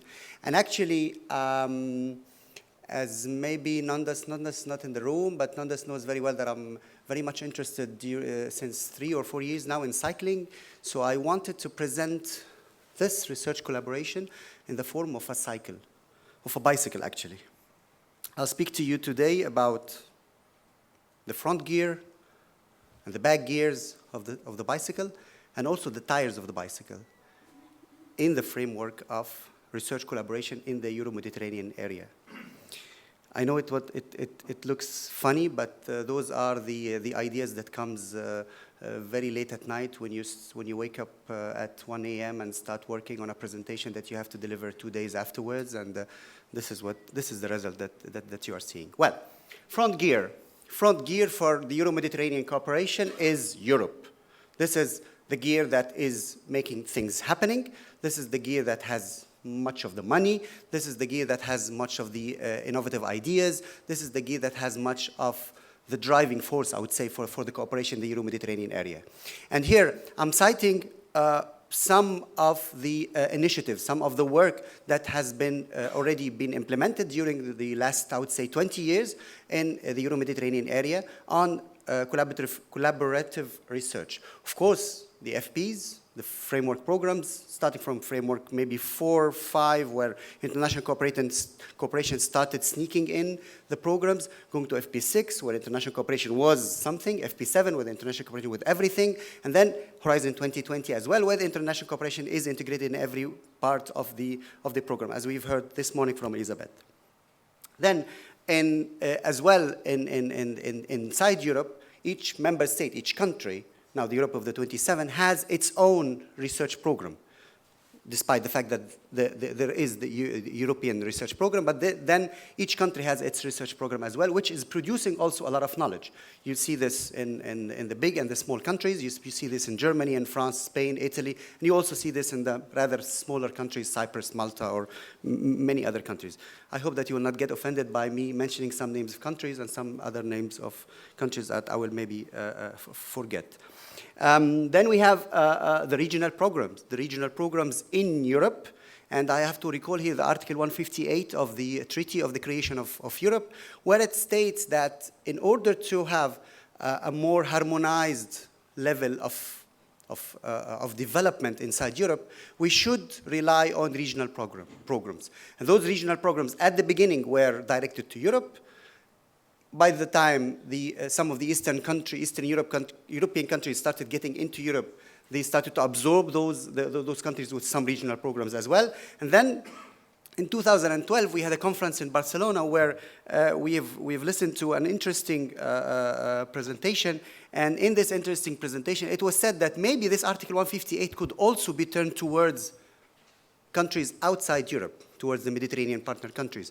And of course, the presentation that we've just seen now stimulating that maybe by 2030, there will be more cooperation or more integration, let's say, of the Mediterranean partner countries inside the EU. This is, of course, news for me, but it goes in line with this, what I've heard in 2012 in Barcelona. Of course, I will not speak about the regional funds because we all know, we may know about it, and many other initiatives that are there in Europe in order to stimulate this cooperation with countries that are outside, with special focus on the Mediterranean partner countries because they are part of the ENPI and they were part of the Barcelona process before, and there are a lot of funds that are available in order to create this cooperation with those countries that are right next to us, across the Mediterranean. Comes the tires. You cannot run a system, you cannot run a bicycle without a tire. And the tire for me is the infrastructure. And the infrastructure, I'm here concentrating on the infrastructure in the partner countries, not in Europe, because the infrastructure in Europe is already there. Maybe it's the front tire that I will not speak about, but I will speak about maybe the back tire. Well, the research infrastructure, we've seen a lot of projects since, I would say, 2000, maybe earlier, 1990 something. We've seen a lot of projects working exclusively on research infrastructures in partner countries. And when I speak here about research infrastructures, I'm speaking about basically or mainly capacity buildings. We didn't see much of research infrastructures like equipment, a lot of equipment, large equipment being put in the Mediterranean partner countries, apart from maybe the Sesame project that is in Jordan. But globally speaking, we were speaking about how to raise the capacities of those researchers for cooperation with Europe in order to work on joint projects. That was the main theme. And here we started saying in FP7, for example, the bilats. And I think that all partner countries in the South Mediterranean region has its own bilat now, apart maybe from Libya and maybe from Israel, because Israel has another status. But any other country in the South Mediterranean region will have its own bilat, and sometimes bilat 1 and bilat 2. For Egypt, for example, it was Sharaka and then Sharaka Plus or Sharaka 2, whatever. So it is an ongoing process. And the main focus of those projects or projects was to raise the capacity of the researchers, identify excellent research, see where our excellent research is being done, tell those researchers in the country that there are opportunities in Europe that you can work on either in an individual level or on an institutional level, and so on and so forth. Then comes the INCO, the International Cooperation Projects. And here I'm citing the MIRA, which is the which is the INCO for the Mediterranean countries. Now, here in this conference, we are in the INCO for the world, but there was an INCO for the Mediterranean called MIRA. It's now have been evolved into MedSpring. Maybe I've heard this word being repeated at least twice in the morning, the MedSpring, which is the successor of the MIRA, which has its objective also to set up priorities, joint priorities, maybe work on work programs, and those work programs might be in the future be injected in the work program of the FP7 program. And we've seen some successes in this. The era-wides, if you speak about individuals, we will speak about the people program, the RECPOT. There were a lot of projects that are running in cooperation with Mediterranean partner countries, and all of them were about raising the capacity, either on individual level, like the RICPOT, for example, or the people program, the Mercury schemes, or on institutional level, like the MIRA, like the MedSpring, like the ERA-wide, or sometimes ERA Africa, even we have it in Egypt, and so on and so forth. We estimate today that about between 70 and 80% of the projects that are involving Mediterranean partner countries are from the capacities big program in FP7. And I think that it will continue for some time in the Horizon 2020. And the reason for that is that in order to run the bicycle, you need to have good tires. In order to have those good tires, which is, as I said before, the infrastructure, you need to have the capacities of the people and the capacities of the institution. And this is the way Europe is doing. Then comes the third component, which is the gears, the back gears of the bicycle. Okay, the front gear of the bicycle is rolling, going on. Europe is going on. Then it's pulling, it's trying to cooperate with those countries. It's tried to benefit maybe from it. It's tried to inject in it, but on different speeds. And this is why I like the gears, because in a bicycle you have, typically in a bicycle like this, you have like 7 gears in the back. So if you're on the very biggest gear, you are pedaling and the speed is low. You're walking slowly. It's easy, but it's slow. And if you are working on the smallest gear, then you are working, you're running very, very fastly, but of course with a difficulty. And I would estimate that we are today on the biggest gear. Why is that? Because the gears in the front are working well. The infrastructure is being set, but then we need it to roll. And in order to make it rolling, we have those schemes that I'm citing here. And I call them the Euro-Mediterranean schemes. Start with actually the number 2, the Science and Technology Agreement. A lot of science and technology agreement has been signed between Europe and all the Mediterranean partner countries. I think as well, apart from Libya, and maybe Israel as well. I don't know if Libya has a science and technology agreement, but all the other countries, they have a science and technology agreement. Egypt in 2005, I think Tunisia in 2007, Jordan in 2008. I mean, all those countries have their own science and technology agreement, and they are working on it. And that's how Europe is trying to keep this cycle, this bicycle going. Then comes the joint committees, which is usually a committee that is joining a country X with Europe, and they discuss priorities as well. They discuss on a one-by-one, they discuss priorities, they discuss potentials, they discuss what to do, they discuss future, they discuss pitfalls, they discuss what have been done, they discuss what should be done, and so on and so forth. The ENPI, we cannot forget it. And then comes the projects under the FP7, which are projects of cooperation under the program cooperation in FP7.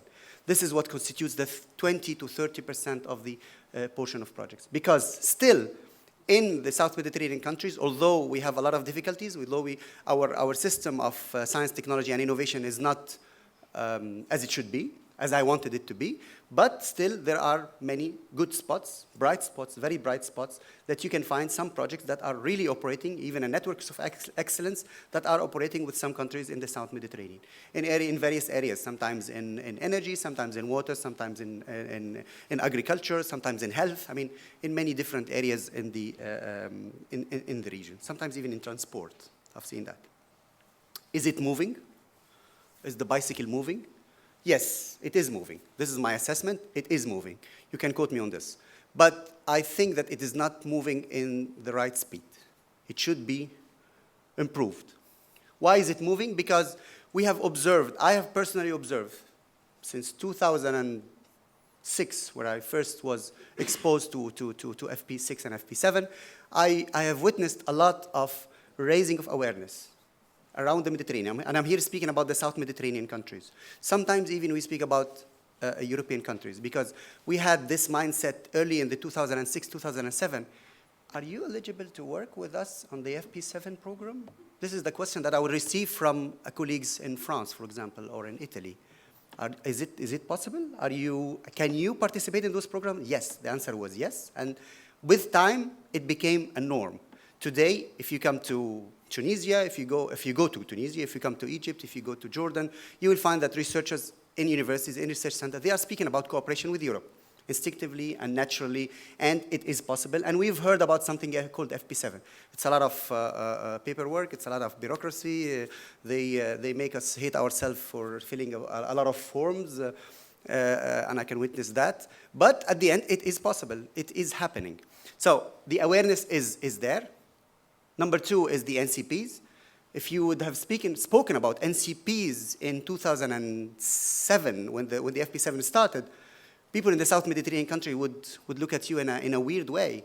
What is NCPs? Today we have NCPs in all Mediterranean partner countries, not even INCO NCPs, not even general coordinator or country coordinators, but we also have thematic priority NCPs. NCPs for energy, for health, for the environment. Not all the thematic priorities of FP7, the ex-FP7, but at least many of them were there, and it was country dependent. A lot of projects, and this is very, very much important, the culture of cooperation in research. This has been a major, in my opinion, a paradigm mindset change in the Mediterranean partner countries, at least from the South countries. That we need to cooperate in order to do research, in order to do good research, we need to cooperate with Europe. And we don't necessarily need to go and stay in Europe in order to make the research. We can still do good research while staying in our research labs, in our universities, and in our companies or our governments. Hurdles, the hurdles that I see from where I see them, the mindset and the culture of research. And here I'm tackling this point of not everyone in our countries, apart from the researchers, is convinced that research and innovation is the key for the future. This is a big hurdle that we have, at least in the countries that I know in the South Mediterranean: Egypt, Tunisia, Algeria, Morocco, Jordan, Syria. Well, let's speak about Syria today, and Lebanon. I mean, in those countries, in Palestine, in those countries, people are, well, yes, why not? We can do research, but we will do it. Those researchers are sitting in their ivory towers, and they will do some research, and maybe sometime, maybe one day, their research will come to the real ground. They do research, but they do research, for promotion, but they don't do research for the development of the country. This mindset has to change. And this is one of the biggest hurdles that we have today in our countries. Joint research programs and joint funds. Mind you that it is much, much, much easier to get funding or to set up, let's put it this way, to set up a research program between Egypt and France than to set a research program between Egypt and Tunisia. Sometimes it looks strange or weird, but it happens all the time. It is very easy to cooperate with colleagues from Greece, because we have the scheme, we have the system, we have the funding, we have everything in place. We just have to apply together. While if I will apply with my colleagues in Jordan, then I'll have to set up the system, and I'll have to set up the scheme, and I'll have to set up the funding opportunity, and then I'll have to set up this and this and that, and finally I just fail. And this is also something that we need to change. The South, what was called before the South-South, or let's say the intra-Mediterranean partner countries cooperation is still a problem until today. Maybe that's why we need Europe. Maybe that's why we need to be integrated in the European research area. Who knows? Then comes the last point, the right bicycle for the right ground, for the right terrain. If I will use my mountain bike to go to work, walking on an asphalt, okay, I agree that the situation and the quality of the asphalt that I have, of the roads that I have in Egypt, deserve a mountain bike, but still, you can still use your speedy bike, you can still use your hybrid bike, you can still use your city bike. And you don't need really to use a mountain bike in order to walk in the streets of Cairo or in the streets of Athens. And this is where I come back to research. If you want to cooperate with 7 countries around the Mediterranean, maybe you don't have to have a single scheme. Maybe you have to have 3 or 4 schemes. Maybe what's suitable for Jordan and Syria is not suitable for Egypt, or not suitable for Algeria or Morocco or Tunisia. So the small tweakings in the systems are very important, because those countries in the South Mediterranean, they always feel that they always consider, or they always have in their back mind that Europe is, okay, rich, have a lot of potentials, but we don't want also Europe to be the big brother. We want Europe to cooperate with us. We want to cooperate on an equal footings. And in order to cooperate on equal footings, I would maybe need some tweakings in the systems in order to cooperate better with them. It's not only on the level of the Mediterranean partner countries, but it's also definitely on the level of the European countries and the EU in general. Well, I'm trying to synthesize what I've just said. Well, yes, Euro-Mediterranean cooperation in the science, technology, and innovation is gaining momentum. Definitely, yes. I mean, if we will put a benchmark 2000, the year 2000 until 2014, or 2004 until 2005 until 2014, 10 years, then you will observe definitely a gaining in momentum. Maybe it's not, and again, I'm putting the gear, I'm putting the, I don't know how to call this, again, the chain. Yeah, I'm putting the chain on the largest gear, because it is working, it is gaining momentum, but maybe it's not enough. This is one thing. Second, the effect of the Arab Spring was rather negative on research and research cooperation. And this is actually a fact. This is my personal opinion as well, because in the last 4 years, at least in my country, we've observed, I would not say a decline, but I would say a slowdown in doing research. People, and that's natural, people are occupied with other things. Elections, going to the streets, demonstrating, talking to social media, sitting on the Facebook, doing things that maybe they don't have time to do research, not to speak about research cooperation. So it is slowing down. And usually when you slow down, others are continuing to run as they are, so you feel like you are being left over or left behind.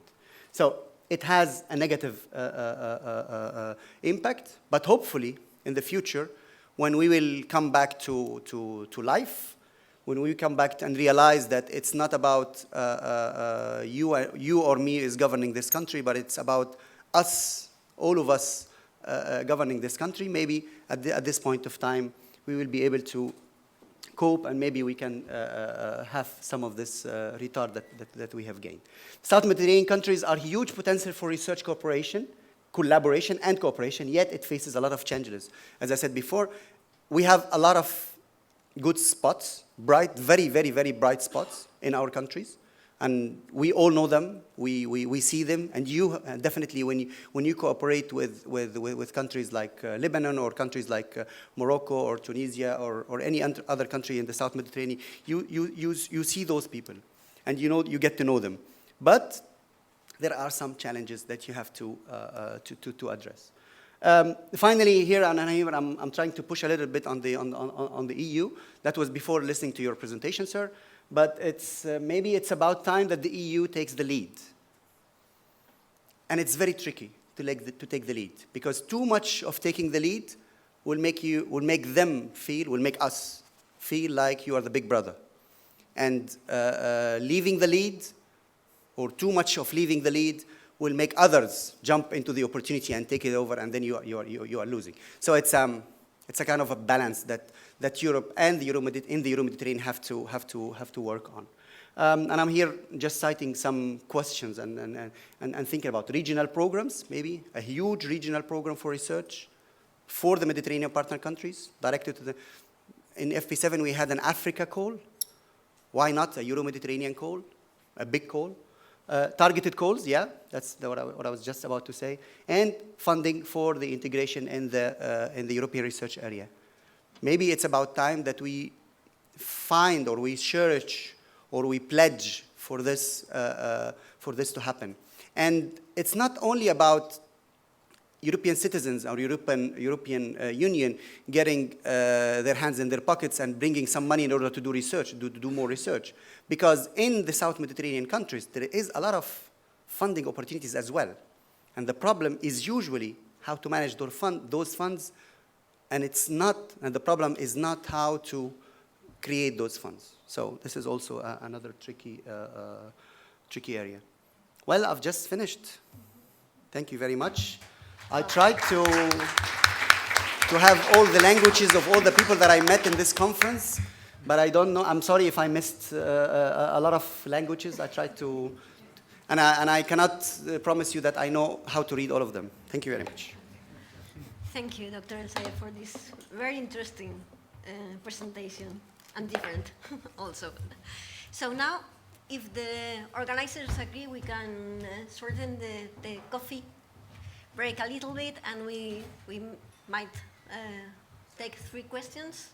Okay, so please, only concise and direct questions.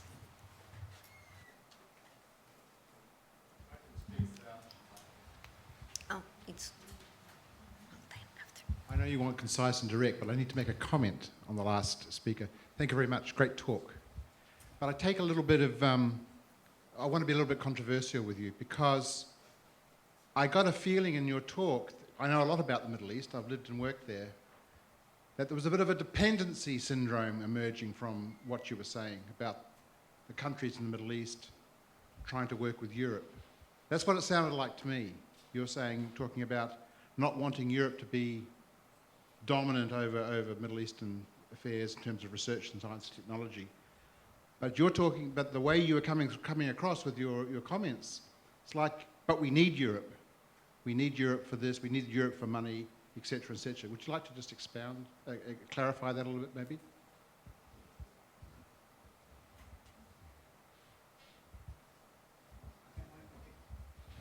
Well, it's evident that if you look at the research infrastructure in the South Mediterranean countries, and the expenditure on research and the amount of patents, the amount of papers that are coming out, they are far less than the least European country in capita. 60% of the researchers in our countries have been trained in Europe and know about the European system. And 80% of those who come back after finishing their work with Europe, they still will start working with Europe. And I am a living example. When I came back from Europe, I wanted to continue working with Europe. So there is a need to work with Europe, because we know that it is advanced. We know this by experience, by personal experience, and we know this by reading newspapers and reading in the news. So we know that we need this. We know that we are that we will be happy working on it, but at the same time, it's very tricky. But if you hear some of the researchers in Egypt and in Tunisia, specifically Tunisia, speaking about how cooperation with Europe is going, once they feel that everything about the program is in a way dictated by their partners, they will start to stop. They will feel that it is becoming dangerous. So it could be a cultural issue. I don't know. I'm not a psychologist or sociologist to know about it. But I've observed it and I've seen it with a lot of colleagues and a lot of friends. Even ministers would tell me so. So I hope that I answered your question. Okay.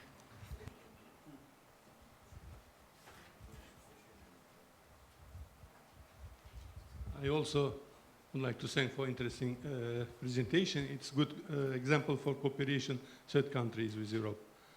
And my question concerns extent of Egyptian cooperation with European Union. How many projects and how total funds, or in short, how cost your bicycle? Thank you. Well, we have here with us Zainab Al-Sadr, who is my colleague and my successor in being the NCP for Egypt, and I think that she can answer you with more detailed numbers. Okay, thank you, Yasser. For Egypt, we in FP7, the latest statistics, 106 projects signed contract, equivalent to 16 million euros. I was speaking over lunch about these figures, although it sounds great, but compared to our research infrastructure, we actually deserve or expecting from our researcher and research institution to do more, because we are over 90,000 researchers over 45 university, public and private, and 380 research institutions. So I think the number should be multiplied. More, yeah. Can I comment on the? Yes, I have, because I know the feeling you had. It can be wrongly perceived from the presentation. I agree with Yasser that we need Europe, but he just mentioned something here. It's equal footing. According to Barcelona Conference, April 2012, the main three slogan we were promoting is to cooperate based on shared benefit, mutual interest, and co-ownership. We need to have co-ownership. We are cooperating. Actually, you are cooperating in everything. But it is how the researchers feel about this cooperation. Do they cooperate because they need the money for the fund, or because we need to cooperate to reach a better situation in the specific sector, to share our knowledge, to exchange what we learned from different experience. The concept of reciprocity. This is what we are really aiming at, not just cooperation. Thank you. So one last question, please.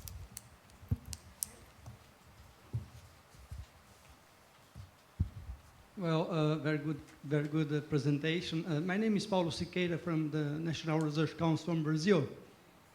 And I would like to know if you have thinking about coordinated calls. This is a kind of experience very interesting. Brazil have a very successful in 1 or 3 of that. In this kind of cooperation, we can put money. We can decide about how we can finance. And we also can do a kind of peer review together. And sometimes, of course, you have said this, so many bureaucracy firms, but we are going together, and it was a very successful cooperation with the European Union on this. Would you like to comment on this? I agree with you 100%, yes. In Mediterranean, in Egypt, we had one success story, very successful, I would say. It was a call for projects in 2010, and we focused on hepatitis C. Because you know that in Egypt we have a huge problem with hepatitis C. So there was a coordinated call, a joint call actually. Our national funding agency, Science and Technology Development Fund, made an international call on projects for hepatitis C development of disease and treatment. And at the same time there was, it appeared in the working program of health in the FP7. I remember very well participating in writing the topic, the exact topic, how it appeared. And it resulted in 2 projects. One project is funded by our national funding agency, and the other project is funded by the FP7 with, I would not say peer evaluation, but I would say joint evaluation. I mean, when the FP7 was evaluated, some of the Egyptians were there, and in our national funding, some of the Europeans were there. And it's really working. But it's only once that we have had that. And yes, it is, it's very good. And soon for Latin America, we are going to have a joint call, because this week they are all meeting. The people that works at the INCO for Latin America are meeting this week in Tenerife. So let's hope they are preparing a joint call in the future. So this is all, I think. Well, I would like to thank once again the speakers, and you, of course, for those interesting questions and for listening to them. Well, thank you.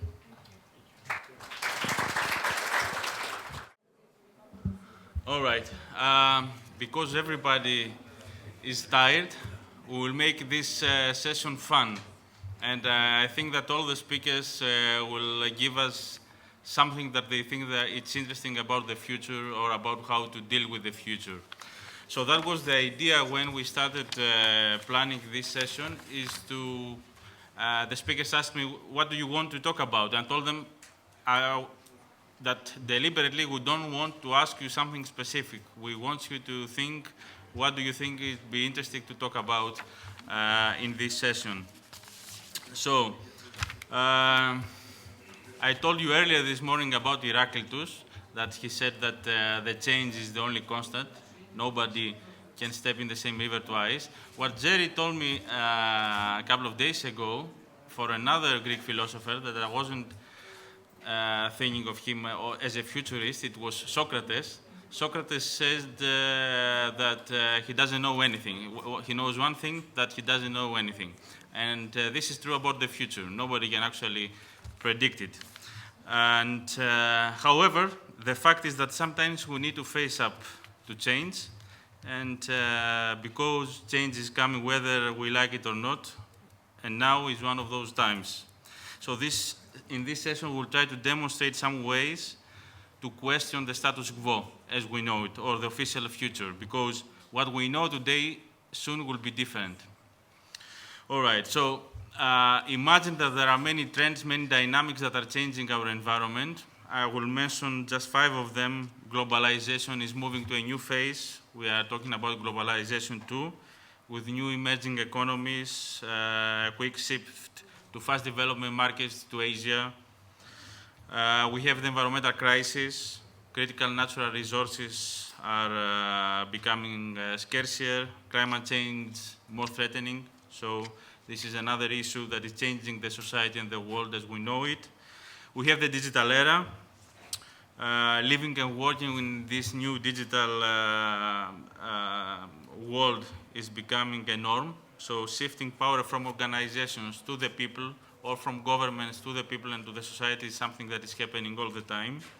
We are experiencing the demographic change that is changing the work systems, is transforming the markets, is putting pressures to the health system and social benefits and all these things. And we are experiencing, this is the 5th megatrend, we're experiencing a lot of technological breakthroughs. So these are only some of more or less certain megatrends, as we call them, while more unexpected discoveries or events may produce or may not produce less or more predictable changes.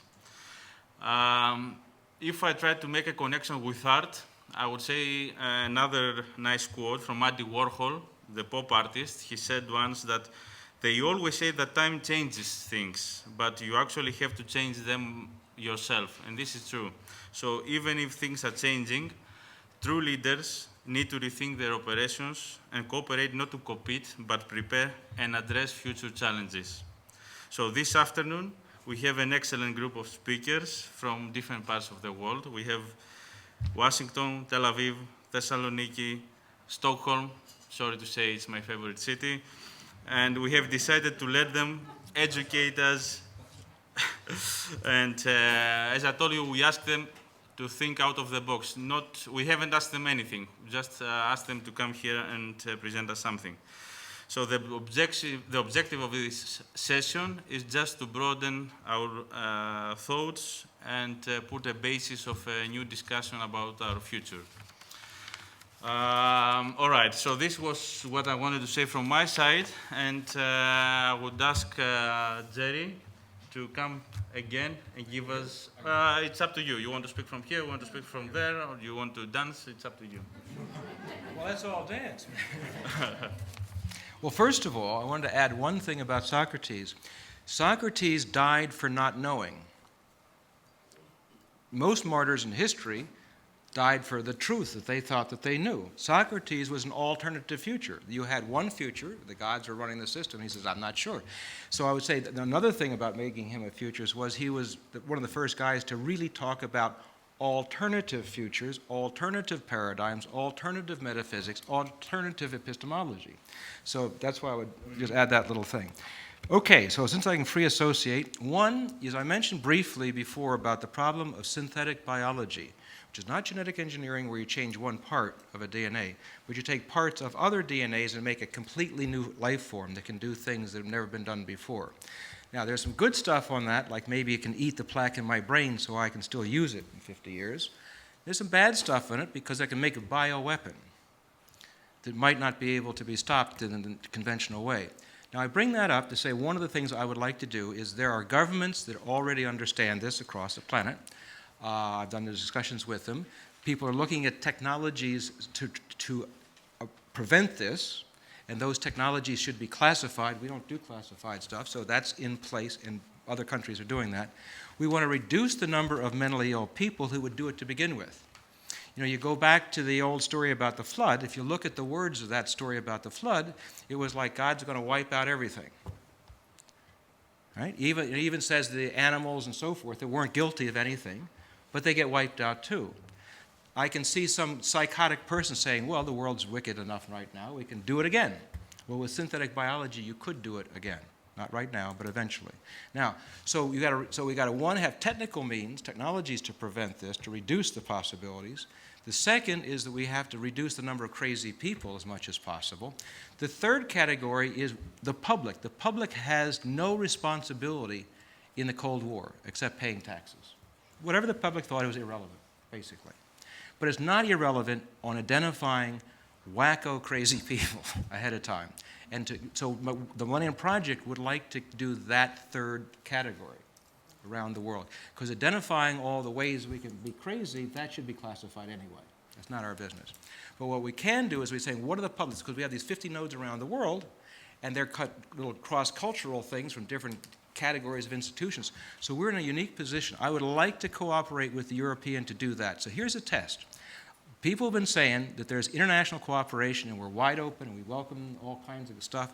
I'm telling you the most important security threat in the world today, coming up in the future, is single individuals making and deploying weapons of mass destruction. 40 years of research, I say that's the most important thing on security matters. Now, the first two categories is not us. The third one on the public response is. So I would challenge the European Union to work with us and the 50 nodes around the world to take on the new, to figure out what the role is for the public in reducing the likelihood of such a future possibility. I think everybody should have their own scanning system. How many people use Google Alerts? Okay, how many people don't know what Google Alerts are? I don't mean to embarrass you, but just to get an idea. Okay, all right, Google Alerts, if you do a Google on Google Alerts, is you put in keywords like what are the most important words to you, period. What are they? Put them in Google Alerts, and each day you get a report from Google saying, here's what happened the last 24 hours on what you think is the most important thing. So you've had what we call a scanning system. You know, you get on a sailing ship, the old days, you get on the top and you look around, what's good, what's bad, you know. That's a basic skill of a futurist, is to know what's the difference between what's changing, what's constantly changing, and what's not changing. But you have to keep looking at a lot of stuff. So how do you keep looking? In the sailing ship, the tool was the mast. You got on top of the mast. So our tools today is Google Alerts is one. The Global Future System I mentioned is another one. There's other ways, but you should know what's important to scan. What are the best web sources for you? What are the best Google Alerts for you? What are the best RSS news feeds, press releases are for you? Who knows the most about what you're concerned and how do you keep track of these people? You create your own little environmental scanning system. That's step one. Step two, when there are concepts in there that's important, imagine what associates with that concept. You know, if you have, let's say, X in the future, what else happens as a result of it? The concept is you take a stone, put it in water, and splash, you get ripples coming out. Same thing with future events. What ripples out from these different trends or events, called the futures wheel. Do those. Then you take those 4 or 5 things you think are the most important and cross-impact them. This is one of the great tricks of futurists. People keep saying the world's interdependent, but then they keep giving you line graphs. You know, line graphs are, to some degree, it's assuming that something will change through time as it has been changing through time on a mathematical formula. But the fact of the matter is, those things that could go out in graphs, the nature of them change because they're so interdependent. Let's say you did a graph on telephones. Well, telephones is also an alarm clock. The alarm clock is also your calendar for stuff.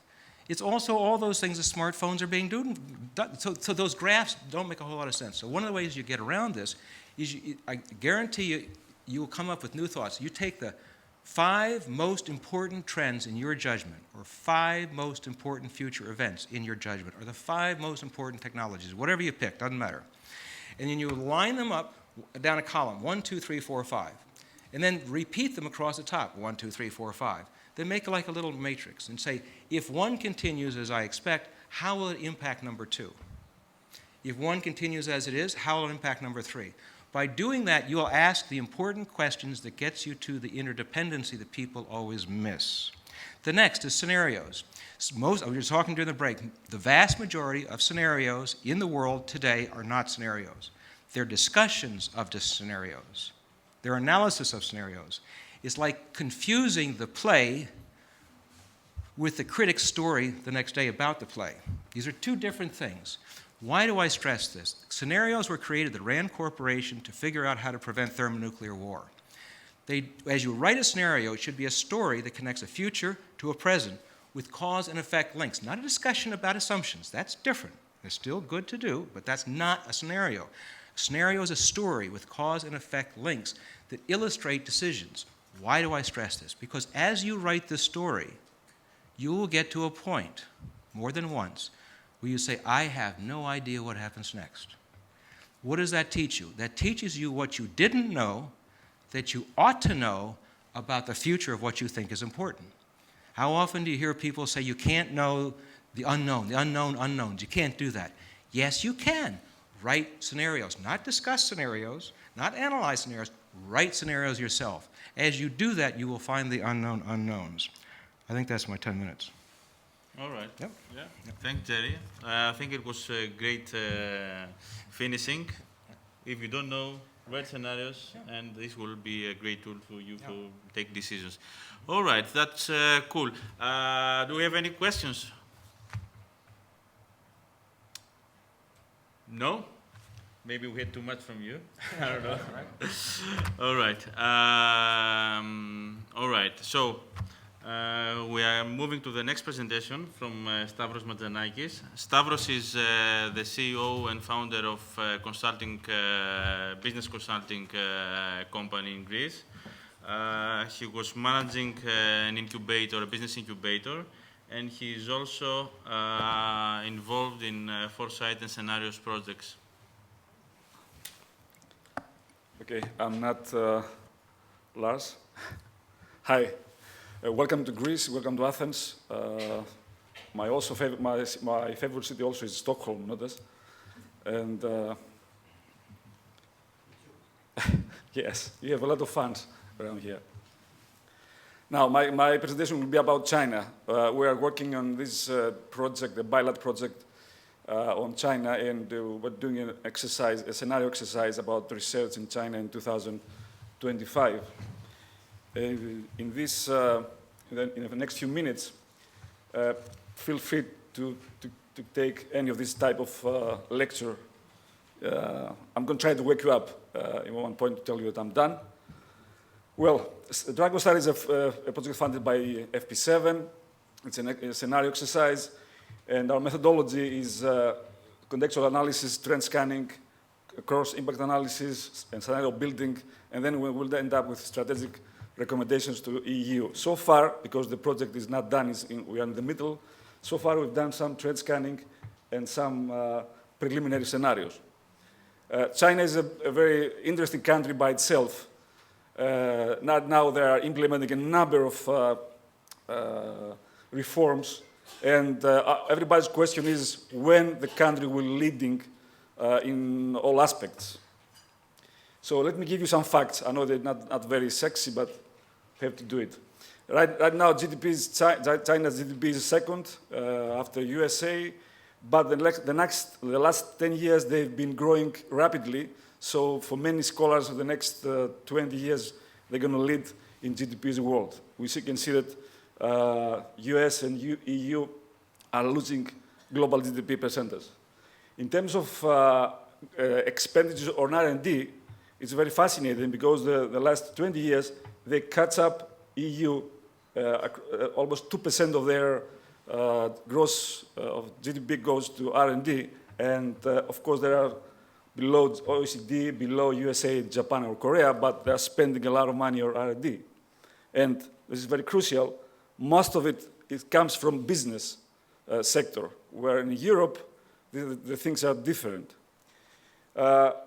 One thing very crucial to know, that right now, most of the money for research in China goes to experimental. Only 5% is going to basic research, but this is going to change in the next decade because they want to be leaders and in frontiers technology.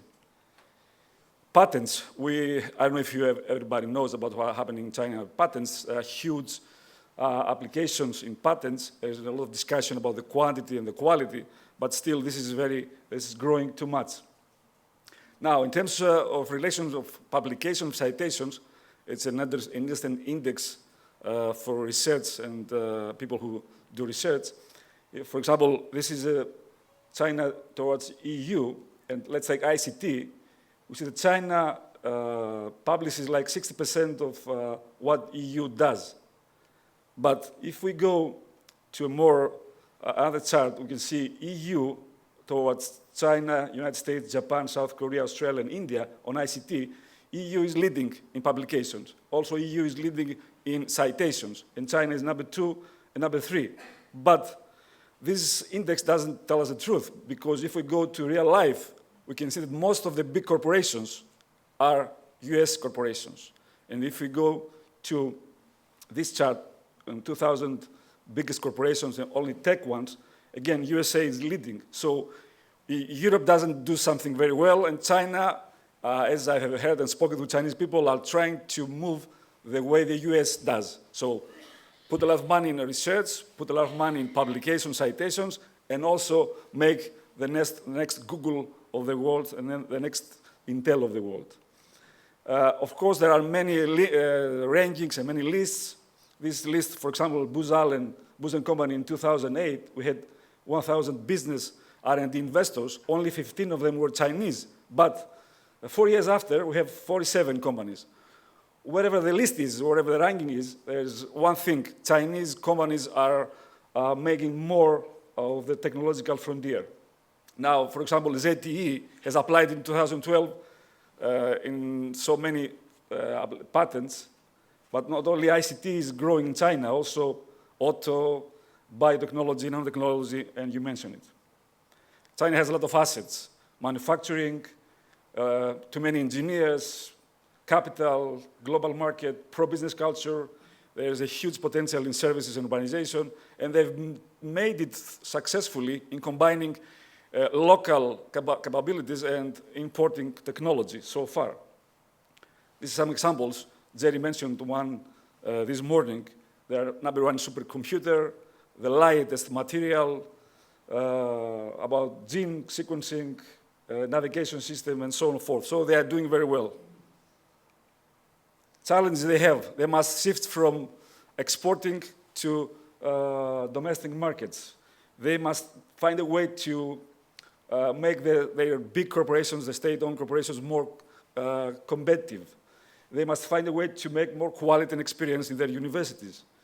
They must spread their thing in all the country, because right now R&D and I are mostly on the east side. And of course, they are putting a lot of money in venture capital, which is inexperienced right now. And last but not least, innovation, as we know, is happening in the places where private sector leads the way and public sector nurtures it. So they have to do something on that soon. In our work, we try to find out which drivers are the most important. We identified 16 of them. I'm not going to details, from economy to conditions, to private investment, to energy, to governance, to urbanization, human rights, global economy, peace, conflict, defense, environment, population, IPR, global communication networking, language, and education system.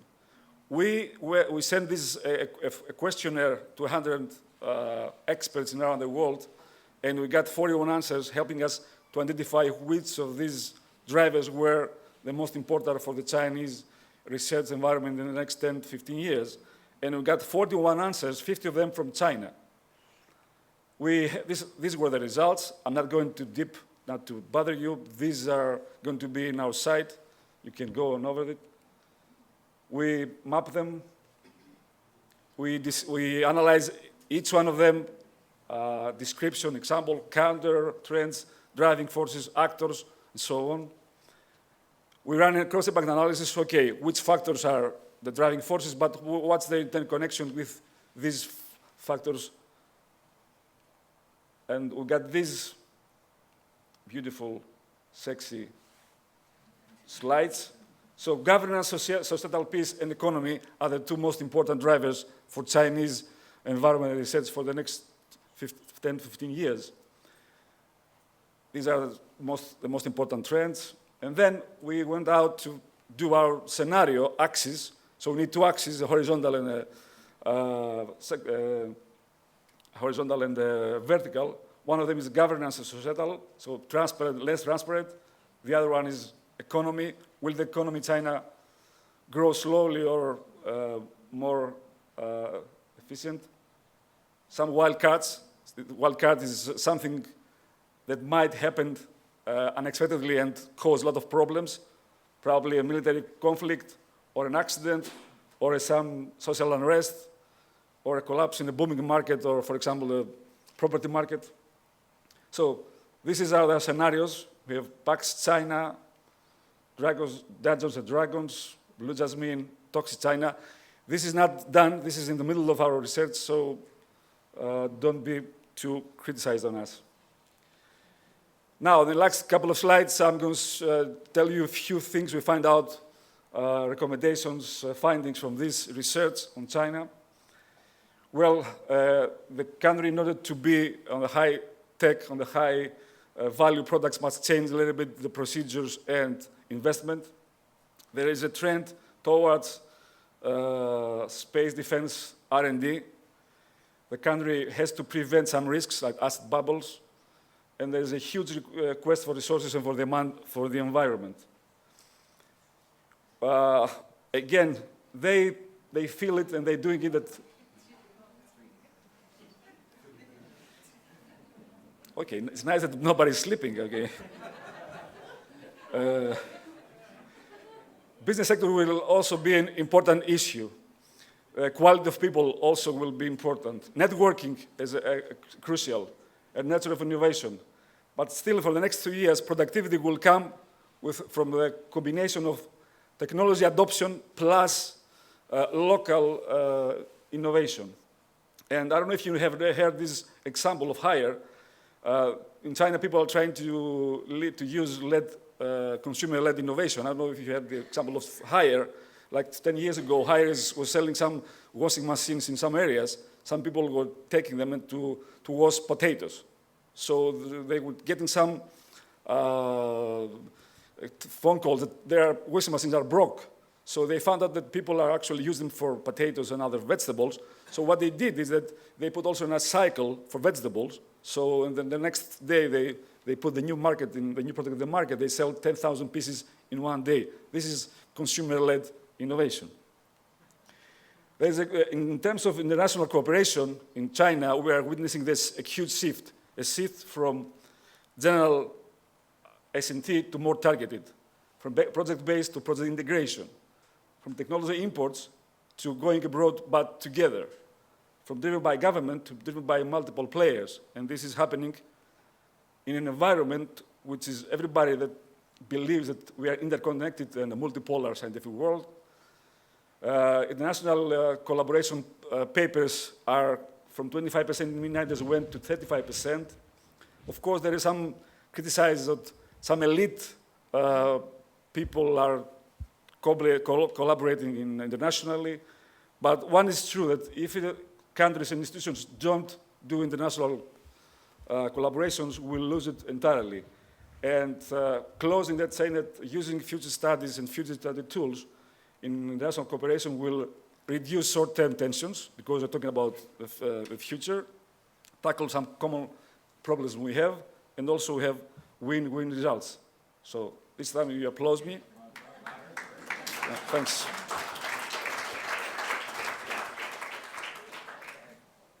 Okay, I think slowly we are, you managed to wake us up, so at least I feel so thank you. I think we have the time to take a couple of questions, so if there are 1 or 2 questions, we can take them now. No? Maybe they're not waking enough. Next time. Thank you. All right. Thank you, Stavros. No, it's a hard time for everyone, but I'm still really enjoying what we are listening so far. Let me check the agenda. So,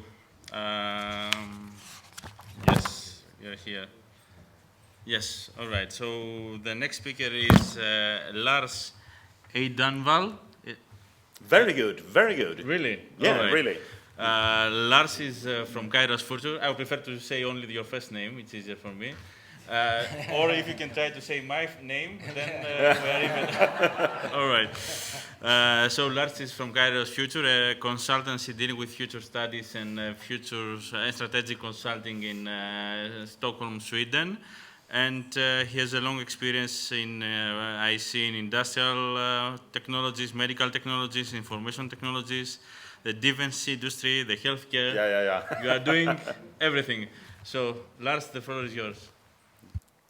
Well, everything has a beginning, and just to give you a word of caution or warning, the first time I gave a speech in an international conference, I literally faded out in the end of the discussion or in the end of the session, because I normally speak without manuscript, and I didn't think I could do that in English. I had written down everything I should say, and when I stood there giving the speech, being a young PhD student, the only thing I thought of was, this is not good enough, Lars, you suck. And actually, I don't know if you have been through this, but you don't see anything more than just a small spot. And I read through the manuscript, and the only thing I thought was in the end of the presentation, please, God, don't let there be any questions. And when I came to the end, do you have any question? All the hands raised up, and I fell down to the floor. And my professor woke me up, and I promised myself never to give a speech again. But here I am, so be alert. This might be the only place on earth where I don't have to explain the word kairos future, because, as many of you know, it's an ancient Greek word meaning the right and opportune moment. And as I know the history, there was a god who was very quick, and the only way to catch him was grabbing his hair when he was coming towards you, because he had hair in the front of his head, but nothing in the back. And we use this word Kairos Future for our company in Sweden. We tried to do some research together with different companies, and I will just very comprehensive give you a short views of some of the results throughout these few minutes. The future is like a stray dog, and the one who catches it gets it. And why is this so important then? Well, I have written down 4 different questions based on the topic, future challenges facing humanity, and the first is, of course, the rate of change. It's very interesting to see that the profitability between different companies within the same industry is enormous big the last years. At the same time, there is not that big difference between different industries, but the difference is that some industries do the right things and they do it the right way. And therefore, it's more important than ever to study the future and track what's going to happen. The yellow line here shows how the surrounding changes, and most organizations try to keep up with the change, but then for some reason we are a little bit behind, and then the thing happens that I think we all recognize, we get panic, and at some point we either get back on track or we do something else. And that's when we try to help the companies.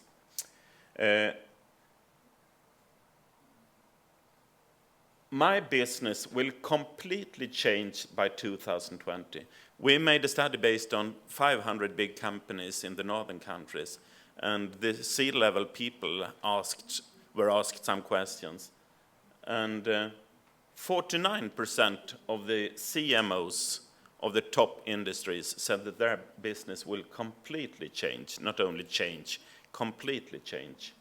And of course, if you don't have the money is always a problem. But if you have the money, you still have the problem, as the C-level director of banking said in October at a round table.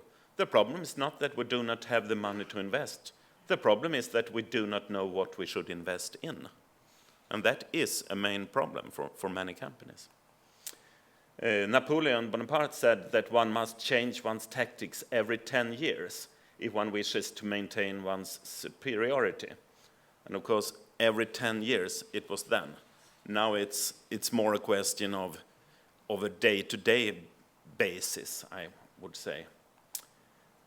And as you know, 5 days in 2025 will be as event-rich as the whole 20th century.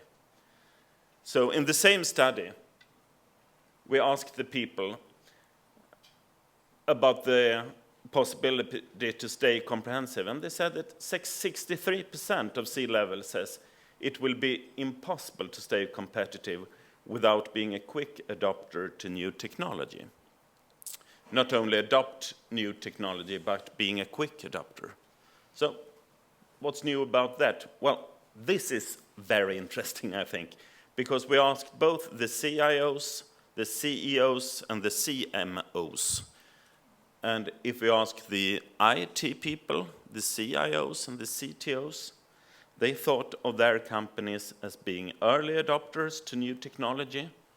And within the same companies, the CEOs thought of themselves as being early majority, and the market people being closest to the market and customers thought of their organization to being a late majority or even a late follower within the same companies. So there is a big challenge within the companies to cope with the future. And technology is not the biggest problem, I think. When we asked what they thought of the most significant barrier or success factor, most CEOs said culture, CMOs said leadership, and CIOs said processes and competence, etc. But technology is not the biggest problem. The problem is to adapt to the new technology and know what to do. The second challenge is about lifestyle. We know about the alteration of generation, and I won't go through that. We have the world population growth going urban, and we see that the rural growth has or will turn within the very next years, while the urban growth still increases a lot. And we have this problem in many countries within Europe and, of course, all over the world. The part of the world where we have the responsibility and try to make the money for the social system becomes less and less. And we talk about MOCLOPs, UPLOPs, and SALIs. I don't know if you heard it. It stands for mobile kids with lots of friends, young urban parents with a lack of time, and senior affluent love lovers experience a second spring. And those are the three phases that we have to handle. It's turned a little bit upside down because the time for freedom is not 20 to 40 anymore, it's 50 plus. And many of you in here experience the phase of freedom. Actually, after last summer, we had 2 or 3 people at our office who had injured from bicycling in the Alps or something. And yeah, it's a typical life for a 50 plus nowadays. We asked in a study people between 20 and 30 years, what is luxury to you? And what you see here is what they answered, cluster into material experience every day and special occasions. And if you take this cluster on a material everyday basis, you see words like sports car, BMW, Audi, Mercedes, etc. What country do you think this is? It could have been Germany. It certainly would have been Germany 10 years ago, but no, it's not. It's China. This is China today. This is luxury according to a study with young people in China. If we ask the same question to Swedish people nowadays, this is what they said. And as you see, it's more based on experience, and it's words like luxury, taste, food, candles, soft light. That is luxury to many young Swedes nowadays.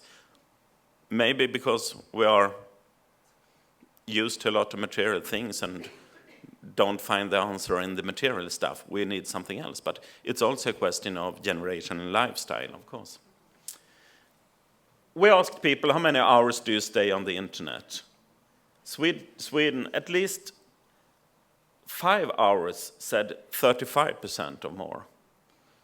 In the US, 48%, and in Brazil, 55%. And I've noticed that most of us here are connected all the time during this day. So 5 hours is nothing. We should say 10 hours. But this is interesting. If we ask young people around the world, if you can choose between never meet your best friend again, including boy or girlfriend, or live without mobile and internet for 2 years, 25% chooses directly to skip their girlfriend or boyfriend. I mean, you can live without your girlfriend, boyfriend, but you can't live without your internet and mobile. It says something about the importance of being connected. What about the wife and husband? Could be the same. So just a few words about transformation. We've said this earlier today, that innovation is transformation, and technology has never come this fast into the market. We noticed in the last speech about babies coming out of 3D printers, etc. And someone mentioned earlier today, I think it was, I don't remember who it was, who talked about the Google glasses. And if you haven't seen the movies on YouTube, you should. But there are other movies that we are used to. The precognitives, I think it was called in English, where Tom Cruise predicted the crime by precognitives. And this is no longer science fiction. I mean, with big data and big data analysis and knowledge, you can predict the future. This is actually from a bank where they have the neural network tracking the voices and what the people say that call the call center. And they can predict whether they intend to end their bank account or not. And we do a lot of big data analysis at our companies, and it's quite possible to predict the future. And as you have seen in many studies, this is from the Oxford study, Frey and Osborne, 47% of all jobs will be automated. And we talk about the third way of automation when we talk about the automation of knowledge work. And Mats Lindgren, the CEO, my colleague at Kairos, he was sitting in the TV sofa talking about all the works that will be automated. And the first question he received was, well, what kind of jobs will be automated? And the first thing he said was, the first job that will be automated is TV program leaders. But we are entering the thought economy. It's not a question about gathering information or collecting information. It's about doing things out of information, thinking. The most important thing for the humans is being conceptual, I think. And we talk a lot about the thought economy and the thought society nowadays, and this is more important than ever. And as being said earlier today, we should practice how to be more conceptual and intelligent in this way. We have a certified future strategies program, which you have information in your bag, and you're welcome to join it. We have a model called TIDA. We try to go through it systematically, and the future can be predicted. We can put up scenarios. We can learn how to handle the future. The problem is, do we have the ability to adapt ourselves to the future? Someone said that we have always underestimated the technology development, but we have also overestimated the human ability to adapt to the same technology. We talk a lot about how we want to live and how we want to work in the future, but are we going in that direction? I'm not sure. Maybe the new generation and maybe there will be a revolt towards the way we are living. But people has never spoken about how they want to live. You have the triangle, the Maslow's pyramid, or whatever it's called, where self-estimation or satisfaction has been in the top. It's no longer. It's creating a family, holding together relations. That's the most important thing for many young people nowadays. And there are a lot of studies going on what we need to feel good. And maybe this is the biggest challenge for mankind, not to cope with all new technology and all possibilities, but to do it in a way that we feel good, that we live the way we want to live. Because I found this gentleman from England who won a competition about growing the biggest onion, and I don't know if I've seen anyone on the internet being as happy as this guy. So take a deep breath. Life will never change this slow as it is right now. Thank you.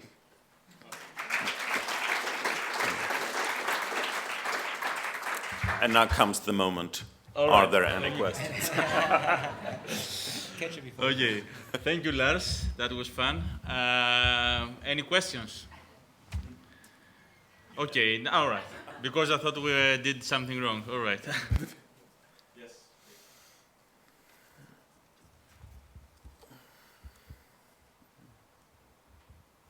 Thank you very much for your presentation. My name is Liliana Proskoriko. I'm from the Higher School of Economics in Moscow, Russia.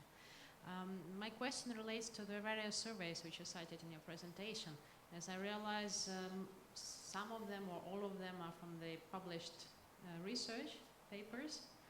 Is there something which your firm conducted or participated in, and how these samples relate, particularly on the understanding of luxury? Yeah.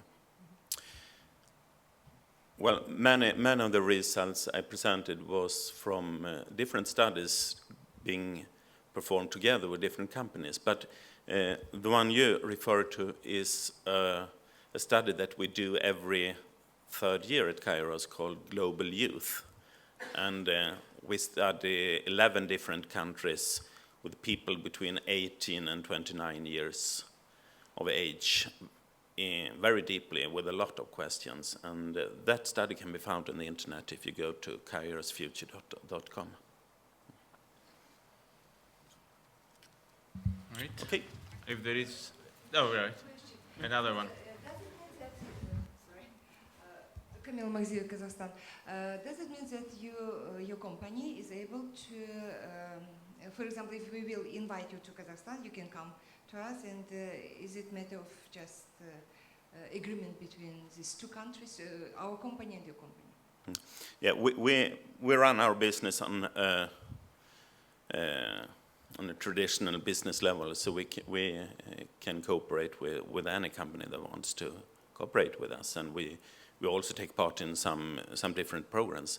But we do research together with Russia, for instance, together with some companies, so it's no problem. Thank you. We invite you. All right. Thank you, Lars. I think we can move to the last speaker, and it is the most difficult position for you today because everybody is tired, but you have to do your best. I think they're full of energy now. All right. So Roy Tezana from Israel. He has a PhD in nanotechnology, and he's doing research for the last years in the Unit for Technology and Society Foresight at the University of Tel Aviv. But he's also doing a lot of other stuff. He's delivering a lot of speeches. I have seen a couple of them in YouTube, and this is how we invited Roy here. So Roy, thanks for coming. You need, yes. The other thing that Roy told me, I've seen that he likes to move, so if we can have one of the microphones. Yeah, apparently Nanda's ran a check on me on YouTube before he invited me. So he saw that I like to dance on the stage a lot. 10 years of salsa in the technion. Okay. So, And thanks again for inviting me to Greece. I must say that I love Greece. I love Greece because much of my childhood was spent on reading tales and reading the philosophers, the ancient philosophers of Greece, from Socrates to Plato to Aristotle, Democritus, Heraclitus, and so on and so on and so on. I also have one confession. There is one thing that I do not like with ancient Greek philosophers. No problem with current Greeks, but with ancient Greek philosophers. It's the same problem that Robert Garland, professor of history, termed as the great shame of ancient Greek philosophers. That none of them ever doubted one bigger truth, that there must be free men and free women, and that there must be slaves as well. None of them ever thought that it could be different. And to be honest, I don't blame them. I can't blame them. Because in their era, in their time, they were absolutely correct. I mean, you couldn't really, it was very difficult to have a large society back then in the agricultural revolution time without having slaves. Slaves were their technology. And they didn't have the technology we have today to replace slaves. So this paradigm, this idea upon which they based their entire culture and society is now irrelevant. And in the past few hundred years, it slowly went out of our culture. And the question that we must ask, in light of all the amazing things that we were shown today by these future studies researchers and technological people, we must ask what other paradigms, what other ideas are irrelevant or are about to become irrelevant. And if they are going to become irrelevant, how are they going to be replaced? And by which new paradigms and which new ideas? And the true answer is, I have no idea, I don't know, but I would like to go with you through this lecture, looking at a few forces of change and leaving you with the idea that we must be the social architects of the future. We must think about the future, and we must, as Dr. Sasa said before, look at the third horizon and think where we are going and what we want to do when we get there. So I want to focus on four forces of change, not because these are the only ones, there are plenty more. Jerome can tell you a lot about all the rest too. But four forces of change, most of them have been covered in some depth throughout previous lectures. The first force is the power to the people, the distribution of power. Because nowadays we're giving power and information to everyone. This is led mostly by computing and advancements in computing according to Moore's law. I don't have to explain it to you. Just to show you a demonstration, this computer from 1996, the ASCII-RED supercomputer, governments begged to have one, I know because Israel did. And it was, it's an amazing computer. It cost $55 billion in development. It had the surface area of 1,600 square meters. It could do 1 trillion calculations per second. And the government used it mainly to simulate nuclear explosions and to run immensely complicated models of the Earth, of climate change. This was 18 years ago, 1996. Moore's law happens every 18 months. The computers get twice as powerful. And 10 years after ASCII-RED was actually put to use, we got a computer with almost exactly the same capabilities, but it only cost $1,000. And it was so ubiquitous, they called it the PlayStation 3. So this means that in just 10 years, all of this computing power, the computing power needed to simulate nuclear explosions, was placed in the hands of children. And the FBI, the CIA, the Interpol would have gone crazy if they knew this was what was going to happen to their computing power. So we're giving people computers. We are giving people robots. And not just robots like this one, that, which is very useful, by the way. I drive my baby around the house on this, but I don't have a pit bull. But we are giving them other robots too. We are giving them robots like this. What is this? It's a 3D printer. It's a 3D printer. We all like to do the buzzword, 3D printer, oh yeah, but it's more than a 3D printer. We're talking about robots. We're talking about robots that can manufacture stuff in people's houses. The manufacturing has never been as distributed as it is now. So people have the computer power to do models, to innovate, to invent on the computer. And then they get the 3D printers and other manufacturing capabilities to produce stuff in their houses. And what do? Some of them create prostheses. Others create amazing works of art. And others create 3D printed weapons. Like this, the Liberator, from May 2013. Why is it called the Liberator? Because it was invented by an anarchist group that wanted to liberate mankind from governments and taxes and conferences and that kind of stuff.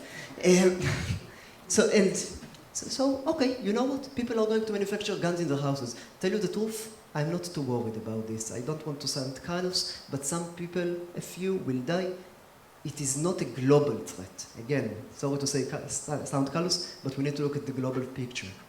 Let's look at a further development. In 15 years from now, according to Professor Lee Cronin from Glasgow University, we are going to have this prototype of this coming to each and every household that can afford it to himself. What you see here is a personal 3D printer that does not print with plastic. It prints with chemicals. It takes oxygen and helium and hydrogen and nitrogen and carbon and whatever else you want, and mixes them according to recipes that it's going to get from the internet.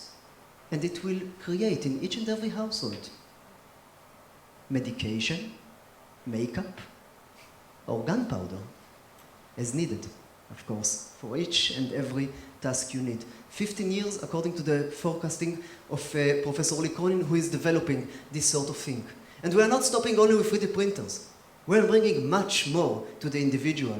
As Jerry said, Jerry told you about synthetic biology. Let me show you one achievement of synthetic biology. It's halfway Israel fault, because two entrepreneurs, one of them from Israel, decided that it would be a great idea to create a plant that glows in the dark. You know, you can give it to your girlfriend, you can give it to your boyfriend. Amazing idea. So they opened the project on Kickstarter, and they said, if you want this plant, give us $40. $40, you're going to get an envelope with seeds that glow in the dark, and from them will spring plants that glow in the dark. If you give them $150, we'll send you a rose that glows in the dark, which is much better. And you know what? They succeeded. I know this because one of them is my friend, one of them is Israeli. They collected more than almost $500,000 in just 1 month, and they are starting to send the envelopes very soon now. And I asked my friend, the Israeli innovator, you are going to sterilize those seeds, right? I mean, so that the plants that go out of them won't be able to multiply and proliferate and turn our entire planet into Avatar-style planet. And he just looked at me quizzically. And Jerry, this is for you. You don't need to be crazy. You need to be young. He just looked at me quizzically and said, what for? It's going to be beautiful. He's probably right, by the way. It is going to be beautiful until the flies and the mosquitoes and all the bumblebees are going to start crashing into these plants because they like the shiny, shiny light. The point is, we are giving the individual enormous capabilities, enormous power. And I started with 3D printed guns. 3D printed guns, no big deal. But with synthetic biology, with chemicals that can stay in the environment, we are giving the individual a capability to influence the next generations as well. And this is where it is becoming quite scary to me. And this is where I am forced, and we all are forced, as grown-ups, responsible grown-ups, to question the things we value the most, the paradigms that we grew on. To question paradigms such as the personal freedom and the privacy. To question paradigms that allow innovators to do as they wish, as they like, to innovate, invent, to have bright new ideas. And this is an enormously important paradigm. It's brought us to where we are today. But we need to start questioning it and see how far it can stretch and understand what are the consequences of breaking it. We have no other option as adults. The other force of change I want to talk to you with is of AI, artificial intelligence, and scalable knowledge generation. In the past, well, why in the past? You know what? This is, they say this is the past, but let's be honest, this is still the present. You still see libraries like this everywhere. Now, if I want to be an expert, then I need to read books. I need to get to knowledge repositories such as this. And I need to spend 1 year, 2 years, 3 years, 5 years, 10 years on reading these books and becoming an expert. I don't have there is no other option. If you want to be an expert, you need to learn information and you need to understand how to analyze it and form knowledge of your own, to form new insights from the information, to form knowledge. This is no longer necessarily the dominion of human beings. We are starting to give this power to computers as well. You see here Watson, IBM's Watson, the computer that won in Jeopardy in the United States, trivia, against two champions. Each of those human champions has over more than $3.5 million in prizes. Watson now beat them, and they beat them quite easily as well. Watson beat them by reading. They let him read. They let him read books, over 1 million books, and they let him deduce, come to insights from those books. It can read Wikipedia articles, scholarly articles. It can read books and everything in between, and it can deduce knowledge. 3 weeks ago, IBM showed another example of Watson's power. It could, within seconds, read more than 4 million Wikipedia articles and provide pro and con arguments to this question in real time. For example, Europe should weaken its austerity measures to guarantee greater social support for its citizens. Now, what are the pros? What are the cons? Ask Watson. He knows. He should know better than any person, or at least has some of the answer, because it can read so much more than any person, and Watson is still in its infancy. So the question is, where are we going with this trend that only started about 3 years ago with Watson being first demonstrated to the wide public in Jeopardy, in trivia? I can show you what Gardner and McKinsey are saying about this. Gardner and McKinsey understand that it's not just Watson. It's the entire knowledge industry that is going to be transferred to computers. And not only knowledge, taxis are starting to be autonomous, to be driven by computers as well. And many other processes are being delegated to computers and robots. So Gardner says that by 2020, smart machines will undermine the human knowledge industries, capture workplaces, and cause social upset. McKinsey says that by 2025, 140 million full-time jobs in the knowledge industry will be taken over by computers. And in that case, how does the culture of job, of work, changes when humans do work much less efficiently than computers in many areas, not in all of them, not all humans, but many humans will find themselves out of jobs.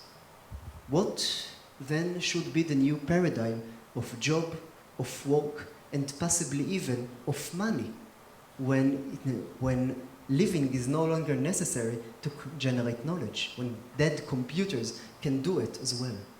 So we must consider the paradigm of human jobs and of money. The third force of change, I'll be very quick here to wrap it up as fast and rapidly as I can. Now I'm going to do something I don't usually do. I'm going to show you a graph.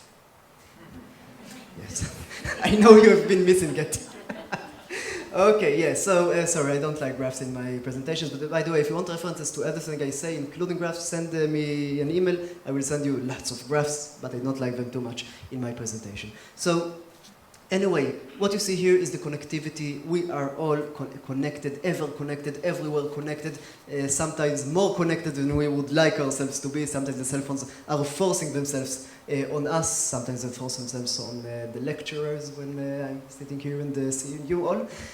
And there are plenty of points how this is going to affect us. I want to focus on just one tiny bit, one tiny dot, very, very specific aspect. I want to talk with you, to you about democracy and elected representation. Elected representation. The idea that you, me, everybody should elect one representative who will sit up there in the Congress and choose for us what's right for us for the next 4, 5, 10 years until we replace him. This idea was really updated and set in stone about 300 years ago with the French Revolution, the American Revolution. And it was correct for those days. Why? Because the public then was ignorant. Most of the people were illiterate. Most of the people did not have access to information. It took the news weeks and months to get them. So it was the right thing to do then. But what's going on now? Everybody is connected to information. The poorest fisherman in Nigeria has the same access to information if he has a smartphone that the President of the United States has today. So, should we really continue with the elected representation? I don't know, maybe we should. This is the paradigm. But cracks are beginning to appear in this paradigm. And you can see sites like Open Congress, where every move, every vote, every wink of a politician is immediately filmed and quoted on this site. People actually use politicians as puppets in this case. They tell them what to do. A new politician in Israel, Yair Lapid, communicates all the time through the Facebook with his followers, and he has plenty of followers. And it's a love-hate relationship, and they tell him what to do, and he doesn't, and sometimes he doesn't do it, and then he has to justify himself to them. He really has to he's basically a part of them. So the cracks are beginning to appear in the system, and we need to consider, where do we want it to go? Do we want to truly elect the democracy? Can we take it to the next step? Maybe we should just use cell phones to vote on every decision. I don't think it's a good idea, but we need to think about it. Last force of change just for this lecture, because again, there are many. This is the most exciting one and the most frightening one for me. Unraveling the human mind. Understanding the human spirit. That thing that they tell you that we'll never be able to understand, we're getting there. Look, neuroscience is doing immense jumps in the recent decades. We are beginning to understand the processes in our brain. We are starting to understand that our conscious thought is no more than the tip of the iceberg in the brain. And we are starting to understand how to influence processes in the brain as well. For example, and just one example, because there is an entire lecture about this, you can use transcranial electromagnetic stimulators. It's a device you attach it to your head, and it creates an electromagnetic pulse field in your brain in specific areas. Basically, it stimulates, that's a gentle massage to an area in your brain, gentle electric massage. But it's not that painful as it sounds. Now, you look at reports by the United States military. You look at reports from militaries from other countries, and you see that they are interested in it already.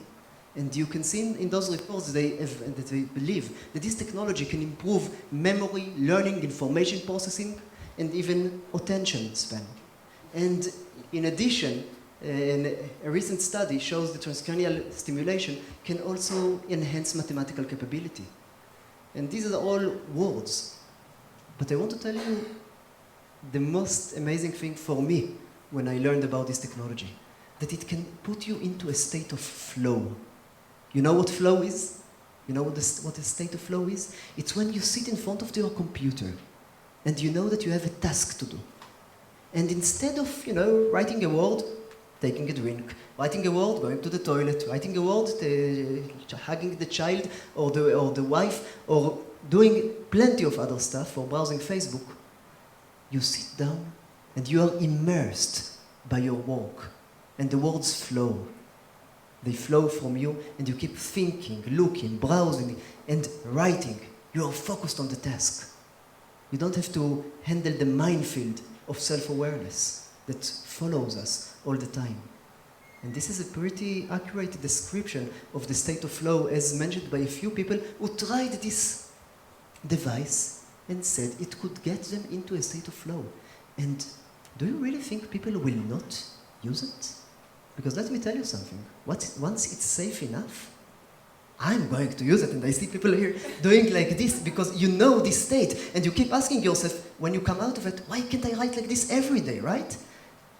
We want to get here. It could make work so much more efficient, so much more enjoyable, so much less wasteful. And people are starting to do that. Psychology and neurology students are developing their own devices, and they're starting to use them. A company in the UK manufactured a device like this and sells it for $250. They call it Focus, F-O-C-U-S. And let me tell you something, this is almost certainly a scam. It almost certainly doesn't work because you need to put the electrodes in a much more accurate positions. But I talked to the experts on this technology from the academy. It is, essentially, it's working. This device might not, but you know, a year from now, 2 years from now, 5 years, 10 years from now. And then what? When people start using it, other people will not use it. But would they have a choice when everybody around them is working like crazy and enjoying themselves so much and helping the economy so much?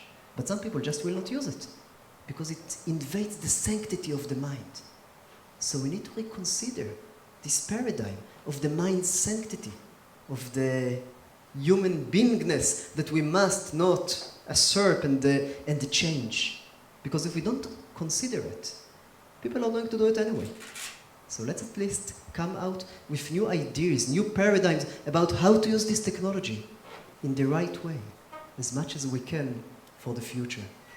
Now, if all of this scares you, you're in the right place, right alongside with me. It scares the heck out of me. It really does. There is no other choice. Humans are programmed by evolution to abhor change, to be loath of change. We're so scared of change, and we are so connected to the paradigms that we were raised with. But I promise you one thing. If the ancient Greeks, if Socrates were to be resurrected and came to life today, he would have been terrified by what he saw in Greece, in modern Greece, because he would have said, what are all these slaves doing, running free around here? He wouldn't have any tools to analyze what he's actually seeing. So fear is obvious, it's a natural response, but again, we are adult beings, human beings. We need to think of our children. We need to design the best future for them we can. We need to help them design the best future we can, and there is no point just fearing it, thinking it will go away. It's not. The future is coming. It's coming much more quickly than you think, and we have to take care of it. Now, to this end, we are organizing a paradigm shift conference in Israel towards the beginning of 2015, here at Tel Aviv University, where I'm studying at. You're all invited, of course, to come and contribute your pieces, because this kind of conferences, which I believe should be everywhere, which I believe any and every European project, every Horizon 2020 project should have a part that asks, what happens if this amazing invention becomes the new paradigm, becomes used everywhere? How will society handle it? This is responsible science, and we need to have this kind of discussions everywhere, in every research we do. So these discussions, much as Jerry said, they should not just, have us, the big guys, the ones with authority and power and sex appeal. Sex appeal.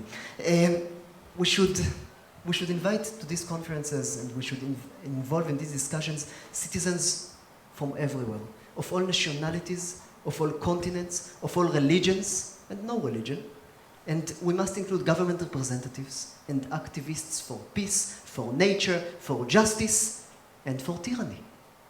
Because we can't leave any stone intact in our search for the new paradigms and new ideas that will help our children take better care of themselves in the future. So I wish you the best of luck handling the paradigm shifts of the future. Thank you very much for listening.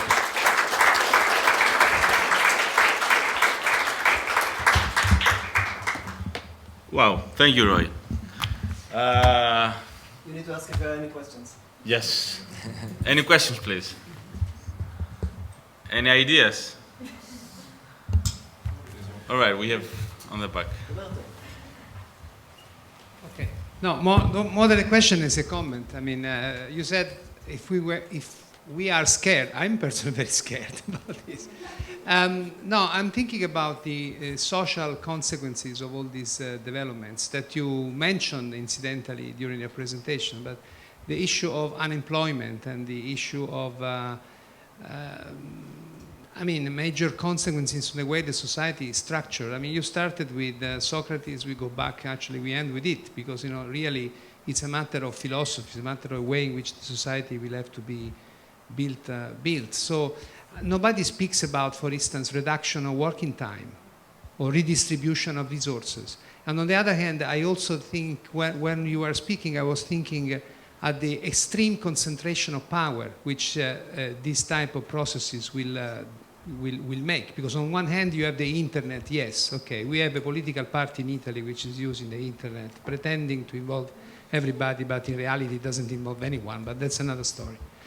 But I think, it's not necessarily an increase in freedom or in democracy. It can be, putting the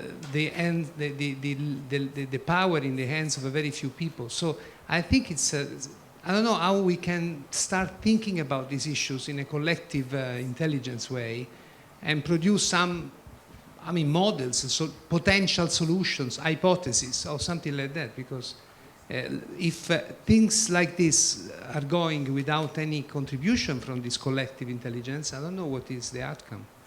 Absolutely, and just as much as the power is distributed among many people, some would say that supreme power is concentrated within the hands of the people who control many engineers. And may I just say an anecdote, if you have time? I suppose you've all heard about Google. Yes, okay, wonderful. You know about Google's entrepreneurs, about Sergey and that other guy, I forgot his name suddenly, Sergey Brin, and I forgot him. Well, never mind. The two people that founded Google. Well, recently Google purchased about 8 or 9 robotic companies, some very high-profile robotic companies, and nobody understands why. And I asked one of the people who is in touch with those higher-ups whether he knows why they purchased it. And he said to me that not really, but he has a guess. And this is the best guess I think there is. He says that the two founders of Google, who have billions of dollars and so on, they have a purpose in life. And this purpose is to have their life continued indefinitely, as much as possible, to prolong their life, and if they must, then they should then die on Mars and not here on Earth as us normal mortals. And for this purpose, they are buying robots. They are purchasing Internet of Things devices that can change the way life appears around them. And to be honest, I'm not sure this answers why exactly they purchased the robotic companies, but it gives you something else. It gives you the understanding that these two people have in their palms the computing power, the knowledge generation power, the innovation power of dozens of thousands of engineers and scientists that Google has. And they can turn them to their purposes. I think that if they succeed in their intentions, it will diffuse to all of us as well. So it's a good thing. But when you think about what other possibilities there are, and what they could do if their intentions were not so nice, you're starting to be even more afraid than I left you in the lecture. Yeah. Okay. Do we have another one? Last one? Yes. Yeah. Yeah, you attract cats. Yes, I like a lot paradigms shift, but I do not scare from your vision, because we need to make some fundamental question first. If you go for achieving an almost continuous, a desired state of flow, you will have no more children. If you go, let me complete, because it's a comment and then the final question. If you go for the diffusion of additive manufacturing at the level that you can produce your own tools and devices, you will have no more specialization, division of labor, and you have a lot of waste of time for doing anything. And if you go for the tyranny of internet into deliberation processes with policymakers that are following through Twitter, we have already the experience in Italy. All the comments that they receive from the people, we will not have no more strategies, no more policy for us. And if you go for thinking that the production of new knowledge is based on the fact that you scan, thanks to a big computer, all the information that is already around, you will not get any new idea. Because the idea comes from a process that is a process of theory first, that comes in our mind. And even if you will discover the process, it will be not something that you can really automate. And to confrontate the ideas with the real data to understand if your theory is right or wrong. And that is the way in which, after Enlightenment, we have got this progress. Also, Newton had the idea, looking at an apple, you know the story, falling down. He didn't find it probably he got some information from Leibniz first at that time, so he knew something about measurement of infinitesimal calculation, this kind of things. But the idea was from their mind. So I do not scare, because I think that these are all very important realities, possibility. You are perfectly right that we need to look at that, but the uniqueness of the human mind and the human being is exactly to master this and not to simply follow the technology as it is. That's my point. If I may... Very quickly. Okay, I'm not going to argue with you about the state of flow, because I think you understand, we're only going to use it occasionally. And besides, I'm just showing you the possibilities. I'm not developing a plan that's for other people to do. I want to argue with you about the other thing that I forgot. But I would like to say one thing. You say that just by scanning and then reprinting, there won't be any new innovation. Sir, I'm really sorry to say this, but because I don't like to say such harsh things, but you're absolutely wrong. Absolutely wrong. When people, we know it right now. People are scanning items, putting them into not sending them straight to 3D printers. They pass them through the programs in the computer first, and then they change the handle. They add a head. They add a new face. They add pictures and etch them.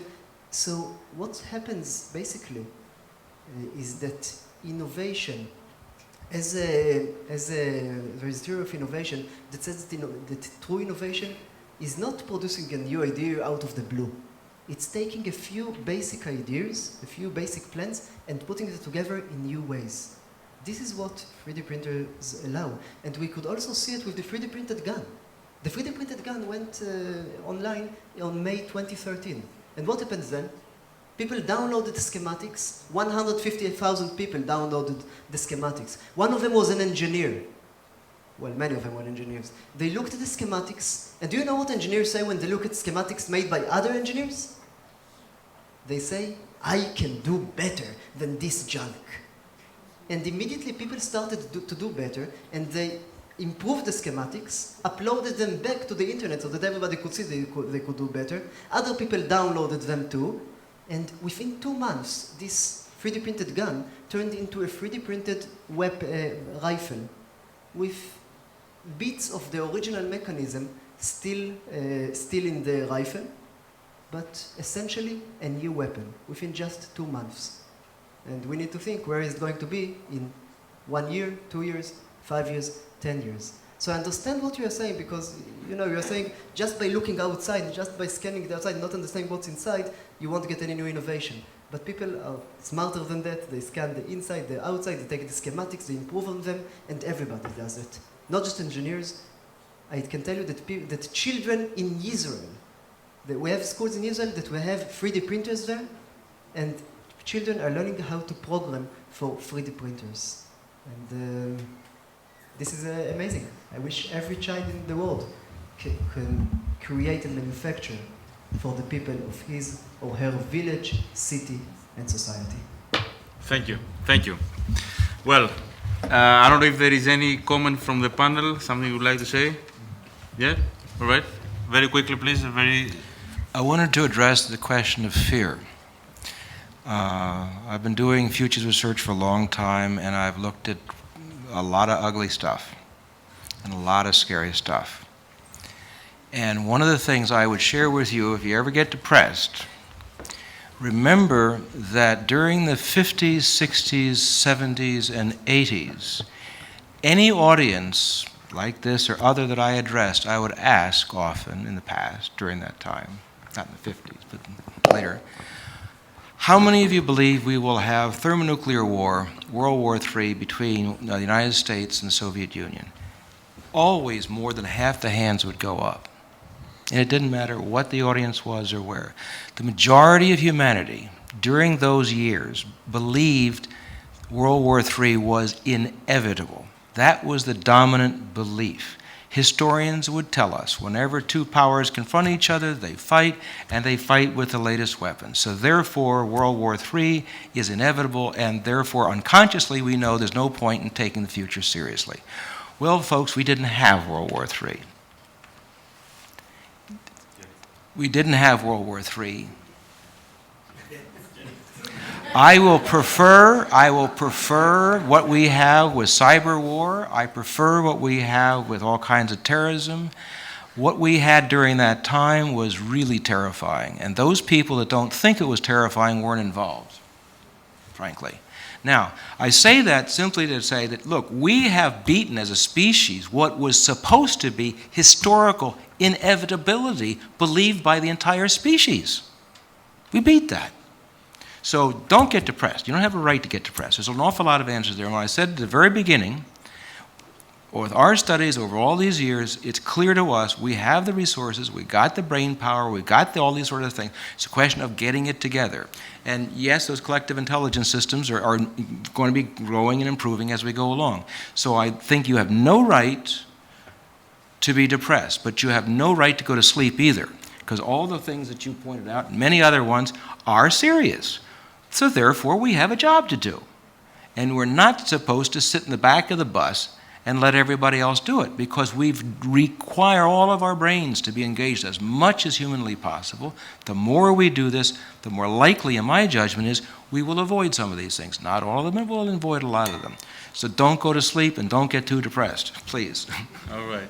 Well, thank you, Jerry. Thank you, Stavros. Thank you, Lars. Thank you, Roy. Please, ladies and gentlemen, let's thank again our speakers. Thank you. Well, if you can stay, you can stay. If you have noticed in the program, we say that this session starts at 5:30, but we don't say when it finishes. So please lock the doors, and we'll stay until dinner here. No, all right. Let me be very quick now, because this is how we finish every time the first day. So I will not make any specific conclusions. I'm really happy that everybody was here, and most of the people stayed throughout all the day. So you followed all the discussions, so I don't have to repeat anything.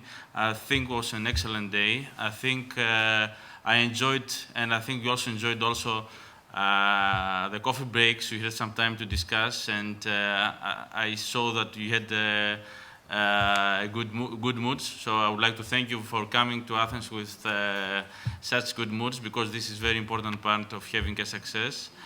What we are going to do tomorrow is we are going to be more informal. So we're going to have a lot of discussions, a lot of maybe crazy things. I don't know how much crazy. We're going to do some trainings.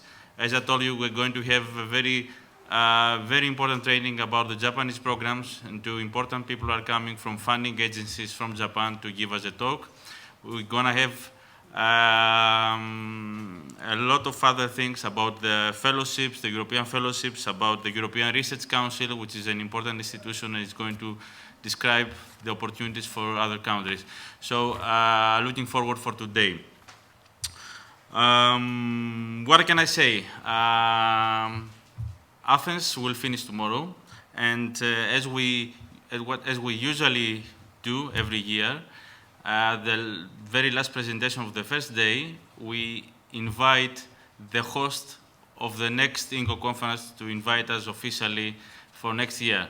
So I would like to take this opportunity to invite our Chinese colleagues that are going to host us next year in Beijing, in China, for, I'm pretty sure, a wonderful and different INCO conference. So I would like to ask Dr. Jing to come to the panel and give us a very brief invitation for next year in Beijing.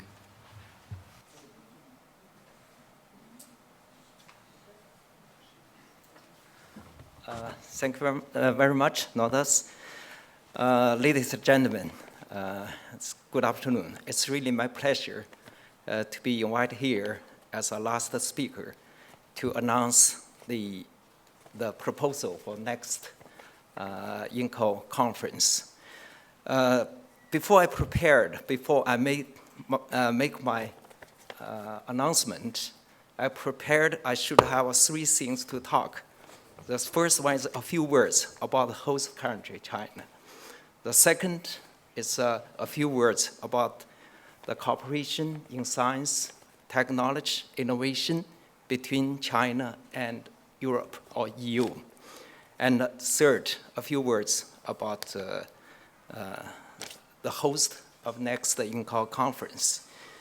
But fortunately, the previous speakers already helped me finish my first introduction, the words about host country China, especially the gentleman from Greece, a lot of presentations, figures about China's innovation. It's really, thank you very much. But anyway, I would like just remind the audience, even it's true, all the figures, you can see the tremendous changes in China, especially in the field of science, technology, and innovation. But China is still the largest developing country in the world. Even it's a second economic already in the world, but in terms of average, we really left very, very behind. It's about 89 or 87 in the 150 countries. We know ourselves.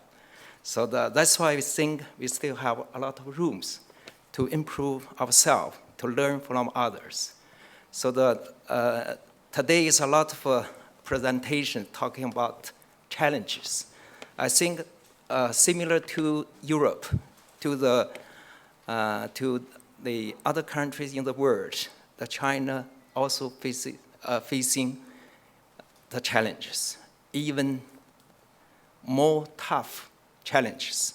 For example, like the climate change, energy resources, water resources, healthcare, a lot of things. So like Europe or USA, Japan, you already 20, maybe 30 years ago, you have met the aging problems. But for you, you are getting old after getting rich. But for China, we are getting old, but before getting rich. So really very, very tough challenges. So so to remember that, the nice thing is our government, especially the new top leadership, has really realized that. So in China now, we have just initiated we call the strategy of the innovation-driven development. So we'll try not only make our GDP up, but also make our GDP more,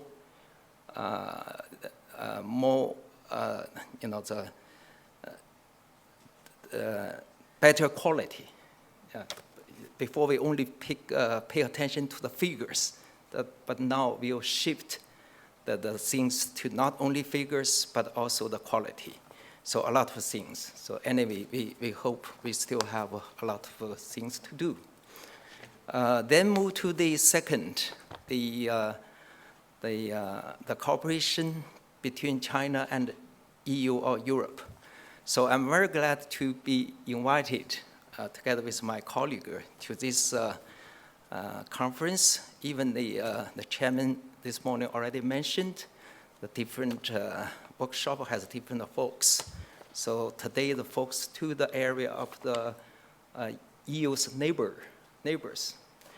But we think that China also a neighbor, one of the neighbors of the Europe, not very far between us. So we have the train every week from Chongqing, one of the cities in China, to the one of the cities in Germany every week. So we can get in our market the flowers from Asmeer, of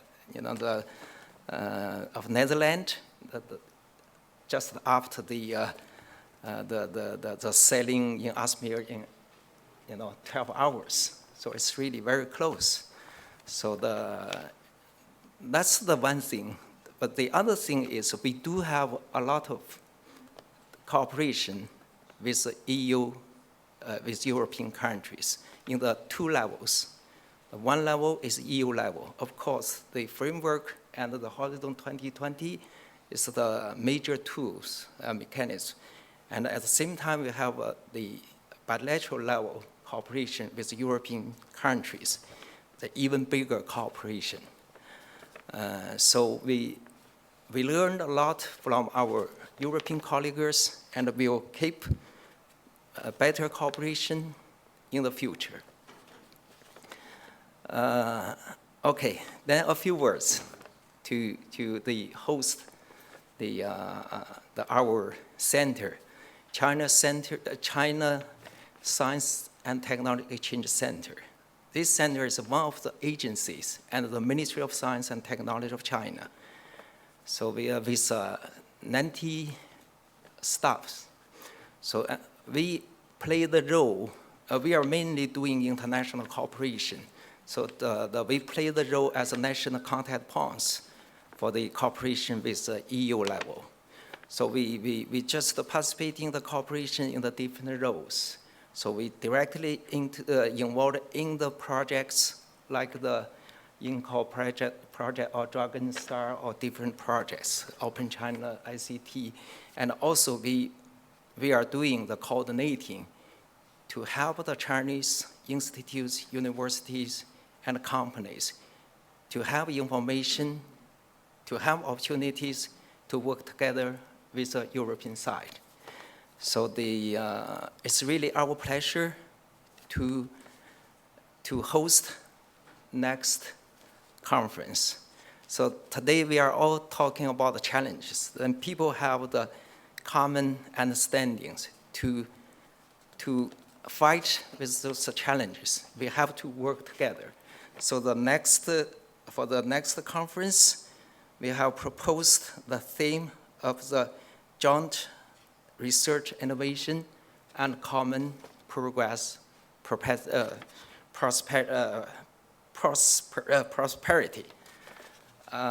So we are sure we will try our best to organize the next conference. And also here, I sincerely invite all of you and your colleagues to come to China to join us with the next INCO conference. Whether you have been to China already or that will be your first time to China, I'm sure you will see a lot of things over there, great changes in different levels, and also bring your knowledge or your expertise to share with us, and also we'll show what we have done the last many years. So finally, once again, thanks the organizer to invite us here, and also welcome you to China, Beijing next year. Thank you.